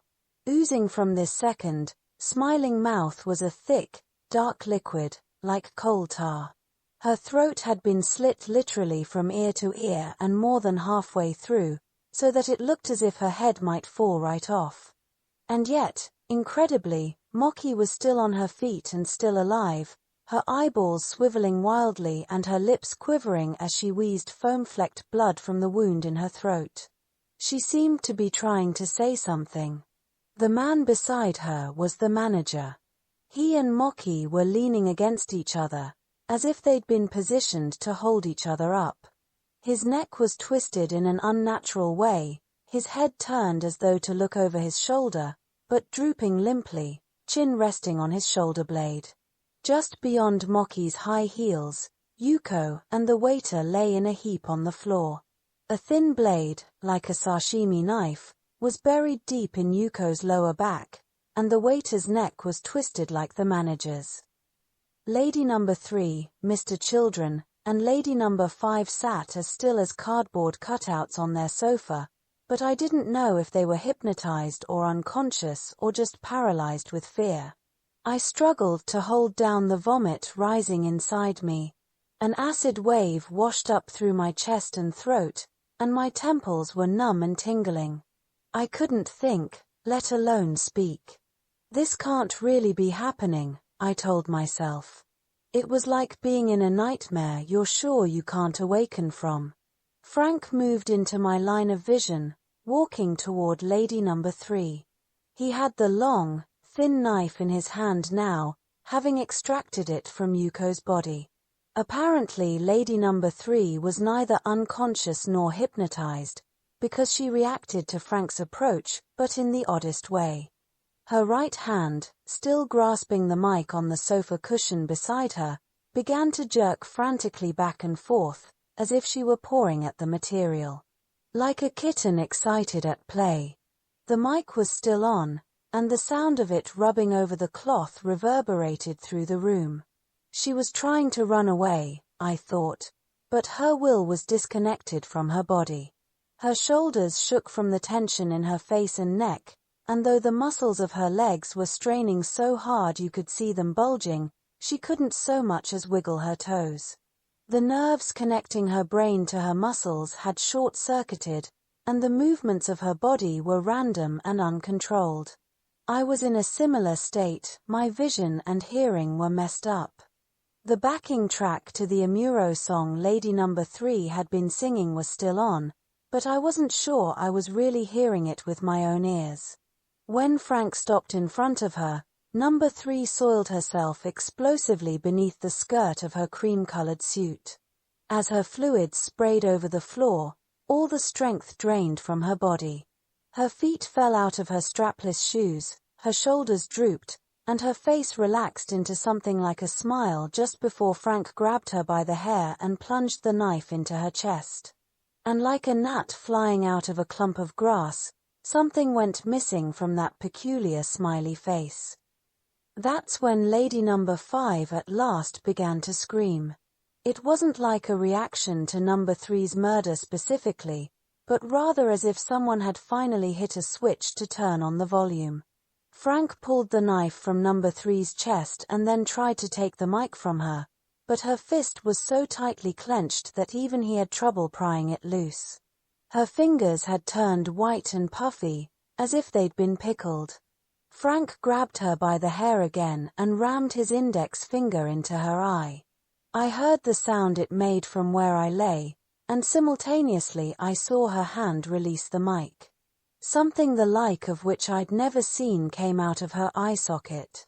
A thick, gooey, semi-transparent liquid speckled with red dots. Frank took the mic and held it up to Lady number 5's screaming mouth.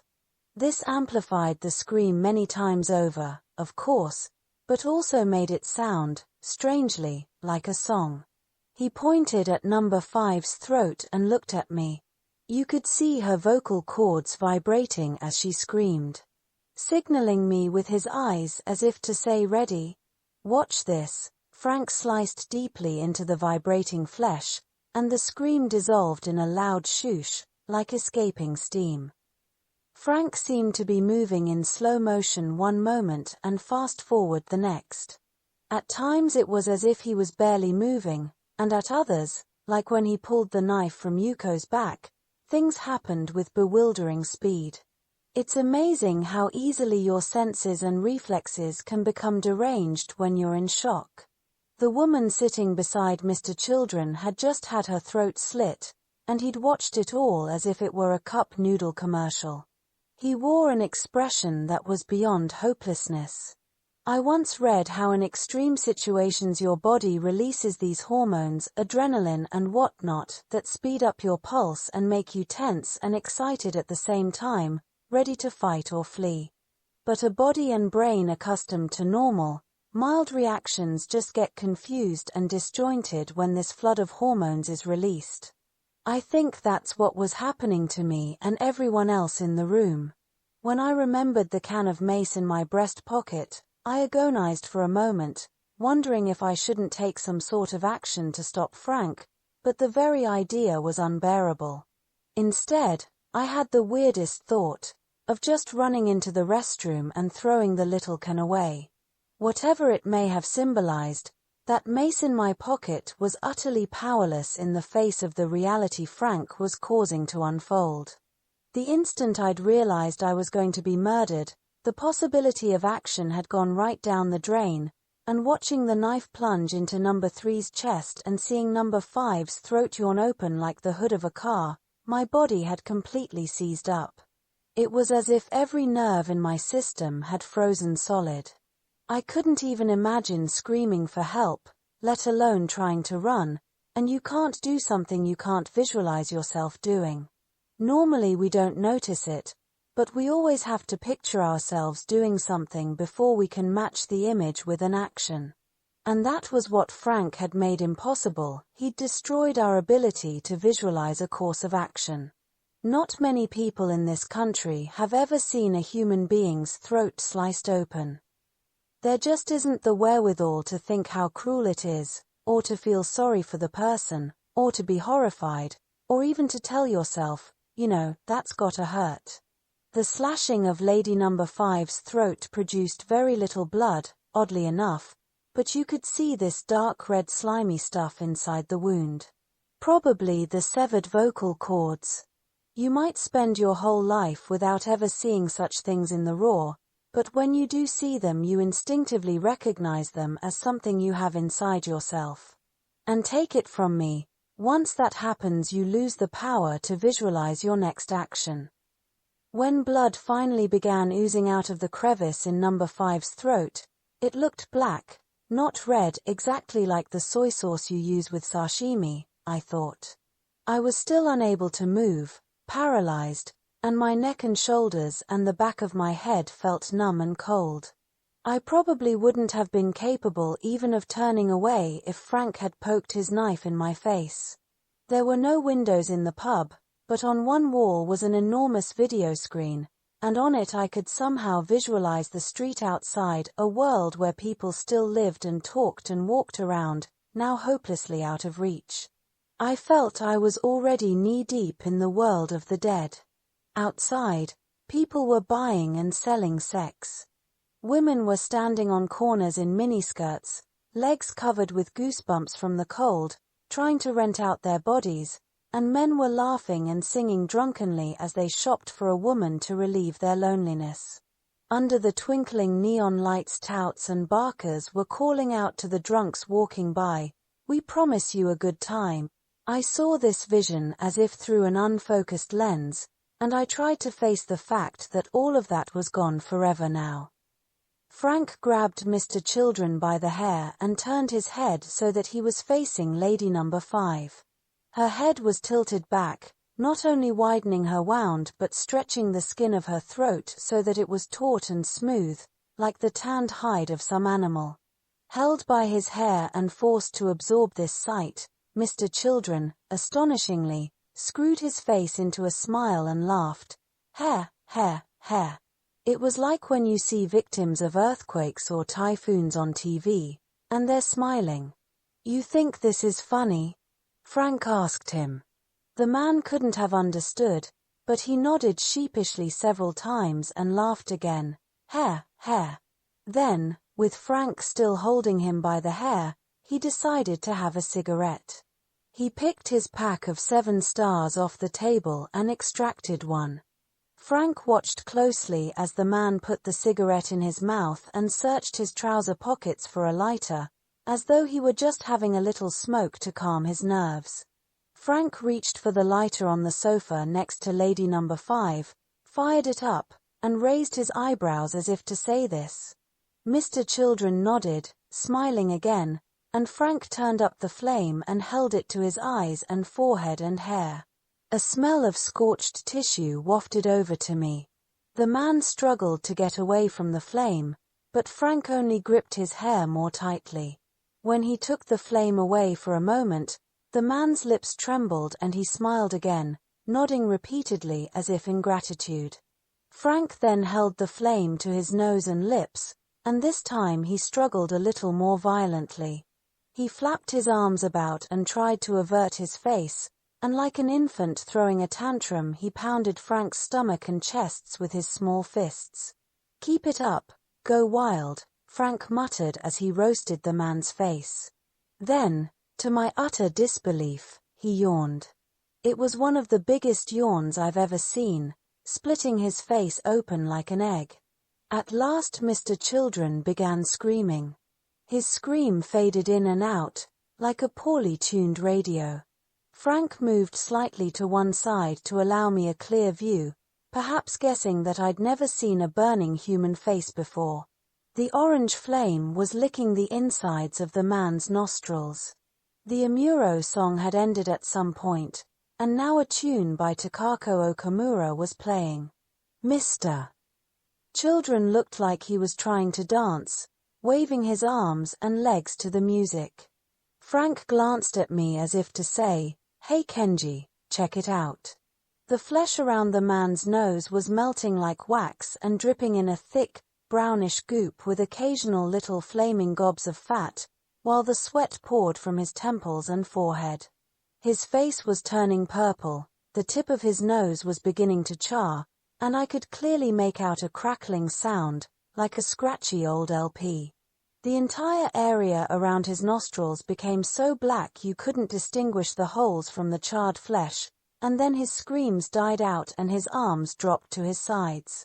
I could hear the Takako Okamura song and the crackling flesh and a third sound which I only gradually recognized as Mr. Children weeping.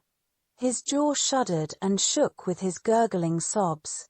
Frank looked at him curiously, before giving another yawn, long and leisurely and so cavernous that it looked like he was going to swallow the man's head. Mr. Children still hadn't lost consciousness when Frank left off burning his face and reached over to hike up the skirt of Lady Number 5, whose throat was still leaking blood. The moment Frank lifted her skirt, she slumped against the backrest of the sofa. Her head flopped back over it until all I could see of her face was her nostrils, and then, carried by its own weight and with a sound like a rusty lock giving way, it flopped even farther. I never would have thought the head could bend all the way back like that. Now the wound looked like the mouth of a vase filled with dark red fluid. I could see veins and bone and a gooey white stuff, but strangely enough the blood still wasn't spurting but only slowly seeping out. Mr. Children was holding his molten nose with his right hand as he sobbed. Tears and sweat dripped from his face, and some fluid matter oozed through his fingers. Frank spread Lady Number 5's legs apart, then ripped her panties and stockings open and waved me over, saying, "See me, Kenji." I didn't go. I was still sprawled on the floor and literally couldn't have moved to save my life. Frank let go of Mr. Children's hair, strode over to me and, grabbing the collar of my jacket, dragged me across the floor to Number 5's feet. Her body was twitching in various places. Maybe she was still alive. The flesh quivered where her inner thighs met her groin, and her pubic hair bristled as her vagina opened and closed, for all the world as if it were breathing. "Kenji, tell this man to have sex with her," Frank whispered in my ear. I shook my head. I'm not sure I could have spoken anyway. "Tell him," Frank shouted.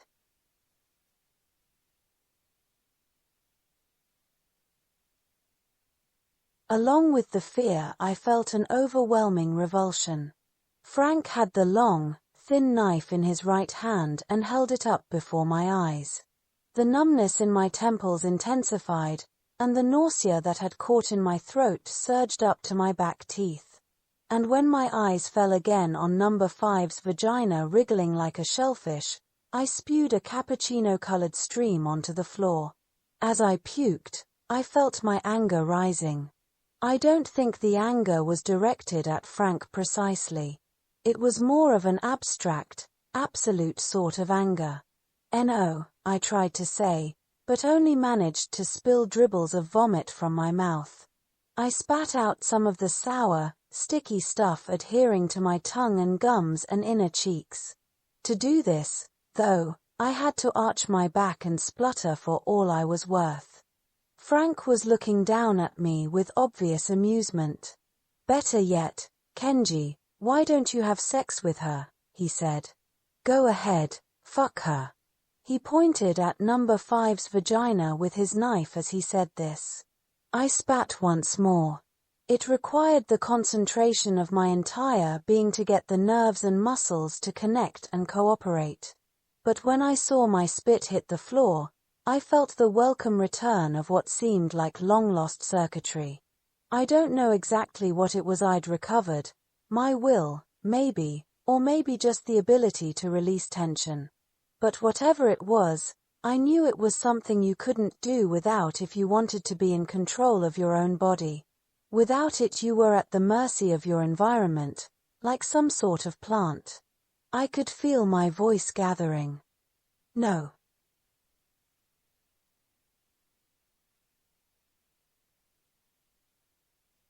I tasted flecks of vomit on my tongue as I pronounced the word. I'd managed to clearly visualize the letter N and the letter O and to picture myself sounding them out, and, lo and behold, out came my voice. I said it again, N-O. I felt I had to make my will known to this Gaijin. Just expressing something to someone wasn't necessarily the same as communicating. I'd never really realized that before. A while ago, Lady Number 3 had scraped the microphone over the sofa like an infant having a tantrum, and Lady Number 5 had begun singing just moments before getting her throat cut. You might say these were signals the women were using to try and express something, but naturally they failed to get their meaning across to Frank. You can't communicate anything with random signals like that. Before Frank had turned up, this pub was like a symbol of Japan, self-contained, unwilling to interact with the world outside, just communing with itself in every breath. People who've spent their lives living in that kind of bubble tend to panic in emergencies, to lose the ability to communicate, and to end up getting killed. No. Frank made a big production of acting as if he couldn't believe his ears. He looked up at the ceiling, spread his arms wide, and shook his head. I don't know why this particular thought occurred to me at a time like this, but I thought, yeah, he's an American all right. The Americans, like the Spanish, massacred millions of Indians, but I don't think it was out of malevolence so much as plain old ignorance. And sometimes ignorance is even harder to deal with than deliberate evil. What did you say, Kenji? No. That's what it sounded like to me. Is that what you just said? No. Frank was slowly waggling the knife in front of my face. I was at his feet on my hands and knees. When you're in a groveling posture, groveling words are the only sort that come to mind. I wanted to change positions but couldn't very well move with that knife in my face. No. I said yet again, still on all fours. The smile on Frank's face sagged into a sorrowful frown. Kenji, you don't understand. He swung the knife back toward Lady Number 5's vagina. It looked to me as if he was winding up before sticking it into me. I thought, I'm done for. You don't know how good it feels to have sex with a woman who's dying, or who's just died. It's the ultimate experience, Kenji. The brain's dead so they can't resist, but the pussy's still alive. There was something very mechanical and sing-songy about the way he was speaking, like a bad actor reciting lines he'd learned years ago, to see if he can still remember them. A white thread was entangled in Lady Number 5's pubic hair, and I suddenly realized it was the string to a tampon. I'd never actually seen that before. Well, she wouldn't be needing tampons anymore. That frayed white string seemed to symbolize a life cut short. Lady number 5 was fair-skinned, but the flesh around her vagina was turning pinkish-gray. "Kenji, you disappoint me." Frank turned and placed the long blade of his knife behind Mr. Children's right ear, then sliced downward, lopping it off. The man had been sitting with his face in his hands, and his right thumb fell away with the ear. His cries didn't get any louder as a result. To be frightened, to weep, to feel pain, those things require energy, and Mr. Children didn't have any left. Frank sighed as though bored and cut off his other ear as well. It fell to the floor soundlessly, like a slice of fish cake or something, and lay there among the loose strands of hair and cigarette ashes. "All right, Kenji," Frank said, "you don't have to have sex with her. But how about picking up that ear and sticking it in her pussy? You can do that much, can't you?" He said this quietly, sounding almost despondent now. "Ever crammed an ear into a pussy before?" he asked me. I didn't answer. His face was expressionless as he put the knife down on the sofa, plucked the dust-covered ear off the floor, folded it, and tried to insert it in Lady number 5's vagina. He didn't seem to realize she was wearing a tampon. He had about half of the ear buried inside her but was meeting resistance. I called to him. He pushed harder. "Frank. Hey, Frank." I rose to a crouch. It was that time of the month for her. She's wearing a tampon. Frank peered at me, then nodded and removed the ear. He curled the string around one finger and tugged. When the little cylinder, swollen and pink, slid out to dangle at the end of the string, a thick ooze of blood followed and soaked darkly into the sofa between her legs. Frank stared at that little pool of blood for a long time, as though mesmerized by it. While he was doing this, Mr. Children went and made as if to stand up. He wasn't trying to escape, it was more like he'd suddenly reawakened to the pain where his ears and nose had been. Frank snapped out of his reverie and turned to him. Still dangling the tampon from his right hand and holding the ear in his left, he took the man in his arms as if embracing a lover and broke his neck.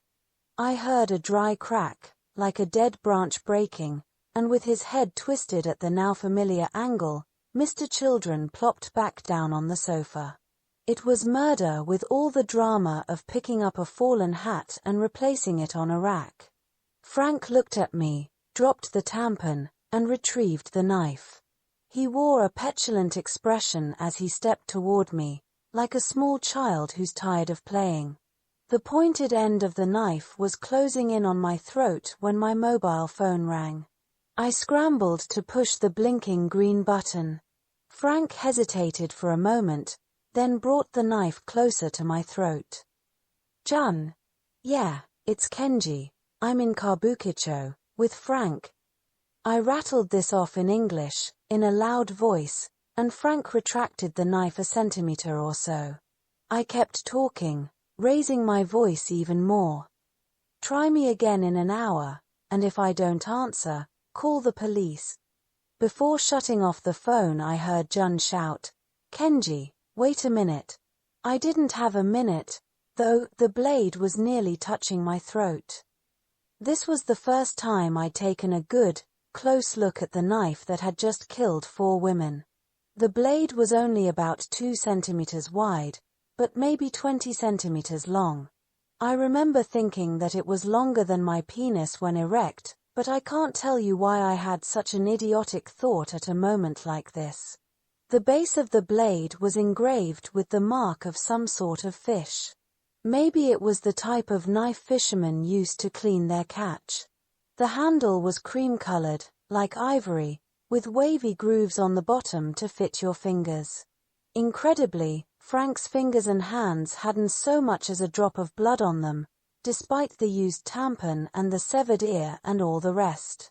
Now that I thought about it, it seemed he'd taken special care not to muss himself, handling the ear, for example, as if it were something breakable as he tried to insert it in the woman's vagina. I saw no blood on his clothes or face, either.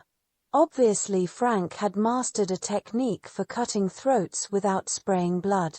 Not even the slash straight across number 5's larynx had caused anything like the crimson geyser you see in movies. The tip of the knife began to waver slightly. Frank was muttering something under his breath, and I closed my eyes. For the first time I became aware of the smell of blood all around me, so strong that I could hardly breathe. It was like the smell in a metal shop, that metallic dust in the air. I remembered the warehouse I went to with Dad, and its rows of giant machines. I saw Mom's face, too. The thought of how sad she'd be when she heard I was dead made tears well up in my eyes, but I instinctively felt I mustn't cry. There are bastards in this world evil enough to commit murder just to watch others weep. For Frank it clearly wasn't only that, but I wasn't about to risk inciting him by whimpering and wailing.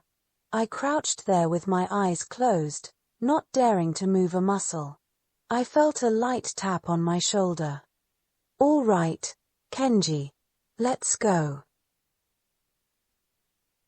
Frank said this softly in my ear, like somebody who'd had a pleasant enough time and was now ready to move on to the next diversion.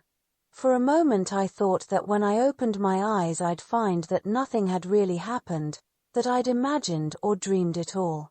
Mocky would be blathering about super-exclusive clubs and liquors, Mr. Children would be hitting on Lady Number 5, Lady Number 3 would be singing her Amuro song, the waiter's lip ring would be jiggling, and the manager would be adding up the tab and looking grumpy. I heard Frank say, "Kenji, wake up, let's get out of here." I turned my head to one side to avoid seeing his face and opened my eyes. It wasn't a dream. Right in front of me were Lady Number 5's gaping wound and Mr. Children's broken, twisted neck. Frank raised the steel shutter to let us out, then pulled it down again behind us and said, "Did that scare you? As if we'd just ridden the new roller coaster at Magic Mountain or something." My answer, and even I couldn't believe I was saying it, was, "A little." I think my body, and my nervous system, were trying to get back to normal. They wanted me to let it go, forget about it, what was done was done. Frank didn't have the long, thin knife in his hand anymore. Had I seen him slip it into an ankle sheath? I seemed to remember that, but the memory was as vague as something from a dream. "Well, shall we?" said Frank, hooking his arm around my shoulder and stepping out onto the street. I might have shaken him off and run away shouting murderer, but I didn't. I couldn't. It was as if my nerves were still curled up in a ball. My knees and hips throbbed with a dull pain, like you get when you lie in bed all day. My pulse felt weak, and my vision was still messed up. Everything was blurry, and the familiar blinking neon lights of the sex clubs seemed to stab at my retinas. I found myself keeping an eye out for Noriko. Would she snap out of her trance at some point? Even if she remembered all about meeting me and Frank, and discovered what had happened in the pub, I was fairly sure she'd vanish rather than cooperate with the police. Noriko was probably on probation and not allowed to work in the sex industry. "Kenji." Frank pointed at the police box near the corner. "Why don't you run over there and tell the cops what happened?" To have him more or less confirm in words what he'd just done put a tremendous amount of stress on me somehow, and I was suddenly trembling all over. "Kenji, you know, I've told you nothing but lies so far. I hope you won't hold it against me, because the truth is I can't help it. My brain doesn't work right and I can't connect the memories in my head very well. And it's not just memories, either, it's me myself. There are several me's inside this body, not just one, and I can't get them to connect, or merge. But I'm pretty sure the me I am right now is the real me, and you may not believe this, but the me I am now can't understand the me who was inside that pub a while ago. You're probably thinking, Where does he get the gall to make excuses like this? But I honestly feel it wasn't me doing those things. It was somebody else who looks exactly like me. It's not the first time he's done that, either. I've been trying to make sure it didn't happen again, though the only strategy one could come up with was to not lose my temper. When they cut out part of my brain, like I told you yesterday, that's what started it all, according to the doctor the police sent me to. The police, yes. I've been caught before, and sometimes that's part of the punishment, being put in a psych ward. But believe me, I've been punished in plenty of ways, by both God and society. He kept his eyes on the police box as he spoke. We were both leaning against a cinder-block wall between two buildings, and the police box was about 20 meters away, next to a pharmacy with a garish neon sign flashing drugs, drugs, drugs. At a glance you might not have recognized it as a police box. It was a new structure, and so much bigger than most police boxes that it could have passed for the entrance to a small hotel or recital hall. But a number of policemen were milling around inside it, and now and then a cop passed through wearing a bulletproof vest. The rumor was that even the big windows were bulletproof. Only in Kabukicho. I'm going to buy myself a hookah now. Frank looked over at the few scattered ladies standing in the shadows of buildings across the street. My last sex, he added, contorting his face into a lonesome-looking smile. He took the snakeskin wallet from his jacket pocket and handed me most of the 10,000 yen bills inside. 10 or 12 of them, judging from the thickness, but I stuffed them in my pocket without counting. That leaves me 40,000 yen, he said, shifting his gaze between me and one of the streetwalkers. Is that enough? Should be, I said. The going price is 30,000 yen, plus the cost of the room. Frank headed across the street, and I followed, not knowing what else to do. I'll translate for you, I told him, and Frank said, You don't get it, do you? You don't get it, Kenji. I'm not your client anymore. You're free. Go ahead and go to the police. Tell them I'm a criminal. I'm tired, Kenji. So tired. I came to Japan looking for peace. Peace of a sort I thought I could find only here. But now I've gone and done something really out of line. What's to become of me? I want to leave it all up to you, Kenji. I'm entrusting my fate to you, my only Japanese friend. That is, of course, if you still think of me as a friend. The word peace had a compelling reality coming from Frank's lips. I could feel the weariness and pain behind it. And call me a fool, but I believed him. I don't think my brain was functioning properly yet. You understand now? Frank said, and I mumbled, yeah. He left me there and moved toward the hookah. Most of the women on this street were Asians who for one reason or another weren't able to work at the Korean and Chinese clubs that specialized in organized prostitution. Some of them were shockingly old, but all of them, it was safe to say, had been cut loose by the Yakuza who'd arranged for their visas and employment. A few were from South or Central America and had probably ended up here after being ostracized by their colleagues down the road in Okubo, where many of the hookers were from places like Colombia and Peru. The woman Frank was now negotiating with looked to be one of these, but apparently they were managing to communicate. I heard snippets of his broken Spanish, tres and cuatro and bien and so on. The woman smiled at him shyly from time to time. A woman like her, I thought. A woman like her turns to prostitution because she has no other means of making money, which isn't the case with high school girls involved in compensated dating, for example, or the ladies in the omiai pub. Most Japanese girls sell it, not because they need money, but as a way of escaping loneliness. That seems particularly unnatural and perverse to me, compared to the situation of all the women I know who made it here from mainland China only by having relatives pool their resources to come up with the price of an airplane ticket. What's even more perverse is that nobody seems to acknowledge how out of whack this state of affairs is. Whenever the experts talk about compensated dating, their main concern is to put the blame somewhere else. They pretend it has nothing to do with themselves. The Latin American woman Frank was negotiating with wasn't even wearing a coat in this freezing weather. No stockings, either, just a scarf over her head, like the little match girl, and she was carrying only a vinyl tote bag, something you'd take to the beach. Women like her were selling the one marketable thing they had, simply to secure the bare minimum their families needed to survive. It's not a good thing, but it's not unnatural or perverse. I was getting back some feeling in my body and turned up my collar against the cold.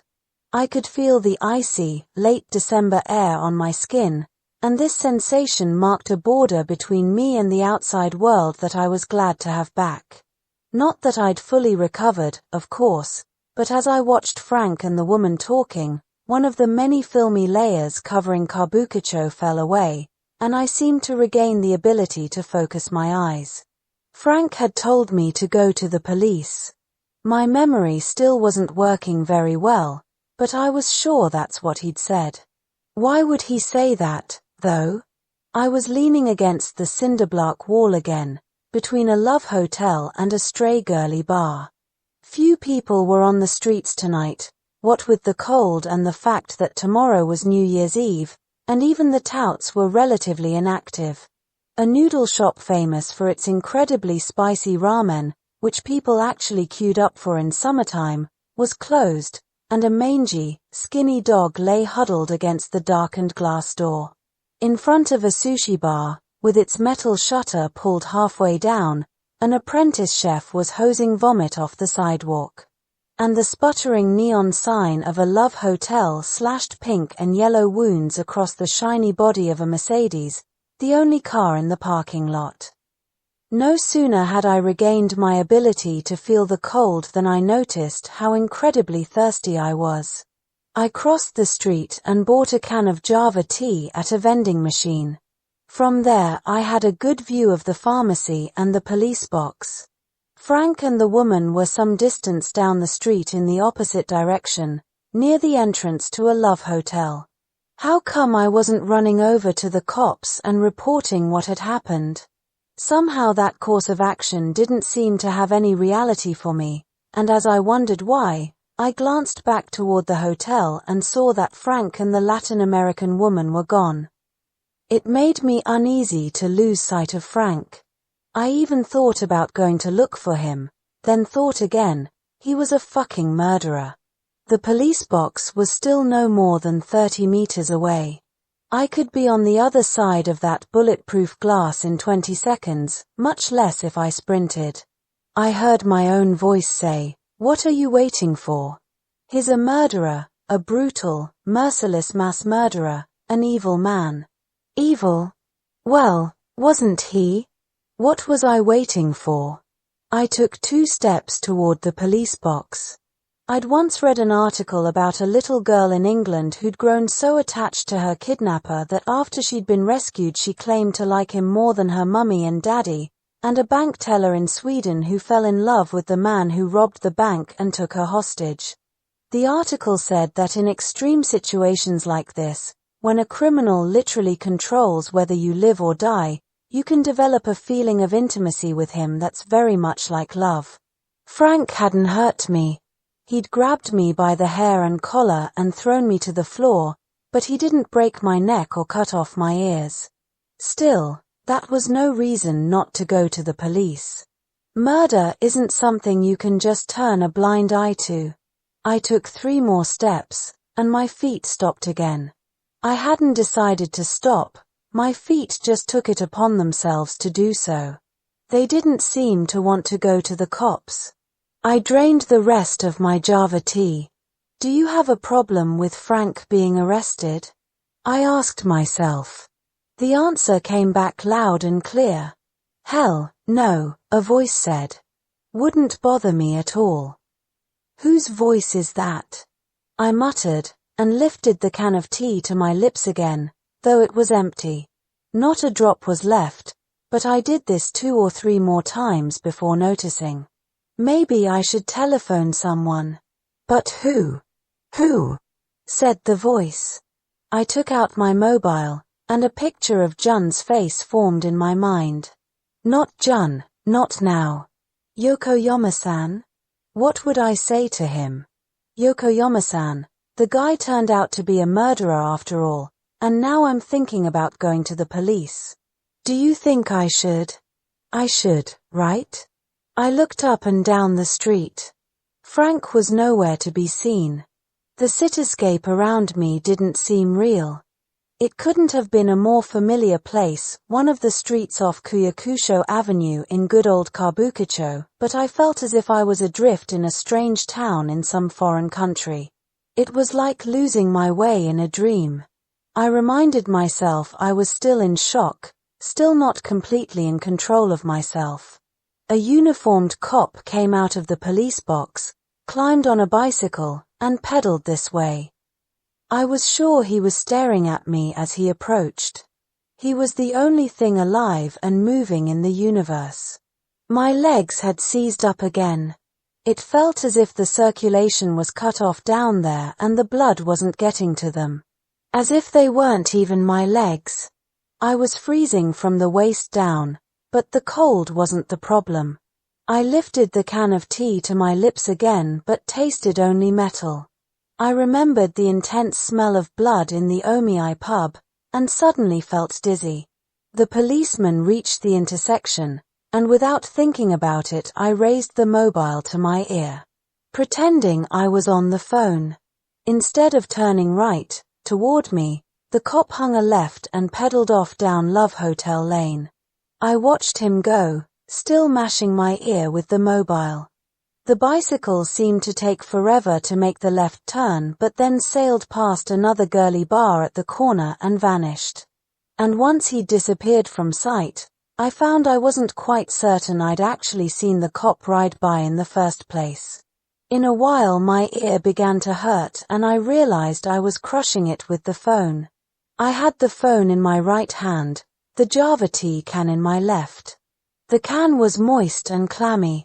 My palms were sweating, and the mobile too was wet when I finally pried it away from my ear.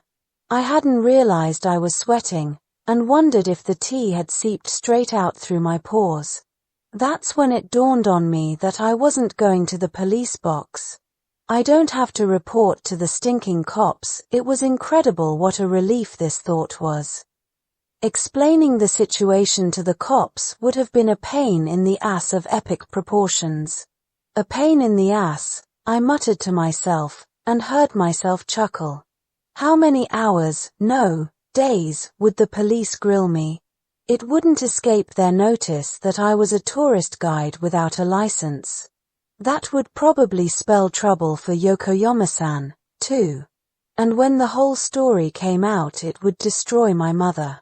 Not only would the police forbid me to work, they'd now be keeping an eye on me. I know how they operate. I'd be treated from the start as a probable accomplice. It would destroy Mom, I thought again, and then I thought of Lady Number 3.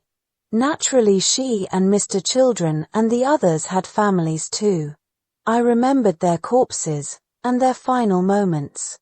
The images flickered through my mind like drug flashbacks, but unaccompanied by any real sense of revulsion or outrage. I remembered the sound of the guy's neck bones cracking, but all I could think was, so that's what it's like when you break somebody in two. Maybe my nerves still hadn't thawed out. I tried to feel sorry for the people who'd been killed but found, to my horror, that I couldn't. I couldn't feel any sympathy for them at all. I'd spent 2 evenings with Frank but had only just met the people who died in that pub. I wondered if the reason I couldn't sympathize with the victims was that I'd come to empathize with Frank, but that didn't seem true. I had no affection for Frank. I don't think it would have bothered me if he were arrested, or even killed. But those people in the Omiai pub had been like androids or something. Lady number 2, Yuko, had said she was there because she felt kinda lonely. She would actually have preferred to be doing something else but had no idea what that might be, so decided to check out a matchmaking pub and at least talk to somebody. Lady number 3 was the same. She didn't know what she wanted to do, so she ended up singing an Amuro song all by herself in that lonely place. Mr. Children was intent only on hooking up with lady number 5, whose only reaction to insults like "I can tell you're the type of broad who works those telephone clubs" was a simpering grin. The manager had been the classic kabukicho lifer. Utterly resigned, the type of guy who'd numbed out his feelings of jealousy and futility to such a degree that even if his woman or the woman of a friend were to do whatever with another man, he'd be able to let it go. The waiter, on the other hand, was one of those young dude in a band types. He wouldn't have known anything much about music or ever tried to learn, having joined a band simply because he wanted friends. They were like automatons programmed to portray certain stereotypes, those people. The truth is, it had bugged the hell out of me just to be around them, and I'd begun to wonder if they weren't all filled with sawdust and scraps of vinyl, like stuffed animals, rather than flesh and blood. Even when I saw their throats slit and the gore oozing out, it hadn't seemed real to me. I remembered thinking, as I watched the blood drip down from lady number 5's throat, that it looked like soy sauce. Imitation human beings, that's what they were. Lady number 1, Moki, had never once given any thought to what was really right for her in her life, simply believing that if she surrounded herself with super exclusive things, she'd become a super exclusive person. What did I have in common with the victims? Just that we were all human trash. I couldn't kid myself, I wasn't so different from them. That's why I understood them, and that's why they bugged me so much. At the entrance to the girly bar diagonally across from the police box stood a young barker in a silver lame suit and red bow tie. He was rubbing his hands together for warmth and calling out to everyone who passed. Above him was an arch of sequentially lit neon that made his face glow orange one moment and purple the next. When no one was on the street, he'd step back and yawn, and a minute ago I'd seen him tickle a passing cat behind the ears.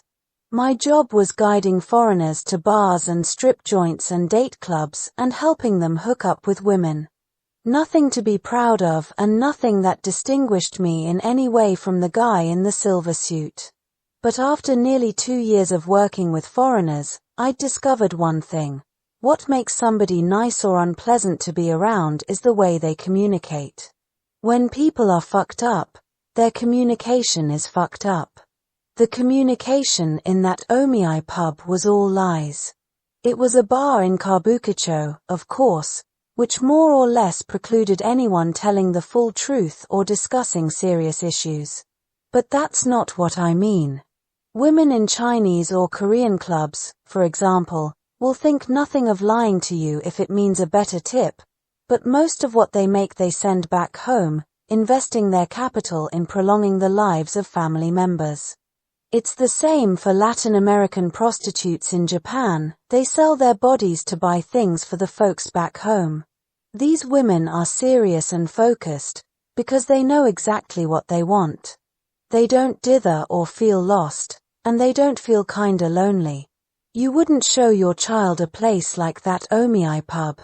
Not because it was depraved or whatever, but simply because the people in there weren't living life in earnest.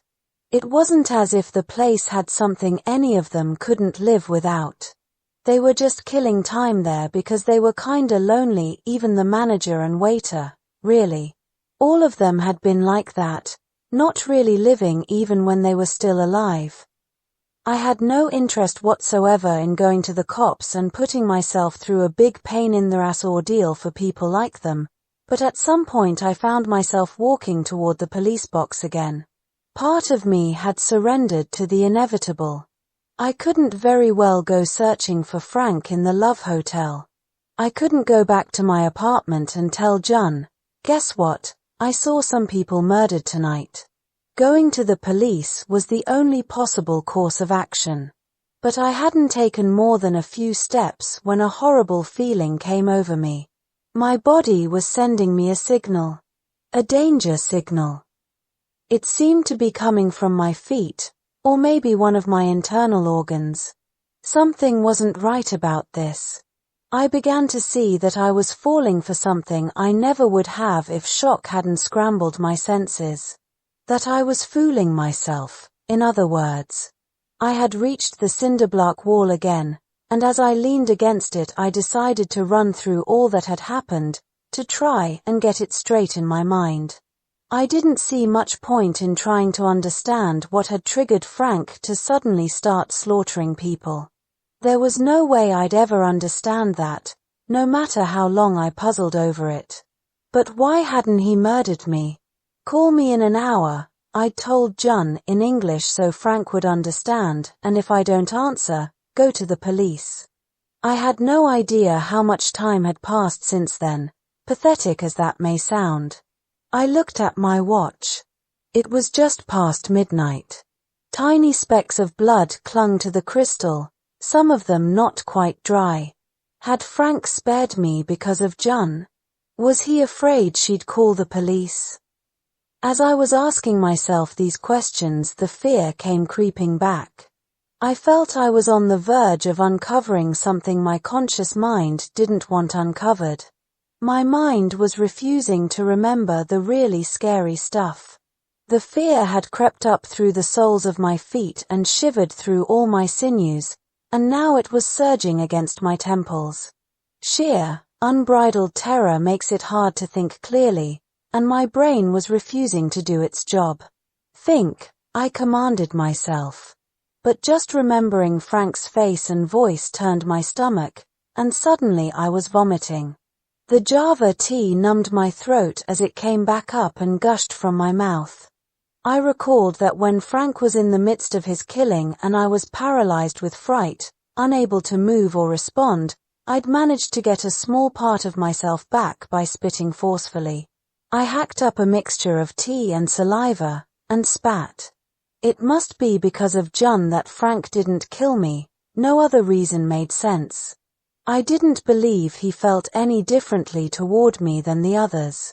Or even if he did, it wasn't to the extent that he'd hesitate to kill me. The point of that long, thin knife had been closing in on my throat when Jun called. And yet, what did Frank say to me just a while ago? Go to the police, Kenji. I'm putting my fate in your hands. His lying again. No sooner did this thought crystallize than the hair on the back of my neck stood up, and I turned around to see Frank. And only Frank. He was standing right behind me, between me and the police box, blocking my vision entirely and so close that it was like he was preparing to absorb me. By some miracle I managed to remain both conscious and on my feet. Frank seemed much bigger than before. He was looming over me, and looked as if his weight alone could crush me like a bug, should he decide against swallowing me whole. I felt like a miniature version of myself. What the hell are you doing, Kenji? His voice wasn't very loud, but it nearly lifted me out of my shoes. Hadn't he gone into the Love Hotel with that Latin American woman? A car came down the street. Its headlights illuminated Frank's face as he spoke again, and this time I saw something in his mouth. Why didn't you go to the police? He said. He was rolling something around on his tongue. Is that gum you're chewing? Don't ask me why I asked him that. I was neither responding to his question nor ignoring it. I mean, it wasn't what you could call conversation. I don't think I was mentally capable of conversing just then. It was more like pulling your hand away from a hot frying pan, an automatic response. No chain of reasoning. I'd simply reacted out loud to the first thing that caught my attention, that stuff in his mouth. Oh, this. Looking pleased that I'd reminded him, Frank spat the thing out into his hand and showed it to me. It was like a ring made of ivory or something, in the shape of a snake swallowing the sun. That woman gave it to me. She's from Peru, but she speaks a little English. She said they find this substance in the sea, near the Incan ruins. What did she call it again? Lime sponge. Made of the bones of sponges with a high lime content, which they harvest and process and mold into these lozenges. Excellent source of calcium. Apparently the Mayans, the Toltecs, and the Aztecs all practiced cannibalism because their diet lacked calcium, but the Incans didn't, not so much because they had llamas and guinea pigs but because they had this lime sponge. Did you know calcium relaxes you, makes you more emotionally stable? She really understood me, that woman. Wasn't it nice of her to give me this? When I suck on it, I feel totally at peace. Frank was beaming. He wiped the lozenge off on his sweater and held it up before my eyes. Frank, are you sure she gave it to you? You didn't kill her and take it. I was shocked that I'd said this. It was as if a separate person were asking these questions. Both my own voice and Frank's seemed to reverberate, as though we were inside a cave. My heart was palpitating so bad I couldn't even feel the separate beats, and I thought my jaw was going to shake itself right off its hinges. I didn't kill her. Frank looked off down the street. The woman with the vinyl bag was standing there, in pretty much the same spot as before. He gave her a little wave, and she waved back. "Where'd you go?" I asked him. My voice was still saying things all by itself. "I lost sight of you both." Frank said they'd stood in the entrance to the hotel talking a while, then circled around behind the building and watched me from just over there. "Oh, is that where you went?" I said. And to my own astonishment I smiled at him. "I thought you'd gone inside the hotel with her." It wasn't like deciding to say something, choosing the words, putting them together into sentences in my mind, and then speaking. It was like I'd loaned my body to someone else, and they were doing the talking for me. I wondered again if I wasn't in some sort of trance. "Frank, did you just hypnotize me?"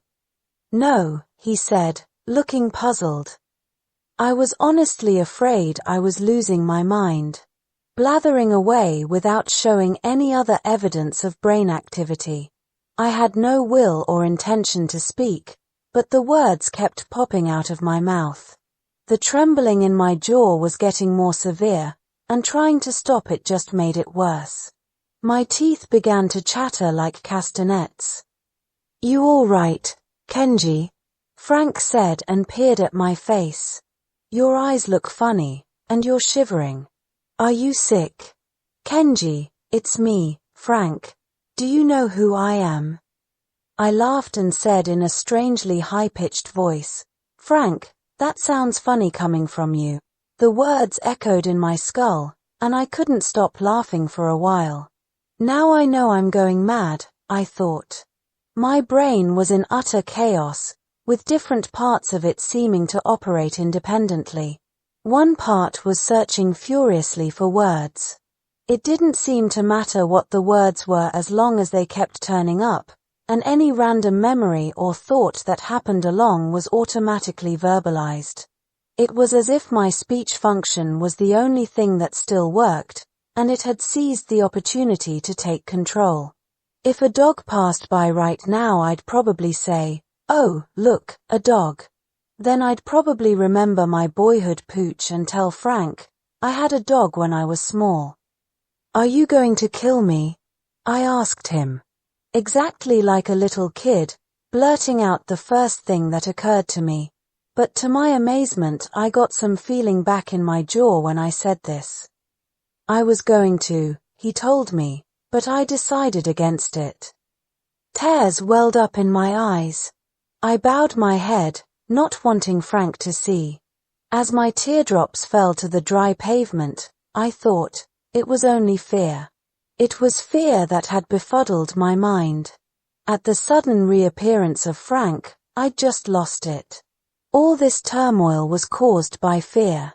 A fear so powerful I didn't even recognize it for what it was.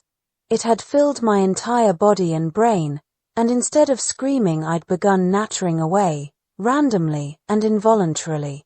Just because Frank said he'd decided against killing me didn't mean he wouldn't, of course, but even if it was a lie it relieved the fear for a moment. I wiped my eyes with the sleeve of my overcoat. I wanted to say, "Really? You really won't kill me or anything?" But I didn't. I reminded myself he could always change his mind. The police box was behind Frank.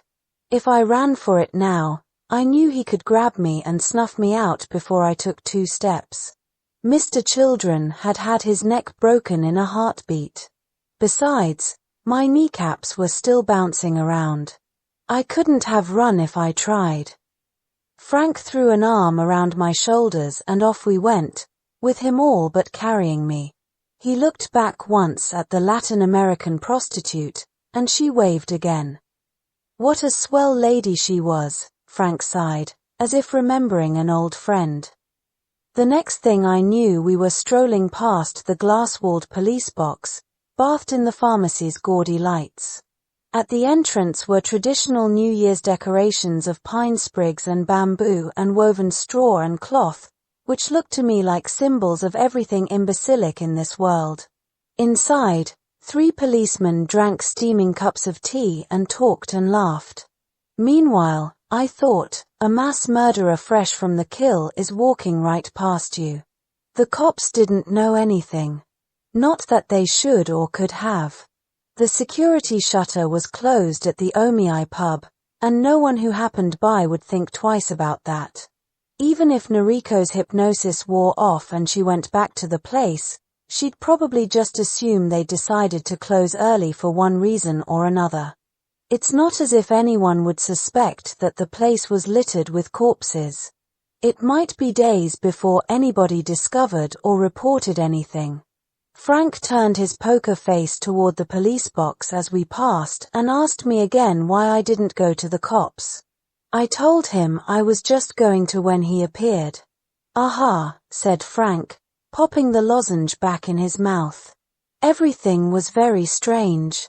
It was as if the universe had cracked open and time had got scrambled.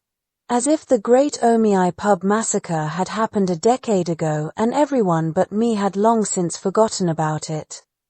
"Is it because you think of me as a friend?"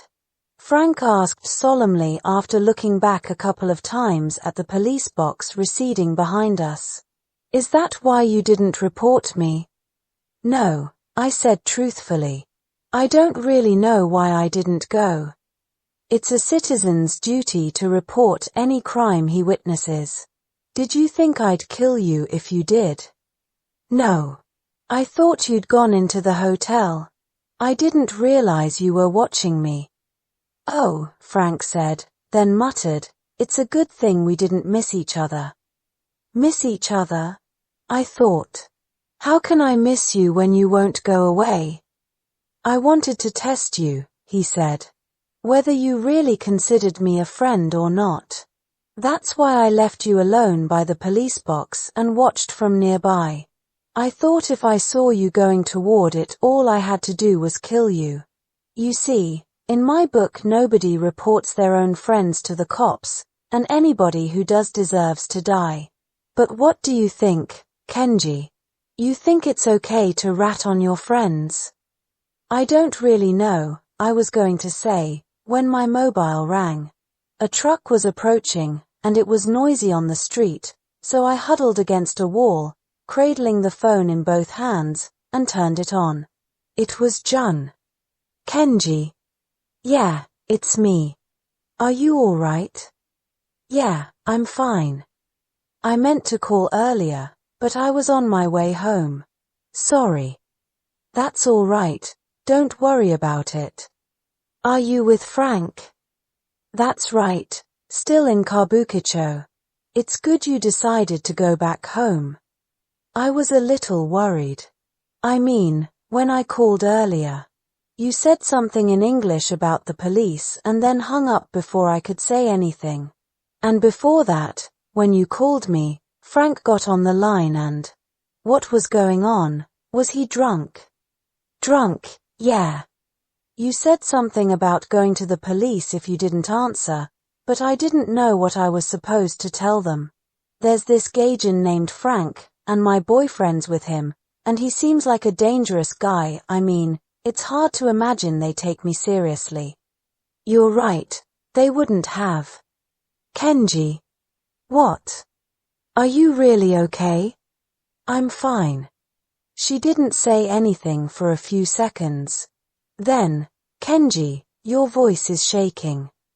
Frank was watching me with his usual blank, cow-like expression. I'll call again later, Jun said. Or you call me. I have my mobile, and I'll be waiting up to hear from you. Okay, I said and turned off the phone, wondering if my voice had really been shaking just now. I thought I had it under control. Apparently, I wasn't even in touch with what was going on with myself. I needed someone else to tell me. I wished I had someone who was absolutely rock steady to compare myself with, someone I liked and trusted, if possible. To have them tell me that I was acting a little weird or that I seemed perfectly fine or whatever. It was strange talking even briefly to Jun because it gave me a glimpse of who I used to be in the old days, before the Great Omei pub massacre. When I turned off the phone and looked at Frank, though, I felt as if I were being dragged right back into the hole I'd just crawled out of. I'd experienced the sunlit world for a minute, and now I was back in my prison cell. Is she at your apartment? Frank asked as we started walking again. No, she went home, I told him, and he went, No intonation, he might have been signaling relief or disappointment. But with Frank you had to expect your worst premonitions to come true. I was now positive that he knew where my apartment was, and that he was the one who'd plastered that scrap of skin on my door. Jun's house was in Tokaido, though, and I doubted he could have found out the address. He can't get to her, I thought. That Peruvian woman has been in Japan for 3 years, Frank said as we ambled along. She's had sex with almost 500 men in that time, about 450 Japanese, and some Iranians and Chinese. She's Catholic, you know, but she's decided that Jesus loses his power in this country, and I can kind of understand what she means. I can't explain it very well, but I think I understand. And last year at this time she had an amazing experience that proved to be her salvation. Kenji, is it true that they'll ring the salvation bells all over Japan tomorrow night? At first I didn't know what he was talking about. The bells, he said, the gongs.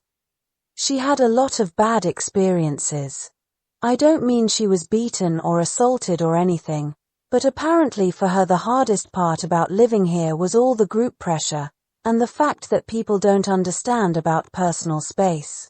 The Japanese surround you in groups and talk about you behind your back in groups and don't think anything of it.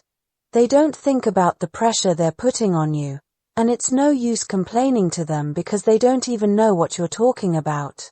If they were openly hostile you could counterattack, but it's not like that, and she doesn't know how to deal with it. Like this one thing that happened when she'd been in Japan about 6 months and was finally picking up a little of the language. She was walking across a vacant lot surrounded by little factories and warehouses, and some kids were playing soccer there. Soccer's big in Peru, of course, and when she was a little girl in the slums near Lima they used to play with tin cans and rolled up newspapers and things because they couldn't afford a ball. So watching these kids made her happy. It brought back good memories, and when the ball came rolling over toward her she tried to kick it back to them. But she was wearing sandals and the ball veered off to one side and landed in a ditch full of some kind of factory waste, and it got covered with this greasy gunk and smelled terrible, so she fished it out and apologized to the kids and was about to leave when they said, "Hold on a minute." They surrounded her, and told her she had to buy them a new ball, because this one was filthy and smelly and they couldn't use it anymore, but she couldn't even get her mind around that, because where she grew up everybody's so poor the idea of compensation didn't even exist, and she ended up breaking down in tears right there in front of the kids. She knows that women who come here to peddle sex aren't exactly welcome, but she realizes that would probably be true in most countries, and she's tough enough to put up with being sneered at or treated badly just for doing what she has to do, but she couldn't understand these kids demanding she buy them a new ball. There are 16 people in her family and she came to Japan to work so she can rent them a small apartment in Peru, and she can't return until she's saved a certain amount of money, but at this rate she thought she'd never get ahead at all, and she didn't know who to turn to. This was her first time abroad, and she decided that since it's a foreign country they must have a different god and that maybe the god the Catholics pray to loses his power here because the customs are different, not to mention the land itself. As Frank talked, we had slowly made our way past the west exit of Seibu Shinjuku Station through the canyon of skyscrapers and on toward Yoyogi. Now we turned down a narrow street with small wooden apartment buildings on either side. There wouldn't be any hotels in this area. The street was dark, and the buildings were crammed so close together that you couldn't see the skyline beyond them. The skyscrapers of West Shinjuku were still nearby but completely blocked from view, and above us the sky was flat, like a strip of dark blue paper. I walked at Frank's side, but he was leading the way. Walking helped calm my mind a little, and I found the story of the Peruvian prostitute oddly gripping. It was a subject close to my own heart, and it was also the first time I'd heard Frank speak with so much composure, or say anything that felt real and true. Was it really because of Jun that he didn't kill me? Now that I thought about it, it couldn't have that much to do with her. All Jun knew about him was that he called himself Frank and claimed to be an American.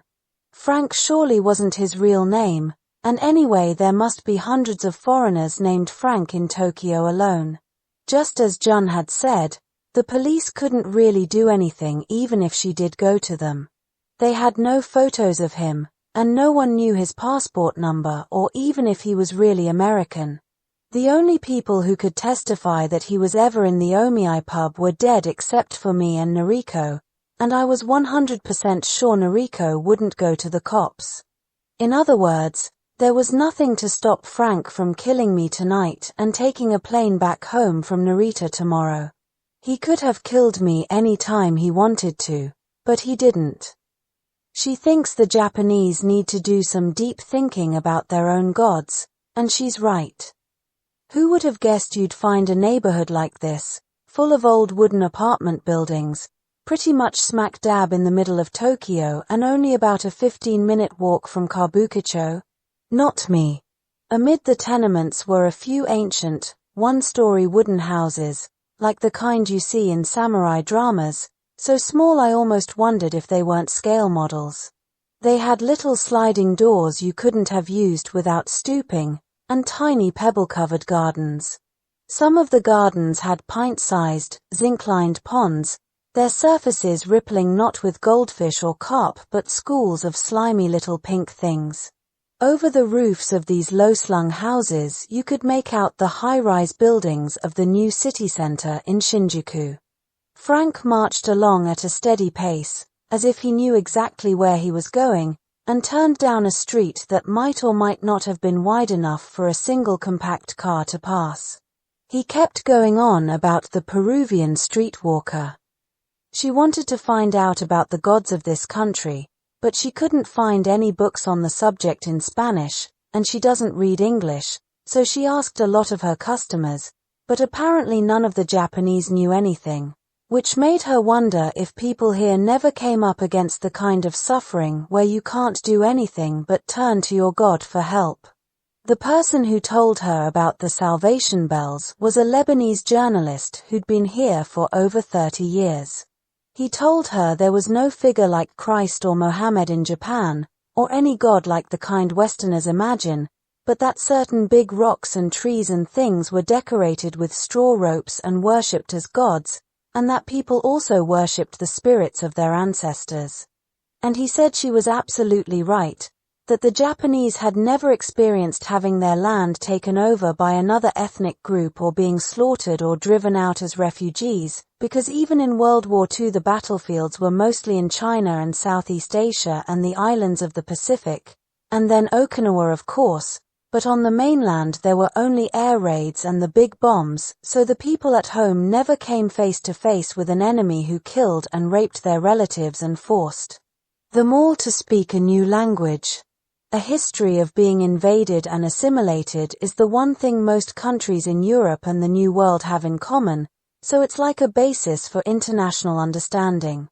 But people in this country don't know how to relate to outsiders because they haven't had any real contact with them. That's why they're so insular. According to the Lebanese man, Japan's just about the only country in the world that's been untouched, except for the US.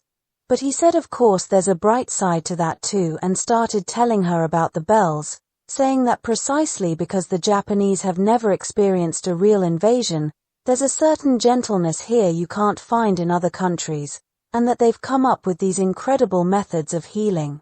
Like the bells. Ringing them at temples on New Year's Eve is a custom that goes back more than 1,000 years, right? How many times was it they ring the salvation bells? It was a funny number, but I forget what it was, 100 and something, I think. Kenji, do you know how many times they ring them?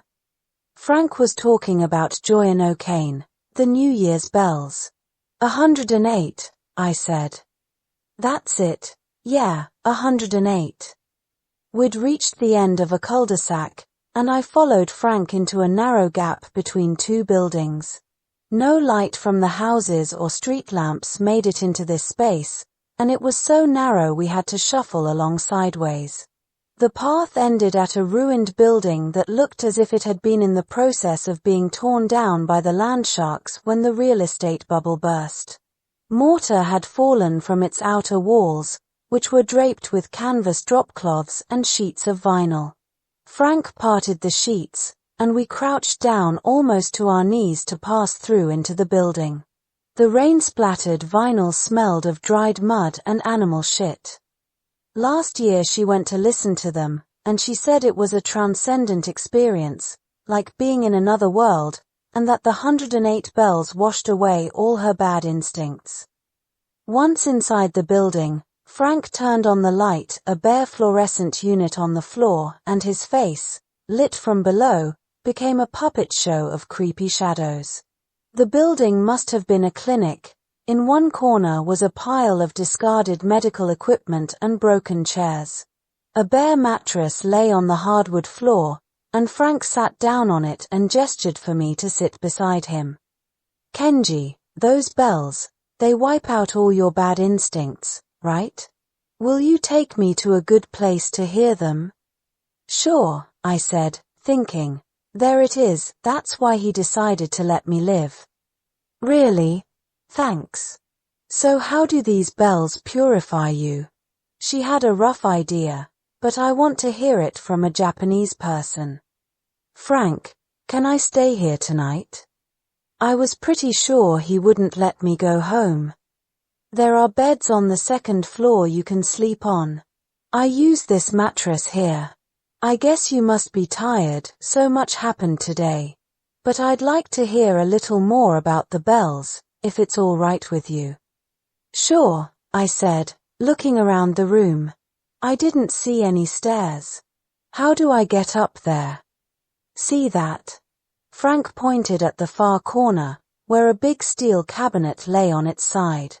Planted atop the fallen cabinet was a small refrigerator, and in the ceiling right above the refrigerator was a hole about half the size of a tatami mat. Probably where the stairs had been ripped out.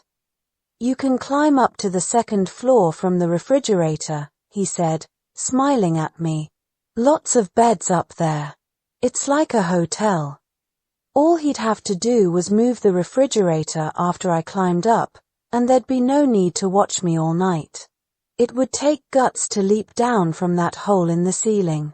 The floor was covered with shards of glass from the toppled cabinet, and jumping down would result in a lot of noise and possibly a broken leg or two. "This must have been a hospital," Frank said as I scanned the room. "I found it while I was taking a walk. Pretty good hideout, don't you think? No running water, but there's electricity, so instead of showering I just heat up some mineral water in my coffee maker and wash with that. All the comforts of home. Along with the water, the gas and electricity would surely be turned off in a ruin like this." I wondered where he was stealing electricity from but didn't ask. Something like that would be child's play for Frank. "Why do they ring the bells 108 times? The Lebanese fellow had this really fascinating explanation, but she couldn't remember all of it. Anyway, after having that beautiful experience with the bells, she started studying about Japan, and I'll tell you, she knows more about this place than anybody I ever met. Like those girls in the pub. They didn't know anything about their own country. Not only did they not know anything, they didn't even seem to be interested. All they cared about was expensive bourbon and clothes and handbags and hotels and things. That amazed me, them knowing nothing at all about their own history. They couldn't learn about it now even if they wanted to, I thought to myself. A picture of Frank cutting Lady Number 5's throat threatened to form in my mind, and the fear came back, just like before, when he'd suddenly appeared behind me on the street. My spine felt funny, all the strength drained from my legs, and a mold-like odor filled my nostrils and then spread from the nasal passages throughout my body, the smell sticking like a coat of paint to the underside of my skin. But the image of Lady Number 5's slit throat didn't materialize. I'd received warning that a nauseating image was going to appear on my mental screen, and then the screen had gone blank. It was hard to believe, but I was beginning to forget the actual scene of the massacre. I tried to visualize Mr. Children's ear being lopped off but couldn't. I remembered it as a factual event, but the image of it had faded. Sometimes you can remember everything about an old friend, down to minor details about his behavior, but for the life of you, you can't picture his face. Or you'll wake up knowing you've just had a terrifying dream but can't remember what it was about. It was like that. Why that sort of thing happens I couldn't tell you, but there it was. Meanwhile, here's this Peruvian hooker who knows all kinds of fascinating things about Japanese history. For example, from way back thousands of years ago, the Japanese just focused on growing rice, and even when things started coming in from overseas, like the taiko drum and metals from Persia, the rice farming traditions didn't change. But as soon as the Portuguese brought rifles, everything changed, and the Japanese started having wars all the time. Previously they'd only fought with swords. I've seen that in movies. It looks like ballet, almost. But warfare with guns increased year by year, and the Japanese started invading other countries, and because they hadn't had much experience with foreigners, they were incompetent at occupying a country or relating to its citizens, so people in the neighboring countries grew to hate them. This misguided sort of warfare continued right up until the A-bombs fell. And then, after that, Japan changed its way of thinking and gave up war and started making electric appliances and became an economic superpower, so obviously that was the path the country should have followed all along. They lost the war, but it was a war over vested interests in China and Southeast Asia. So now after all these years you might say Japan won it after all. But why do they ring the bells 108 times, Kenji? Can you tell me? She only had a rough idea. I thought maybe Frank was testing me, to see if I was knowledgeable enough to serve as his guide to the New Year's bells. What would happen if I failed the test? I said, in Buddhism, or was it Shinto? I thought, but Frank wouldn't know the difference. In Buddhism, what you're calling bad instincts are known as bonno. Bonno, with two N's, like bone and no, but the meaning is a lot deeper than bad instincts. Frank was fascinated by the sound of the word and practiced pronouncing it. Bonno, bonno. Gosh, he sighed. What an amazing word. Just saying it makes me feel like something is melting away inside, or like I'm being wrapped in a soft, warm blanket. Bonno. What exactly does it mean, Kenji? I think it's usually translated as worldly desires. It's more complicated than that, but the first thing you need to know is that it's something everybody suffers from. I was surprised to hear myself saying these things, because I didn't know I knew them. I couldn't remember being taught this or reading it somewhere. I couldn't even remember the last time I'd heard the word bono pronounced. But I knew what it meant and even the usual English translation. When I told Frank that everybody suffered from it, he looked, believe it or not, as if he was going to cry. Kenji, he said with a little quaver in his voice, please, tell me more. I did, wondering all the while where and when I'd picked up this information. It was like having data sleeping away on your hard disk and then stumbling across software that unlocks it. There's another word, madu, which means, like, to lose your way. I told him to think of ma as in mother, and do as in bread, and he began practicing the pronunciation. Old Japanese words like this sound even more solemn and mysterious when spoken by foreigners. Madu is the simplest verb for expressing what bono are, or what they do to you. Bono make you lose your way. Bad instincts makes them sound like something you're born with, something you need to be punished for, which isn't quite right. There are 6 categories of bono, or sometimes 10, or sometimes just 2 big categories. They're kind of like the 7 deadly sins in Christianity, but the difference is that everybody suffers from them. They're as much a part of being human as, like, our vital organs are. But the 6 categories, or 10 or whatever, are all things I can't translate into English, so it's hard to explain. Frank nodded and said he understood. It must be hard to translate such deep words into a simple language like English. The 2 basic categories of bono are the ones that come from thoughts and the ones that come from feelings. The ones you get from thoughts might disappear if someone just points out the truth to you. But the ones you get from feelings are more difficult. To wash those away, you have to train very hard.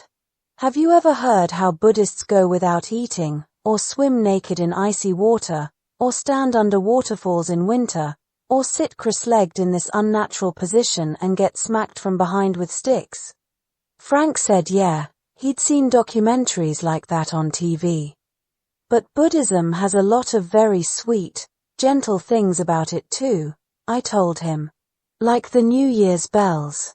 If you keep dividing up all the different bono into smaller and smaller categories, you end up with 108 worldly desires. So they ring the bells that many times to free the listeners from each one. Frank asked where the best place to listen to the bells was. And that's when I remembered how I'd learned about all this stuff. When John had been so angry at me for breaking our Christmas date, I'd promised her that we'd spend New Year's Eve together. In order to decide what to do that night, we'd bought and looked through several city guides, Pia and Tokyo Walker and so on. I forget which magazine it was, but one of them had a section titled something like Joy and O'Kane, Know the Traditions to Enjoy Them More, and I'd read it aloud to her. The Peruvian woman said it was incredibly crowded, I mean the place she went to listen to the bells, and she wished she could have heard them in a quieter place. Kenji, do you know a nice quiet temple we can go to? I'm not comfortable in big crowds. The thought of trudging through Meiji Shrine with Frank and hundreds of thousands of other people didn't appeal much to me, either. I told him I knew a good place. It's a bridge. Stay here tonight. Frank gave me a baffled look. A bridge. One of the magazines had mentioned it, and John and I had decided that was where we'd go to hear the ringing of the bells. It was a bridge over the Sumida River, but I couldn't remember the name. I looked at my watch.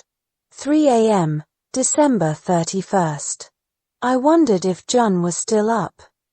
Kenji, what do you mean, a bridge? I don't understand.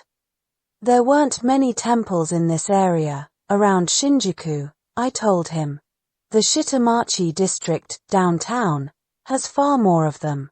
But like the Peruvian woman said, thousands and thousands of people pack into those temples. They're the least peaceful places on New Year's Eve. But if you stand on this bridge, you can hear the sound of the bells echoing off the steel. They say it's amazing. I saw something flicker in Frank's sunken and normally expressionless eyes. Deep inside them a tiny light came on. That's where I want to go, then, he said, the underside of his chin quivering. Take me there, Kenji. Please. I told him my girlfriend knew the name of the bridge and got out my phone to call June. As I was dialing, I realized for the first time how very cold it was in here. My fingers were so numb I accidentally pressed the wrong numbers several times before getting it right. Is that you, Kenji? Jun answered on the first ring. I pictured her sitting up with her mobile, waiting for me to call. She must be worried. Yeah, it's me, I said as calmly as possible. But whether from the cold or from the tension, my voice was shaking again. At least I was aware of it this time. Where are you? Back in your apartment. I'm still with Frank. Where? At his hotel. The Hilton. Not the Hilton, no, it's a smaller place. A little business hotel. I don't know the name exactly, but it's nice. I had an idea. I didn't know if it was a good one. I was cold and sleepy and emotionally exhausted, and maybe it was a terrible idea, but it was the only one I had. The mouthpiece was frosting up with my breath. Frank was staring at me, and the fluorescent lamp on the floor made his face an unearthly blue and strangely warped. At least he won't kill me, I thought. Not till I've taken him to that bridge, anyway. Jun, we're going out to hear Joy No Cane tonight, me and Frank. I have to guide him there. Very funny. No, really. It's what we decided. Oh. She sounded angry. I was breaking my promise again, and any concern about me had shifted to the back burner now. But I needed her to be at that bridge. My plan, such as it was to have Jun keep an eye on us. She could probably even have arranged for Frank to be arrested, but that would require a long explanation about what had happened in the Omei pub. And if I told her the whole story, I was sure she'd freak out if she even believed me, that is. Besides, the killing scene was already fading from my memory, and I didn't want to be grilled endlessly by the police and forced to quit working as a guide. I was sure of that now. Jun, he really is the killer. Go to the police. Have them come with you. I just couldn't bring myself to say that. It would be asking for trouble. What was the name of that bridge? I said. What bridge? She was pissed off all right. When I'd cancelled our plan for Christmas dinner at a fancy hotel because I had to work, she was furious and said something to the effect that the only reason she even bothered to have a boyfriend was so she could spend Christmas with him. Christmas has a special importance for high school girls. Jun and her friends don't really need guys, boyfriends, I mean. I've often heard them say that boyfriends are more trouble than they're worth, that most boys don't have anything interesting to say, or any money either. And in fact, Jun had spent more time with her friends during the past summer, going to the beach and whatnot, than with me. But Christmas is a special ritual for them, the one precious night of the year to spend some real quality time with a guy. I had denied her that, And now I was saying I'd be with Frank on New Year's Eve. I couldn't blame her for being angry. You know, the bridge in the magazine, where the sound of the bells is supposed to echo off the girders? Over the Sumida River. What was the name of it again? I forget, she said. Sorry. Translation. Figure it out for yourself, jerk. Jun, this is important. Look, I don't want to worry you, but how can I put this? My life may depend on it. I heard a gasp, then a frantic jumble of words. Hang on, I told her, cutting in. Frank was gazing at me with his cow face. Keep calm, okay? Please just listen carefully to what I'm about to say. It's not a joke, and I'm not just making it up. And when I'm done, no questions, okay? I don't have time to explain everything. That's just the way it is right now. Are you with me? Yes, she said in a hoarse whisper. Good. First of all, can you try to remember the name of that bridge? Kachidoki, she said. I knew she hadn't forgotten it.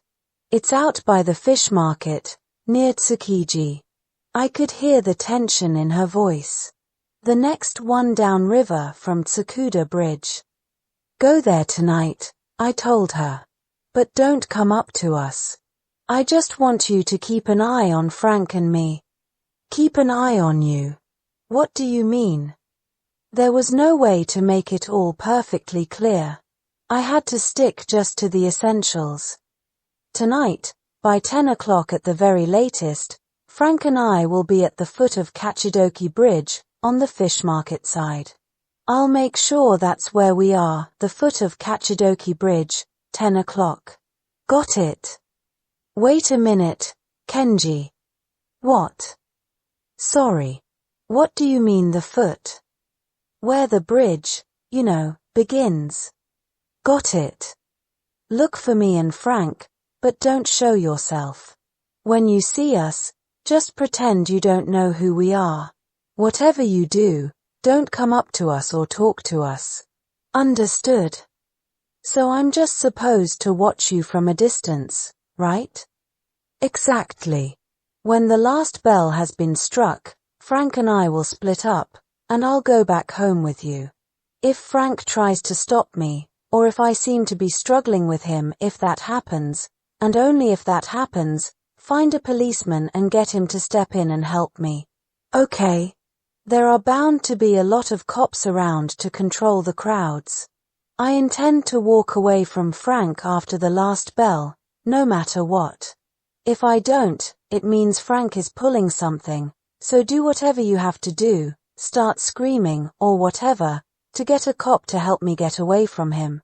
Don't try to do anything on your own, that's very important, get a policeman or two. You understand me? I understand. All right. I have to go now. See you tonight. Kenji, wait. Can I ask just one more question? What? So Frank is a bad guy after all? Pretty bad, yeah, I said and switched off the phone. I told Frank I'd found out the name of the bridge, but that when the bells were done ringing I wanted him to let me go. I was amazed at how calmly I was able to say this. I guess I felt I'd done all I could do. To have Jun watch the two of us, that was all my creative resources were up to. No matter how long I sweated over the problem, it wasn't likely I'd come up with anything better. I don't like cops very much in the first place, and if I went to them they'd make me stop working as a guide. Besides, I don't even know your family name. I'm not going to tell the police anything, Frank. So when the bells stop ringing, I want you to let me go. Okay. Of course, said Frank. That's what I planned to do from the beginning. You don't need to ask your girlfriend to do anything. Haven't I been saying all along that I consider you my friend? I looked at Frank, thinking, it's only been about 30 hours since I first met this guy. It seemed like his voice and manner of speaking had reverted to the way they were then, in the cafeteria of that hotel. Of course, that was no reason to trust anything he said. With somebody like Frank, even if he did regard me as a friend, it didn't necessarily mean he wouldn't murder me. Sleepy, Kenji?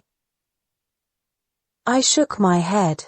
A few minutes ago I would have been happy to stretch out even on the broken glass on the floor, but, maybe because of that intense conversation with Jun, my drowsiness had vanished. Frank looked like he was about to say something but hesitated. He opened his mouth to speak, then stopped himself again. Finally he got up and fetched a bottle of Evian water from the refrigerator.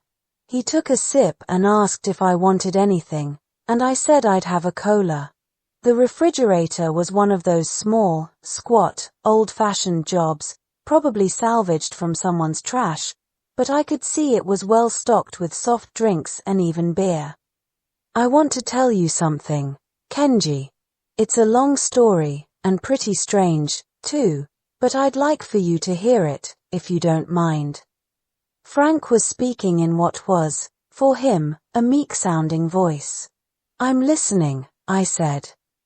I grew up in a plain little town on the East Coast, you wouldn't know the name, in a plain little house like you see in old American movies, with a small lawn and a front porch just made for an old lady in a rocking chair.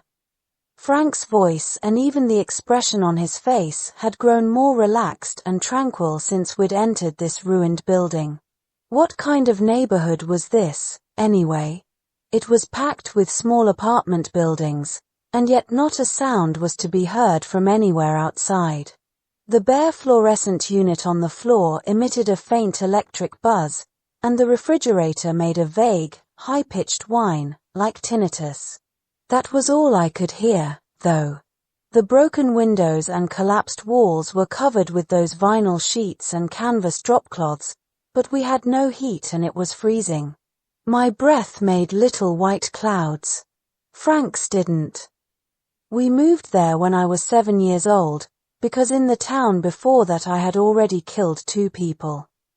My ears pricked up at the word killed, and I found myself asking, how old? I was 7, Frank said slowly and took a sip of Evian. Unbelievable, I mumbled, and it felt like an unbelievably stupid thing to say. I'd been expecting just another of Frank's lies, but somehow the words 7 years old sucked me right in. The town I was born in had a population of maybe 8,000. An old historical port town with what they claimed was the 4th oldest golf course in America, not a championship course or anything but famous enough that people would fly in from New York and Washington just to play it. We weren't far from Portland, where they had an airport, and just a short drive from Canada, too. People in that part of Canada spoke French, so it really seemed like a foreign country, and that thrilled me as a kid. The town had once had streetcars, which was unusual for a town of that size, and even though they'd stopped running before I was born, the tracks were still there. I used to love those tracks, the steel rails buried in the road. I liked to play a game where I would walk along them as far as I could go. I thought they must go on forever, because no matter how far I went the rails never seemed to end. I honestly believed that if you kept following them you'd eventually see the entire world. But what I remember most about those times was getting lost. Did you ever get lost when you were a kid, Kenji? I shook my head. That's funny, said Frank. All kids get lost. I did remember my father lecturing me about that when I was very small. He told me many times that whenever children play by themselves they end up getting lost. So always play with others, Kenji, never play outside alone, or a bad man might come and snatch you away. As this memory of my father was unreeling, I was startled to hear Frank use the word daddy. Daddy used to say that it was as if I'd learned to walk just in order to get lost, because that's what I started doing almost as soon as I could toddle around. I guess when he said he'd killed people by the time he was 7, I somehow pictured little Frank as an orphan. I once read a novel like that, about a kid who lost his parents and grew up in an old folks' home his grandmother ran and turned into a serial killer. "Is your father still alive?" I blurted out. "Daddy," Frank muttered with a rueful smile. "He's still around somewhere, I guess," he said, staring down at the floor. "I remember very clearly what it was like getting lost," he went on. "The circumstances varied, but the moment I realized I was lost was always the same. No kid ever got lost gradually. Suddenly you find yourself in unfamiliar surroundings, and that's it, you're lost. You've been walking along past familiar houses and parks and streets, and then you turn a corner and the scenery changes completely. I remember being very scared when that happened, but also really liking it. A lot of times I'd get lost following somebody. It started as soon as I was able to walk around outside, so how old could I have been? 3 or so, I guess. The ones I followed most were the men in the fire brigade's brass band. The local firehouse was right near my home, and the brass band was famous in those parts for winning contests, and they practiced a lot, marching around as they played. I used to follow their little parades, but you can't walk that fast at 3, so I'd fall behind. The sousaphones and tubas always brought up the rear of the parade, and I remember how it felt watching those big, shiny horns march away into the distance. It was like the world was leaving me behind, and then I'd look around and realize I was lost. One day when that happened, Mama was driving home from the grocery store and saw me walking along the street. The word Mama seemed to come as naturally to Frank as Daddy had. But I didn't ask if she was still alive. Something told me I shouldn't. I remember exactly how I felt right then, but how to describe it? It was the same atmosphere as always when I got lost. I only knew the geography around my house, the immediate neighborhood. That was the whole world to me, and it was T-shaped, if you see what I mean, because it consisted of the street that ran in front of our house and the little road that started right across the street and narrowed down to nothing in the distance. I even remember the edges of my world, where the borders were marked.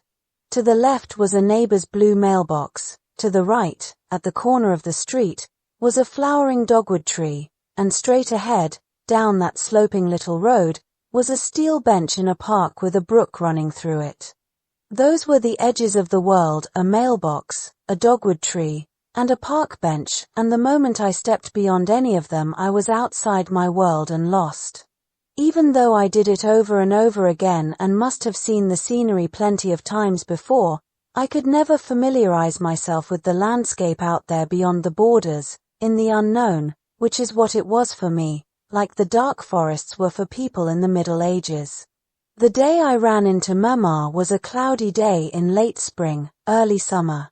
That part of the East Coast is cloudy a lot, with so much humidity it's almost like a mist in the air, blocking out the sun. Muggy, but when the wind blows it feels chilly on your skin. A lot of people there develop asthma or bronchial problems, and I seem to remember the adults coughing all the time.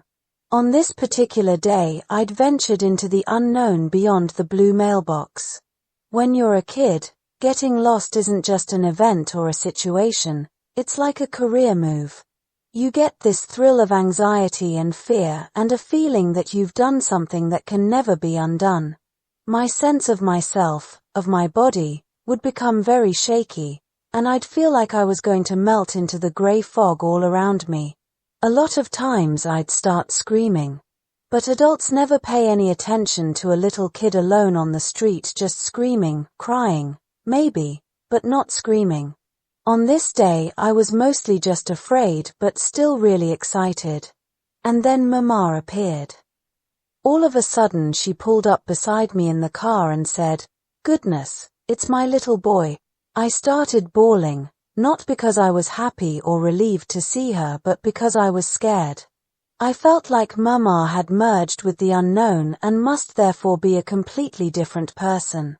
I thought I somehow had to find a way back to the world I knew, and when Mama went to take me in her arms, I shook her off and tried to run away. I wasn't supposed to meet up with Mama here. I was only supposed to see her back in the real world, and so this woman couldn't be my real Mama even though she looked just like her. So when she grabbed me again, I bit her on the wrist, so hard that my jaw went numb. I didn't think I had any choice. I didn't know what else to do. Mama was yelling her head off. I guess I bit right through the skin where there was an artery or something, because blood started gushing out into my mouth, lots of it, and I was biting so hard I couldn't breathe, so I gulped it all down, like a baby nursing at its mother's breast, just sucking up the blood. I felt like I had to, like if I didn't drink it all up I'd suffocate. Have you ever swallowed somebody else's blood, Kenji? I was too nauseated to reply. After 2 years of working as a guide and interpreter, I'd finally got to the point where I could think in English, go straight from the English words to the pictures they evoked. Until then, I'd had to translate everything in my head first. For example, if somebody said blood, I would first have to change it to Kai in my mind, and only then could I picture what it meant.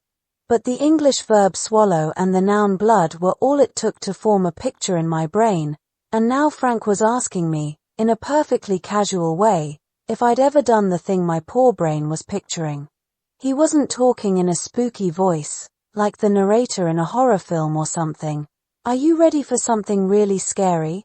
When's the last time you tasted hot, red, dripping blood? Bwah, ha ha ha. It was nothing like that.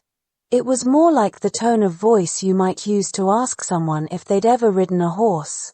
Ever swallow someone's blood?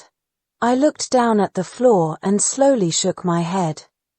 For me, that was the first time. My own Mama's blood, Frank said gloomily. The blood itself is no big deal, not particularly good tasting or bitter or sweet or anything, so it's not as if you get addicted to the flavor. I sat with my chin down, hugging my knees, nodding from time to time as he talked.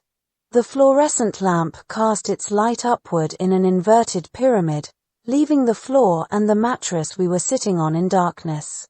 Now that my eyes were used to the dim light down there, I could see that the floor was covered with a thick layer of dust and alive with bugs. The bugs were of a sort I didn't recognize, and they congregated at these dark patches that stained the floorboards here and there. I figured Frank had killed somebody in this ruined clinic. Or killed them somewhere else, then brought the body here to cut it up with some of the medical equipment scattered around. Maybe this was where he'd found the long, thin knife he used in the Omei pub. After I bit Mama that time, my parents took me to a child psychologist, and he came to the conclusion that because I hadn't nursed much as a baby, I had a chronic calcium deficiency that made me emotionally unstable, and also that the splatter films my older brothers took me to had been a bad influence. They didn't use the term splatter film in those days, but both of my brothers, who were quite a bit older than me, loved horror movies, as about 99% of American kids do. Later, after I killed those 2 people, the police found a lot of gory film clips and posters and rubber masks and things at our house, and the media decided that was what had made me do it, the influence of horror movies. They needed a reason why a little kid would commit murder, someone or something to point the finger at, and I think they were relieved when they hit upon horror movies as the culprit. But there's no reason a child commits murder, just as there's no reason a child gets lost. What would it be, because his parents weren't watching him? That's not a reason, it's just a step in the process. It was almost 4 a.m. now, and the cold was getting harder and harder to bear. Frank didn't seem to notice it, though. I had my overcoat on, but he was wearing only a thin sweater and corduroy jacket. In 2 nights with Frank, I'd yet to catch him showing any real sign of being cold. He saw me cupping my hands together and blowing on them for warmth and said, "Chilly?" I nodded, and to my surprise he took off his own jacket and tried to drape it over my shoulders. No, you need that, I said, pulling away. Frank told me it was okay, he never got cold, and pushed up his sleeves to show me his wrists. Just as I'd noticed in the Omei pub, they were ribbed with countless suicide scars. I wondered what, if anything, the scars had to do with not getting cold. After that first time, I became obsessed with the thought that I might do it again, drink somebody else's blood, not because I liked the taste of it but because I was haunted by the act itself, because it's extreme and abnormal but imaginable. Human beings are the only creatures who have the power of imagination, and that's why we survived. Physically, we were no match for other large animals, so certain things were needed to keep out of danger, like the ability to conceptualize and predict and communicate and confirm, all of which are possible only because of the power of imagination. Our ancestors were capable of imagining all kinds of horrors, which they had to try to prevent from becoming realities. And modern people still have the same ability. When it's used in positive ways you get artists and scientists and so on, but when it's used in negative ways it always turns into fear and anxiety and hatred, and it can cause a lot of damage. People often point out how cruel children can be, because they'll torture or kill little animals and insects or smash their own toys. But kids don't do things like that for fun, they do it to release the anxieties of the imagination out into the real world. If they can't bear the thought of torturing or killing bugs, they feel an unconscious urge to actually do it and reassure themselves that the world won't come tumbling down. In my case, I couldn't bear the stress of imagining I might lap up somebody's blood again, so when I was 4 I slashed my wrists. That was the first time I'd ever really tried to hurt myself. Everybody flipped out, and they took me to a shrink again, but again he just told them not to let me watch horror movies. It's true I was fond of that sort of movie, but not to the extent my brothers were. Basically, people who love horror movies are people with boring lives. They want to be stimulated, and they need to reassure themselves, because when a really scary movie is over, you're reassured to see that you're still alive and the world still exists as it did before. That's the real reason we have horror films. They act as shock absorbers, and if they disappeared altogether it would mean losing one of the few ways we have to ease the anxiety of the imagination. And I bet you'd see a big leap in the number of serial killers and mass murderers. After all, anyone stupid enough to get the idea of murdering people from a movie could get the same idea from watching the news, right? From the age of 4 to 6 I cut my wrists about a dozen times, and I'll tell you something, Kenji, you don't know what cold is until you've experienced the cold you feel when the blood is draining out of your body. My parents finally hired somebody to watch me, this ugly woman, and eventually she caught me trying to cut my own throat and beat the living hell out of me. So one evening in autumn while she was in the bathroom I stuffed my brother's hunting knife in the waistband of my pants, pocketed some Madeleine's mama had baked that morning, and left the house and got lost for the first time in a long, long time. I just marched on up the street, and when I came to those good old streetcar tracks, I remembered how I used to walk along them when I was smaller. The street was asphalt mixed with crushed seashells and had the rusty old rails half buried in it. The bits of seashell were pretty, the way they glittered in the setting sun, and I just kept walking on up the hill. I'd done that many, many times before, set out for the top of the hill, but had always stopped halfway up. The street started getting narrower, and I was already lost of course, but I never stopped to look back. I was afraid that if I did, I might find that everything was gone, because I had this feeling that one or the other of the two worlds was going to disappear. So I made up my mind not to look behind me and forged ahead. The knife was so heavy it was hard to keep it from slipping down my pants. I pressed my hand against it and walked along just staring down at my feet and the rusty rails and the seashells in the asphalt, and then suddenly the rails stopped. This shocked me to the core, because I'd always thought they never ended. I remember standing there for a really long time staring down at the spot where they stopped, thinking this must be the actual edge of the world. And then I looked up and realized I was at the top of the hill. In front of me was a pond, and when I turned to look back I could see the whole town laid out below in miniature, like a diorama.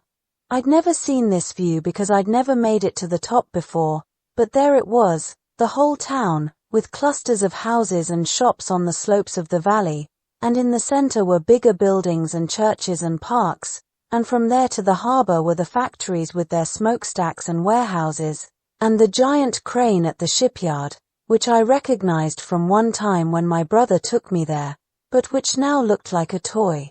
Beyond that was the sea, grey and hazy, and I could smell the salt in the wind, and behind me the sun was a huge ball sitting on the horizon, and I felt this overwhelming sense of power, and at the same time this extreme panic and anxiety. It was as if the whole world was bowing down at my feet, but also as if I alone was cut off from the world, and I just stood there thinking, holy moly. I was overwhelmed. It was like receiving a revelation from God. At the top of the hill was an old, abandoned, open-pit coal mine, and the long, winding trenches had filled with water to form the pond. Dozens of swans were there, migrating from their summer home in Quebec or somewhere, and I walked around the edge of the pond, where all these reeds were growing, and found a big rock and sat down on it and took the madeleines out of my pocket and crumbled them up and threw little pieces into the pond. I didn't know if swans would eat madeleines or not, but they came gliding over the water toward me, a whole flock of them. I knew that if I reached out to them they'd back off, because I was like that myself in those days. If somebody or something came at me with no warning, I always assumed they were the enemy and ran away. One swan came right up near me, a young one that wasn't as wary as the others yet. I still remember the graceful curve of its neck, and how its white feathers were tinged with orange from the setting sun, and my heart was pounding so hard I thought it was going to knock my teeth out. I had to keep telling myself, not yet, not yet. The swan swam into the reeds beside me, to where I could have reached out and touched its long, slender throat, but I still just sat there not moving except to flick crumbs into the water with my fingers. And then I pulled the knife from my waistband, very slowly and quietly, and removed it from its leather sheath. It was heavy and really sharp, my brother's knife, and I thought, this will put everything right. I thought it would reconcile my sense that I was cut off from the world with my sense that the world was at my feet, make those two feelings merge into one inside me. The swan was just inches away from my rock when I slowly raised the knife, rested the blade on my shoulder, and then in one quick motion slashed down at the base of its neck with all my might. I didn't know there were bones in a swan's neck, but I heard the sound, like a dry twig snapping. The knife went right through, and blood came gushing out. It wasn't like Mama's blood, it had a sweet taste, and at the time I thought it must be because of the madeleines. I drank an awful lot of it, more than you'd think would be in a bird that size. Nobody ever found out I'd killed the swan, though, because the coal mine was a place where a lot of bad things had happened, rape and things, and people almost never went up there. Frank stopped for a minute, bowed his head, and covered his eyes with his hands. I thought for a moment he was crying, but he wasn't. His eyes hurt, he said softly. I haven't slept, and when I don't sleep for a long time my eyes get tired. All the rest of me is fine, but my eyes, they really hurt. I asked him how long he'd gone without sleep. About 120 hours, he said. 120 hours added up to 5 whole days. I wondered if he was taking speed or something. I have friends who are hooked on speed. Jun says there are girls in her class who are, too. Speed freaks can go for days without sleeping. I asked Frank if he took drugs, but he shook his head. Later, in the same town, the town I was born in, I killed 2 people, and when the police questioned me they decided I was insane, so they put me in this mental hospital that I believe was run by the military. The feeling that the world was at my feet and the feeling that I alone was cut off from the world, the sense of power and the anxiety, had both stayed with me ever since that evening at the pond. In the hospital they gave me a ton of medicine, mixed up in my food. They had me on a liquid diet and fed me through a tube, a plastic tube with a little knob at the end made of silicone, which they'd force deep down my throat. I guess it was designed for people with throat cancer or something, who couldn't swallow. Ingenious design. But they fed me way too much, and that, along with the side effects of the medicine, made me fatter and fatter, until my face got all pale and bloated, and it began to feel like this body wasn't even me, like I was stuffed with feathers, or just liquid, a liquefied human being. That was with me for years, feeling I wasn't myself. And I do think I wasn't my real self then. Of course, I'm not sure there is such a thing as a real self. You could ransack your innards looking for the real you and never find it, slice yourself open, and all you'll find is blood and muscle and bone. A year later I was released from the hospital fat as a pig, a physical wreck. My family had moved to this little town in Virginia, and they came and got me, but from that point on Daddy and my brothers hardly ever said 2 words to me. About 10 years later, when I went to prison as an adult, my oldest brother came to visit and explained about those days. He said they hadn't known how to relate to me or what to talk about, not because I'd killed people but because I was so fat I looked like a complete stranger. I first started going without much sleep, just taking naps sometimes, when I was in the mental hospital for the 4th time and they cut out part of my brain. I was 15. In the operation, they open a small hole in your skull and insert an instrument like an ice pick into the white matter and sever the nerve fibers, which usually makes you very quiet and docile. Americans love to mess about with the brain, that's why they're at the forefront of neurosurgery. I was already into black magic by then, and I'd met a lot of people in the hospitals and reform schools who taught me things like how to cut someone's throat without spraying blood around and where exactly to slice somebody's Achilles tendon so it'll make a high-pitched twang, useful stuff like that, and I learned hypnosis too, which came so easily to me I couldn't believe it. I'm not saying I feel fulfilled when I kill people. When it's happening I often think there must be something else I should be doing, and sometimes I feel like I'm right on the verge of discovering what that something else might be, because the interesting thing is, when I'm killing, that's when I'm the most focused on life, the most clear-headed, but... Have you ever been in a mental hospital, Kenji?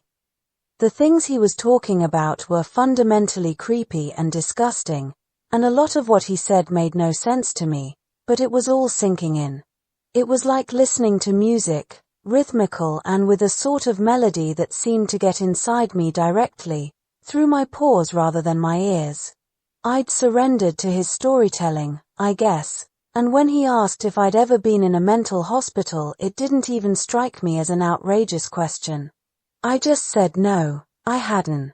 Listening to him, I'd ceased to think of Frank as insane or not insane. I felt like someone listening to an ancient myth, long, long ago, when men used to kill and eat one another. I wasn't sure I knew any longer what was right and what was wrong. It was a very precarious feeling, but it hinted at a sense of liberation like I'd never experienced. Liberation from the countless little hassles of everyday life. It was as if the border between me and not me was dissolving, leaving me in a sort of slush. I was going somewhere I'd never been before. Mental hospitals are interesting places, Frank said. I'll never forget hearing about this experiment they did with cats. They put the cat in a cage that has a button in the floor, and when he steps on the button he gets food, so after a while he learns to do that, press the button when he wants food, and then they take him away and starve him for a while and then put him back in the same cage with the same button, Only this time when he steps on it he gets a shock. Not a big shock, just a mild current, but the result's the same. The cat becomes unbalanced, completely neurotic, and in the end he loses the will to eat, even refuses food when it's offered to him, and starves to death. The man who told me this was a specialist in psychological testing. You know anything about psychological tests, Kenji? I've taken hundreds of them. The most famous one is probably the Minnesota Multiphasic Personality Inventory, but I took so many that eventually I memorized all the different types of questions, and by the time I was in my late teens I was more familiar with the tests than the people testing me were. Would you like to try one? The story of the experiment really spoke to me. First the cat learns something, and it's fun for him because he's rewarded with food, but then they starve him and reward the learned behavior with pain. Naturally, the cat doesn't understand what the hell's going on. I experienced things like that nearly every day when I was a kid. I don't mean big things like my father's death, just ordinary everyday dilemmas and double binds. You can't change the grown-up world to suit your idea of how things should be, so you have to learn to press the right buttons, and kids growing up find themselves constantly in situations just like that cat's.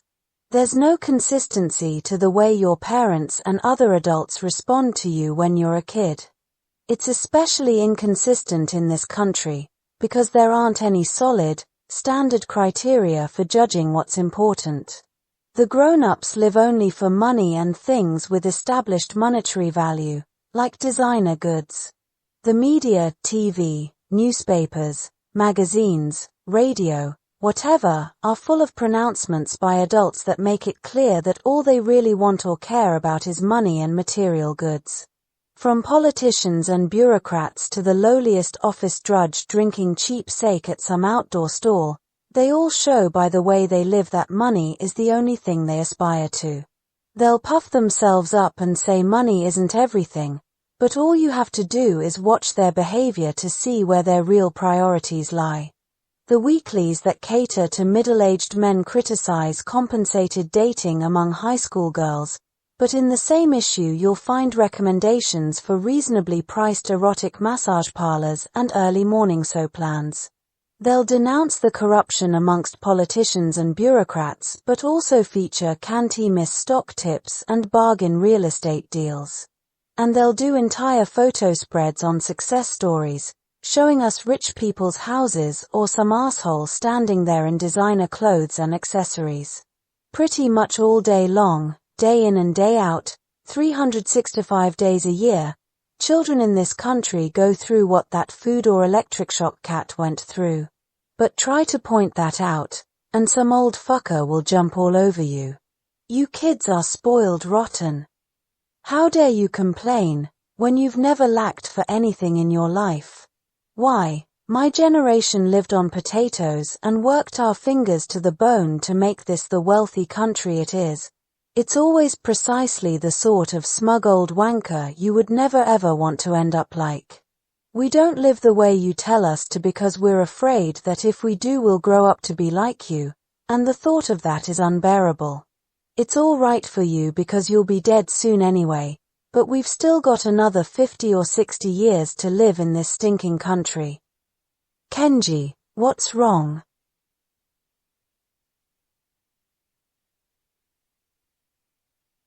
Frank was staring at me. Nothing, I said. He took a sip of Evian and smiled. You look angry. That story about the cat was interesting, I told him, taking a sip of my Coke. I had left the can on the floor beside me, and it was still ice cold. What a weird place this was, I thought. It felt completely isolated and, partly because of the cold, like being on another planet. I wondered if there were planets where it's okay to murder people. I decided there must be, reminding myself that in war, after all, killers are heroes. And it suddenly occurred to me why I hadn't run to that police box in Kabukicho. The victims in the Omiyai pub, when placed in the position of the cat with the button, hadn't put up any resistance.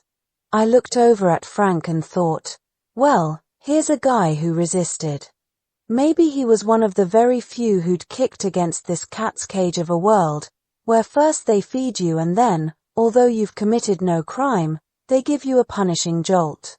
Looking at Frank, lit from below by the lamp, I began to think of him as a man who'd been stepped on all his life but never caved in. Let's try a little psychological test, he said, and started asking me some of the questions he'd memorized. Well, not questions exactly, more like statements to which I had to answer true or false. He told me I had to answer at once, without thinking.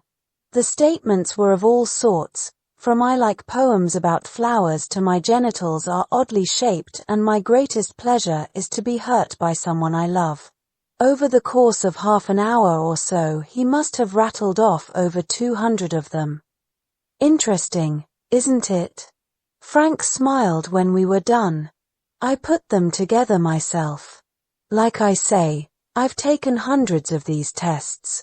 In fact, I'd say I'm one of the world's foremost authorities on psychological testing. Is there anything wrong with me? I asked. I mean, according to the test. Don't worry, Kenji, you're normal. You exhibit a certain amount of confusion, a few contradictory impulses, but that's true of all mentally normal people. It's the ones who are rigid in their likes and dislikes who are in trouble.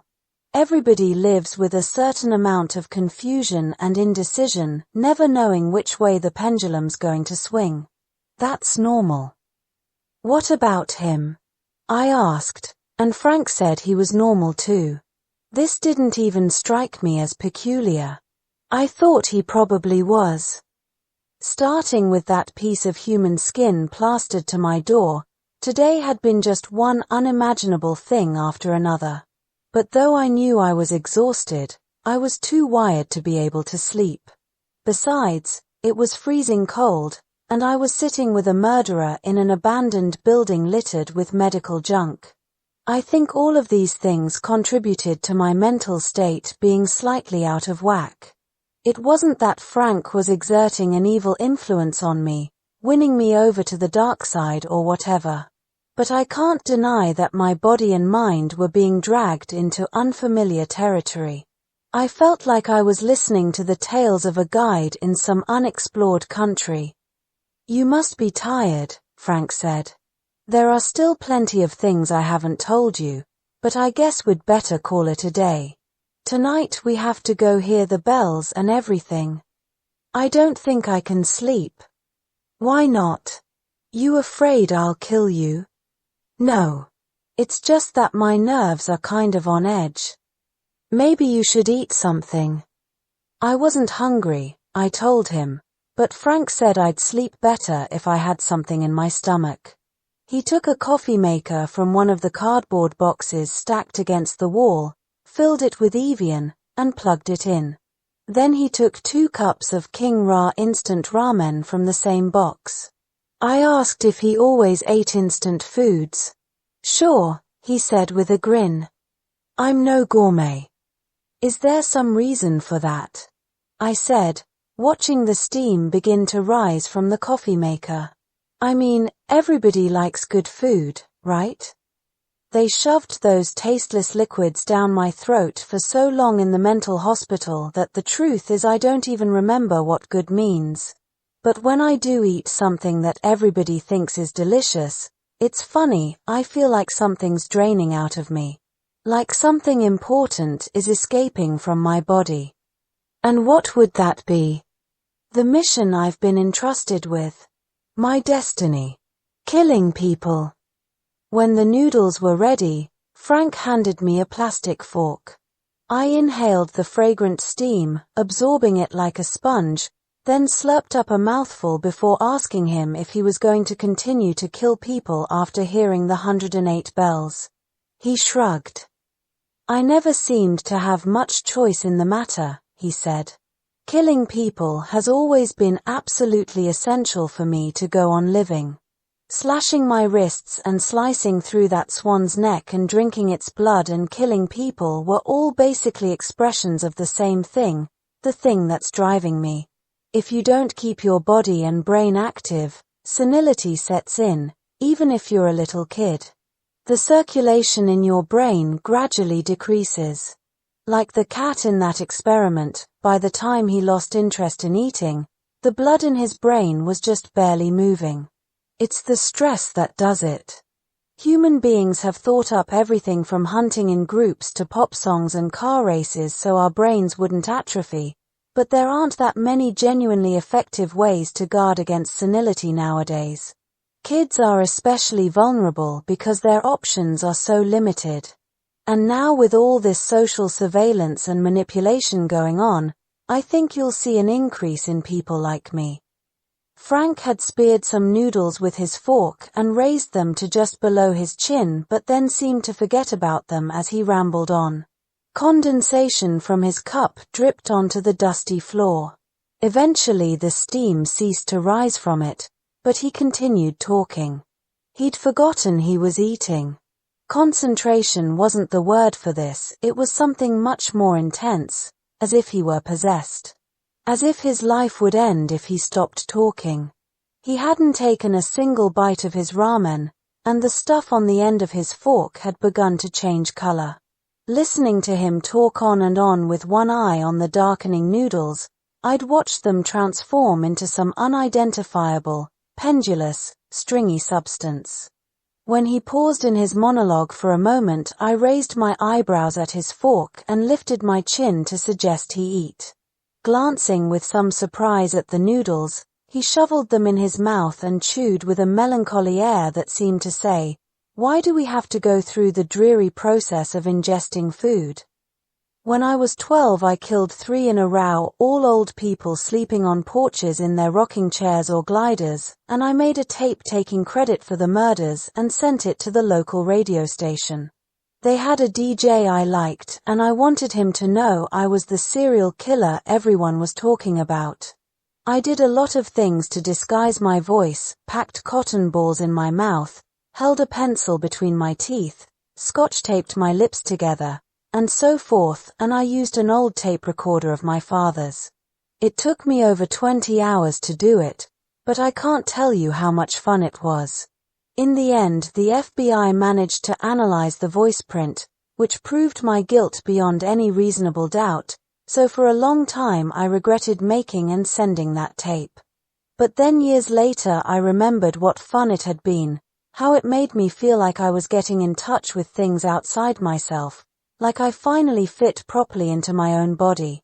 That's why I want to listen to those bells, Kenji, to see if my bad instincts, my Bono, will be washed away, so I can fit into my own body again. Moments after I finished my ramen, sleep began to steal over me. I rubbed my eyes, and Frank jerked his thumb at the mattress we were sitting on and told me I could sleep there. "It's not so easy to climb up to the second floor," he said. I lay down on the mattress in my suit and overcoat. Frank was still eating, and I put a hand over my eyes to block out the light from the lamp. He must have seen me do this, because he turned it off. The mattress was cold and damp. Sleep kept pulling me down, but the cold kept waking me back up. The warmth of the ramen I'd eaten was soon just a memory, and the cold seemed to seep up through the mattress from the floor. At some point I started shivering. I heard Frank rummaging around and then felt a crinkly sort of blanket being placed over me. When I moved, the blanket made a rustling sound, as if it was made of paper. Frank ate the rest of his ramen in total darkness. Just before I fell asleep, I had a moment of panic, thinking he was going to kill me after all, but I reminded myself that he wouldn't do that before hearing the bells. As I drifted off, a bird was screeching somewhere outside. I woke up covered with old newspapers. I heard Frank's voice say, "We won't be coming back here, so don't forget anything." I looked up to see him dressing. Improbably enough, he was climbing into a tuxedo. He said he'd been waiting for me to wake up. There are no mirrors here, so I need you to tell me if my tie is straight. He wore trousers with a stripe running down the outside of each leg and was squirming into a shirt of some shiny material with lacy frills down the front. A bow tie and jacket were draped over the stack of cardboard boxes. Pretty snazzy, I said, and he smiled as he buttoned the shirt. Watching Frank don a tuxedo in the dim light of this ruined building, with shards of broken glass scattered across the floor, I had to wonder if I wasn't still dreaming. I asked him if he'd brought the tux with him. Yeah, I did. Tuxedos are great when there's a celebration of some kind and you want to blend in. It was only 4 p.m. when we left the building. I didn't know how big a crowd would show up at Kachidoki Bridge, and I wanted to be sure of grabbing the spot I told Jun would be at. As Frank led the way down the narrow alley, I asked him if he'd been staying in that building since he came to Japan. He'd stayed at a hotel for a while but didn't feel comfortable there, he said. It had been so dark the night before that I hadn't noticed, but signs were posted all along the cul-de-sac. Danger. Toxic waste. Keep out. When I stopped to read the first one we came to, Frank said something about polychlorinated biphenyl. There used to be a factory here that made copy paper treated with PCB, and a wholesale distributor or two, and then when it was discovered that PCB is bad for you, the authorities sealed off this whole area. Fact is, the toxic material, the dioxin, isn't released into the atmosphere unless the PCB is burned, but the cops don't know that and steer clear of the neighborhood. You couldn't ask for a better hideout. He said he'd been told all this by a homeless man who spoke English with a British accent. The homeless man they found burned to a crisp. I didn't ask. Frank wore a red muffler over his tuxedo and was carrying a small duffel bag. It was true, though, that he didn't stand out, even as we neared Yoyogi Station. I guess people just assumed we were on our way to a New Year's Eve party. I led Frank to a soba shop in front of the station, explaining that on New Year's Eve it's customary to eat buckwheat noodles. I was starving. I asked for herring and soba soup and Frank ordered zaru soba, plain cold noodles. Several groups of college students were clustered around tables, eating and talking quietly, but none of them paid any attention to us. I didn't need to know much about clothes and fashion to see that Frank's tuxedo was a cheap one or that his muffler was a long way from cashmere. My own suit was wrinkled and dusty and didn't look as if it hadn't been slept in. Anyone observing a bit more closely might have thought us a suspicious pair, but the students completely ignored us, and I began to understand how Frank had managed such spectacular murders without getting caught. Right now in this country, nobody gives a damn about strangers. I wondered if that was true in America too, and asked Frank about it while we waited for the food to come. He said it was true in the cities, at least. The restaurant had no forks, and the chopsticks did nothing to speed up Frank's eating technique. It took him nearly an hour to finish his soba, by which time the noodles were dry and swollen and night had fallen outside. The kitchen was bustling as the small staff prepared for the crush of customers who'd show up just before midnight to greet the new year, slurping up soba for good luck. The owner was a tiny old man who, when I apologized for taking so long, laughed and said, "Gaijin will be Gaijin." It was an odd sensation to be sitting there with Frank and yet be treated like any other customer in a place as ordinary as a noodle shop outside a station. I was back in the everyday world, which only made the massacre of the night before all the more unreal to me.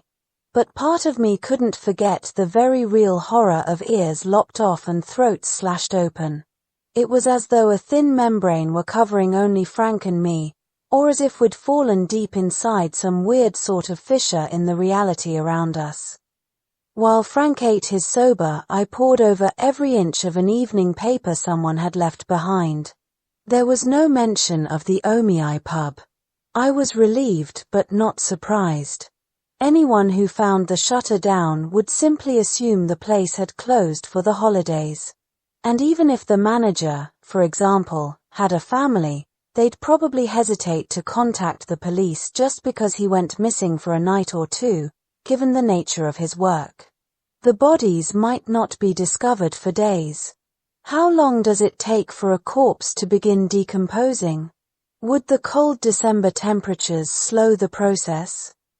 Frank stabbed a clump of soba with his chopsticks and asked why we ate this stuff on New Year's Eve.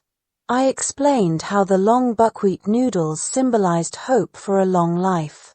Gripping the chopsticks like a knife, he'd been sliding them under the strands and then trying to finesse them to his mouth.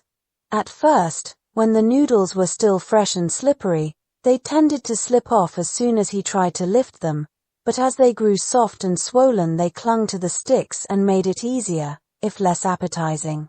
Anyone who knew nothing about Frank would probably have been charmed or amused by his clumsy efforts to grapple with soba. I wasn't charmed, of course, but I wasn't amused either. What made the old-time Japanese think they wouldn't die if they ate soba? Frank was taking this very seriously. They didn't think they wouldn't die, I said. They thought they'd live longer. Frank shrugged and shook his head, and I realized he had a point. Living longer was the same as not dying, at least anytime soon. Maybe in this country long life meant something different from postponed death.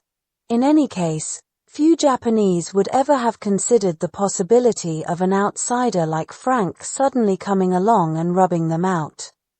He was now sawing with his chopsticks at the dry, grey clump of buckwheat dough. We rode the Yamanote line to Yotsuya, descended to the subway, and transferred again at Ginza. Ginza station was insanely crowded, and Frank didn't look happy as we waddled along with the herd. When I asked him if he disliked crowds, he said he was afraid of them. A lot of people jammed into one place really scares me. It always has. Which is not to say I like being all alone either. I just don't seem to have a stable comfort zone when it comes to personal space. It was still early in the evening when we emerged onto a street in Tsukiji, near the fish market. From the top of a pedestrian overpass we caught a glimpse of Hong'onji Temple. Frank said it looked like an Islamic mosque. He had left his duffel bag in a station coin locker after removing a grey raincoat, which he was now wearing. It was a plain one like the British often wear, and made him even less conspicuous. The road leading to Kachidoki Bridge was wide but dimly lit, with few shops or restaurants and only the occasional passing car. I'd never been here before. This was a very different Tokyo from places like Shibuya or Shinjuku. Wooden bait and tackle shops with disintegrating roofs and broken signs stood next to shiny new convenience stores, and futuristic high-rise apartment complexes rose skyward on either side of narrow, retro streets lined with wholesalers of dried fish. A gently arching old structure of steel and stone came into view. "What a pretty bridge," Frank said softly. To the left of it, along the riverbank, stretched a narrow public park called Sumida River Terrace. Near the entrance to the park was a big rectangular stone basin with a fountain, but whether because of the season or because of the hour the water had been turned off. The New Year's bells wouldn't begin for quite some time yet, so we walked down through the park to the riverside and sat on a bench, where we had a good view of the bridge railing. This would be the perfect place for Jun to sit, I thought. Spaced every few meters along the bridge were metal lanterns, and reflections from the yellow lights wavered on the dark surface of the river. After the white fluorescent lights of the ruined clinic, the soba shop, and the trains, those lanterns felt like long-lost friends to me. A group of men who looked like migrant laborers from distant provinces sat drinking in a circle at the water's edge, not far from us.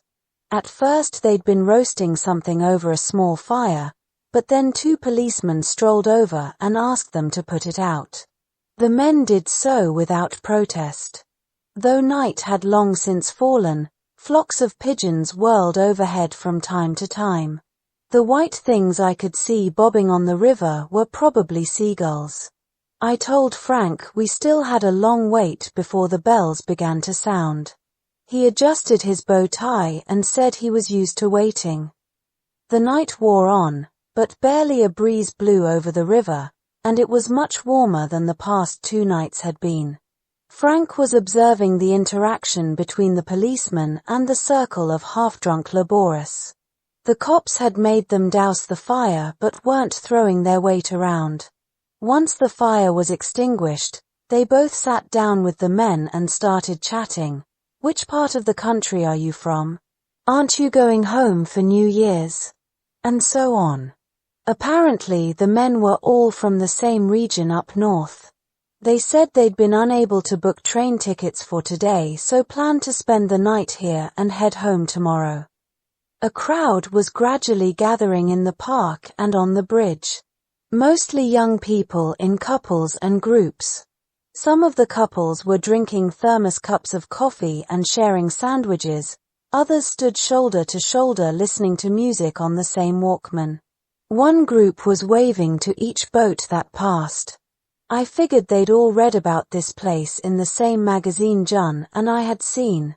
There was no sign of her yet. The policeman walked toward me and Frank.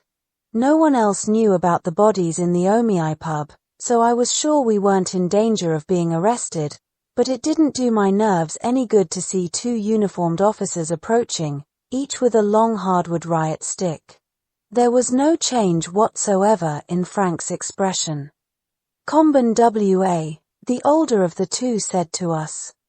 I returned the greeting, good evening, and Frank, seated beside me, bobbed his head in an attempt at a bow.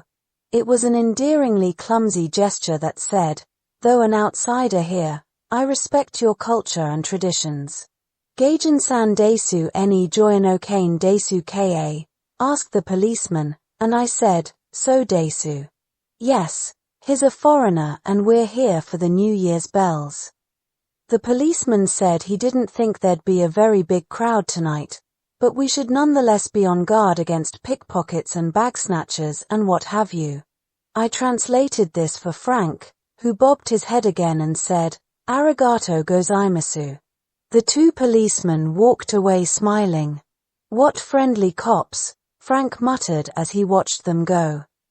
More people were arriving, so we decided to walk over and claim our spot. A homeless man was sitting on sheets of cardboard at the foot of the bridge, his belongings in a baby carriage. A foul smell radiated out from him. We gave him a wide berth and went up to lean against the railing, looking out over the river and the little park, to wait for the bells. I wonder which of us is more of a bane on society, that homeless fellow or me, said Frank. I asked him if he really thought single individuals could be a bane on society. Of course they can, Frank said, his eyes still on the bum, and I'm clearly more of one than he is. I see myself as being like a virus. Did you know that only a tiny minority of viruses cause illness in humans?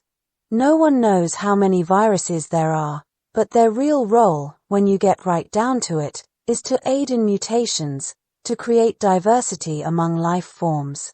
I've read a lot of books on the subject. When you don't need much sleep you have a lot of time to read, and I can tell you that if it weren't for viruses, mankind would never have evolved on this planet. Some viruses get right inside the DNA and change your genetic code. Did you know that? And no one can say for sure that HIV, for example, won't one day prove to have been rewriting our genetic code in a way that's essential to our survival as a race. I'm a man who consciously commits murders and scares the hell out of people and makes them reconsider everything, so I'm definitely malignant, yet I think I play a necessary role in this world. But people like him? Frank looked over at the homeless guy, who hadn't budged from his cardboard mat. On the bridge, the crowd continued to grow, but he alone had plenty of room. It's not that people like him have given up on life, Frank went on. They've given up trying to relate to others. In poor countries you may have refugees, but you don't have bums. The homeless in our societies have the easiest lives of anybody, in a way. If you reject society, then you should live outside it, not off it. You have to take some risks. I've done at least that much in my life.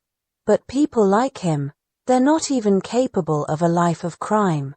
They're examples of retrogression, devolution, I call it, and I've spent my life exterminating them. Frank was speaking very slowly and clearly to make sure I followed him. He could be strangely persuasive when he talked like this, but part of me wasn't buying it. I wanted to ask him if the dismembered high school girl was an example of devolution too, but I didn't have the energy. Frank turned toward Sumida River Terrace and sent a jolt through me by saying, "There she is." Jun had materialized on a bench in the park. She glanced up at us, then quickly averted her eyes, bowing her head and staring at her feet, probably wondering what the hell to do now. I felt a sudden tidal wave of remorse for having summoned her to watch out for me. Not because Frank knew who she was, though I should have foreseen as much. After all, he'd found his way to my apartment and stuck a piece of charred human flesh to my door. How hard could it have been for him to get a good look at Jun's face? But I never should have asked an innocent creature like her to come anywhere near this monster. Looking at Jun, I saw the world before Frank, and the huge gulf between her and the post-Frank me. I should have dealt with this on my own, whatever the cost. I shouldn't have got her involved, I thought, and looked around for a policeman. I have to protect Jun. The moment this thought crystallized in my mind, my feelings disengaged completely from Frank. It was like being released from a spell. I even realized what it was about Frank's argument that I couldn't swallow. Who was he to set himself up as judge and jury? No one could possibly tell who is or isn't an example of devolution, even if there was such a thing. I can tell, Kenji. My heart froze. Sometimes I know what people are thinking. Not all the time, mind you. If it happened all the time I'd go insane.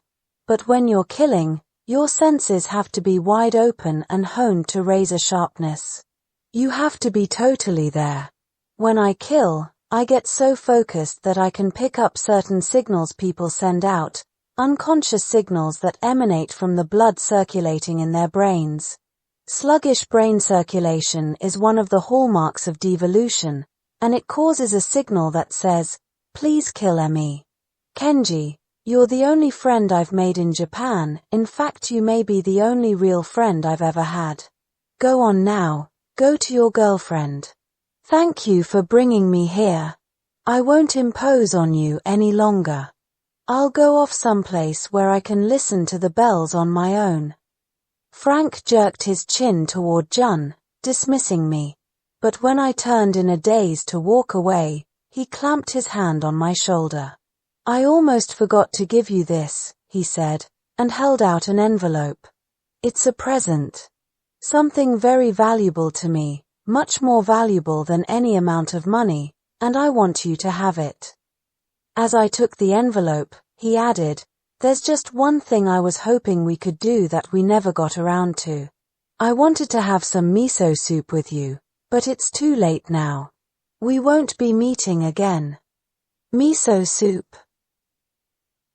Yeah.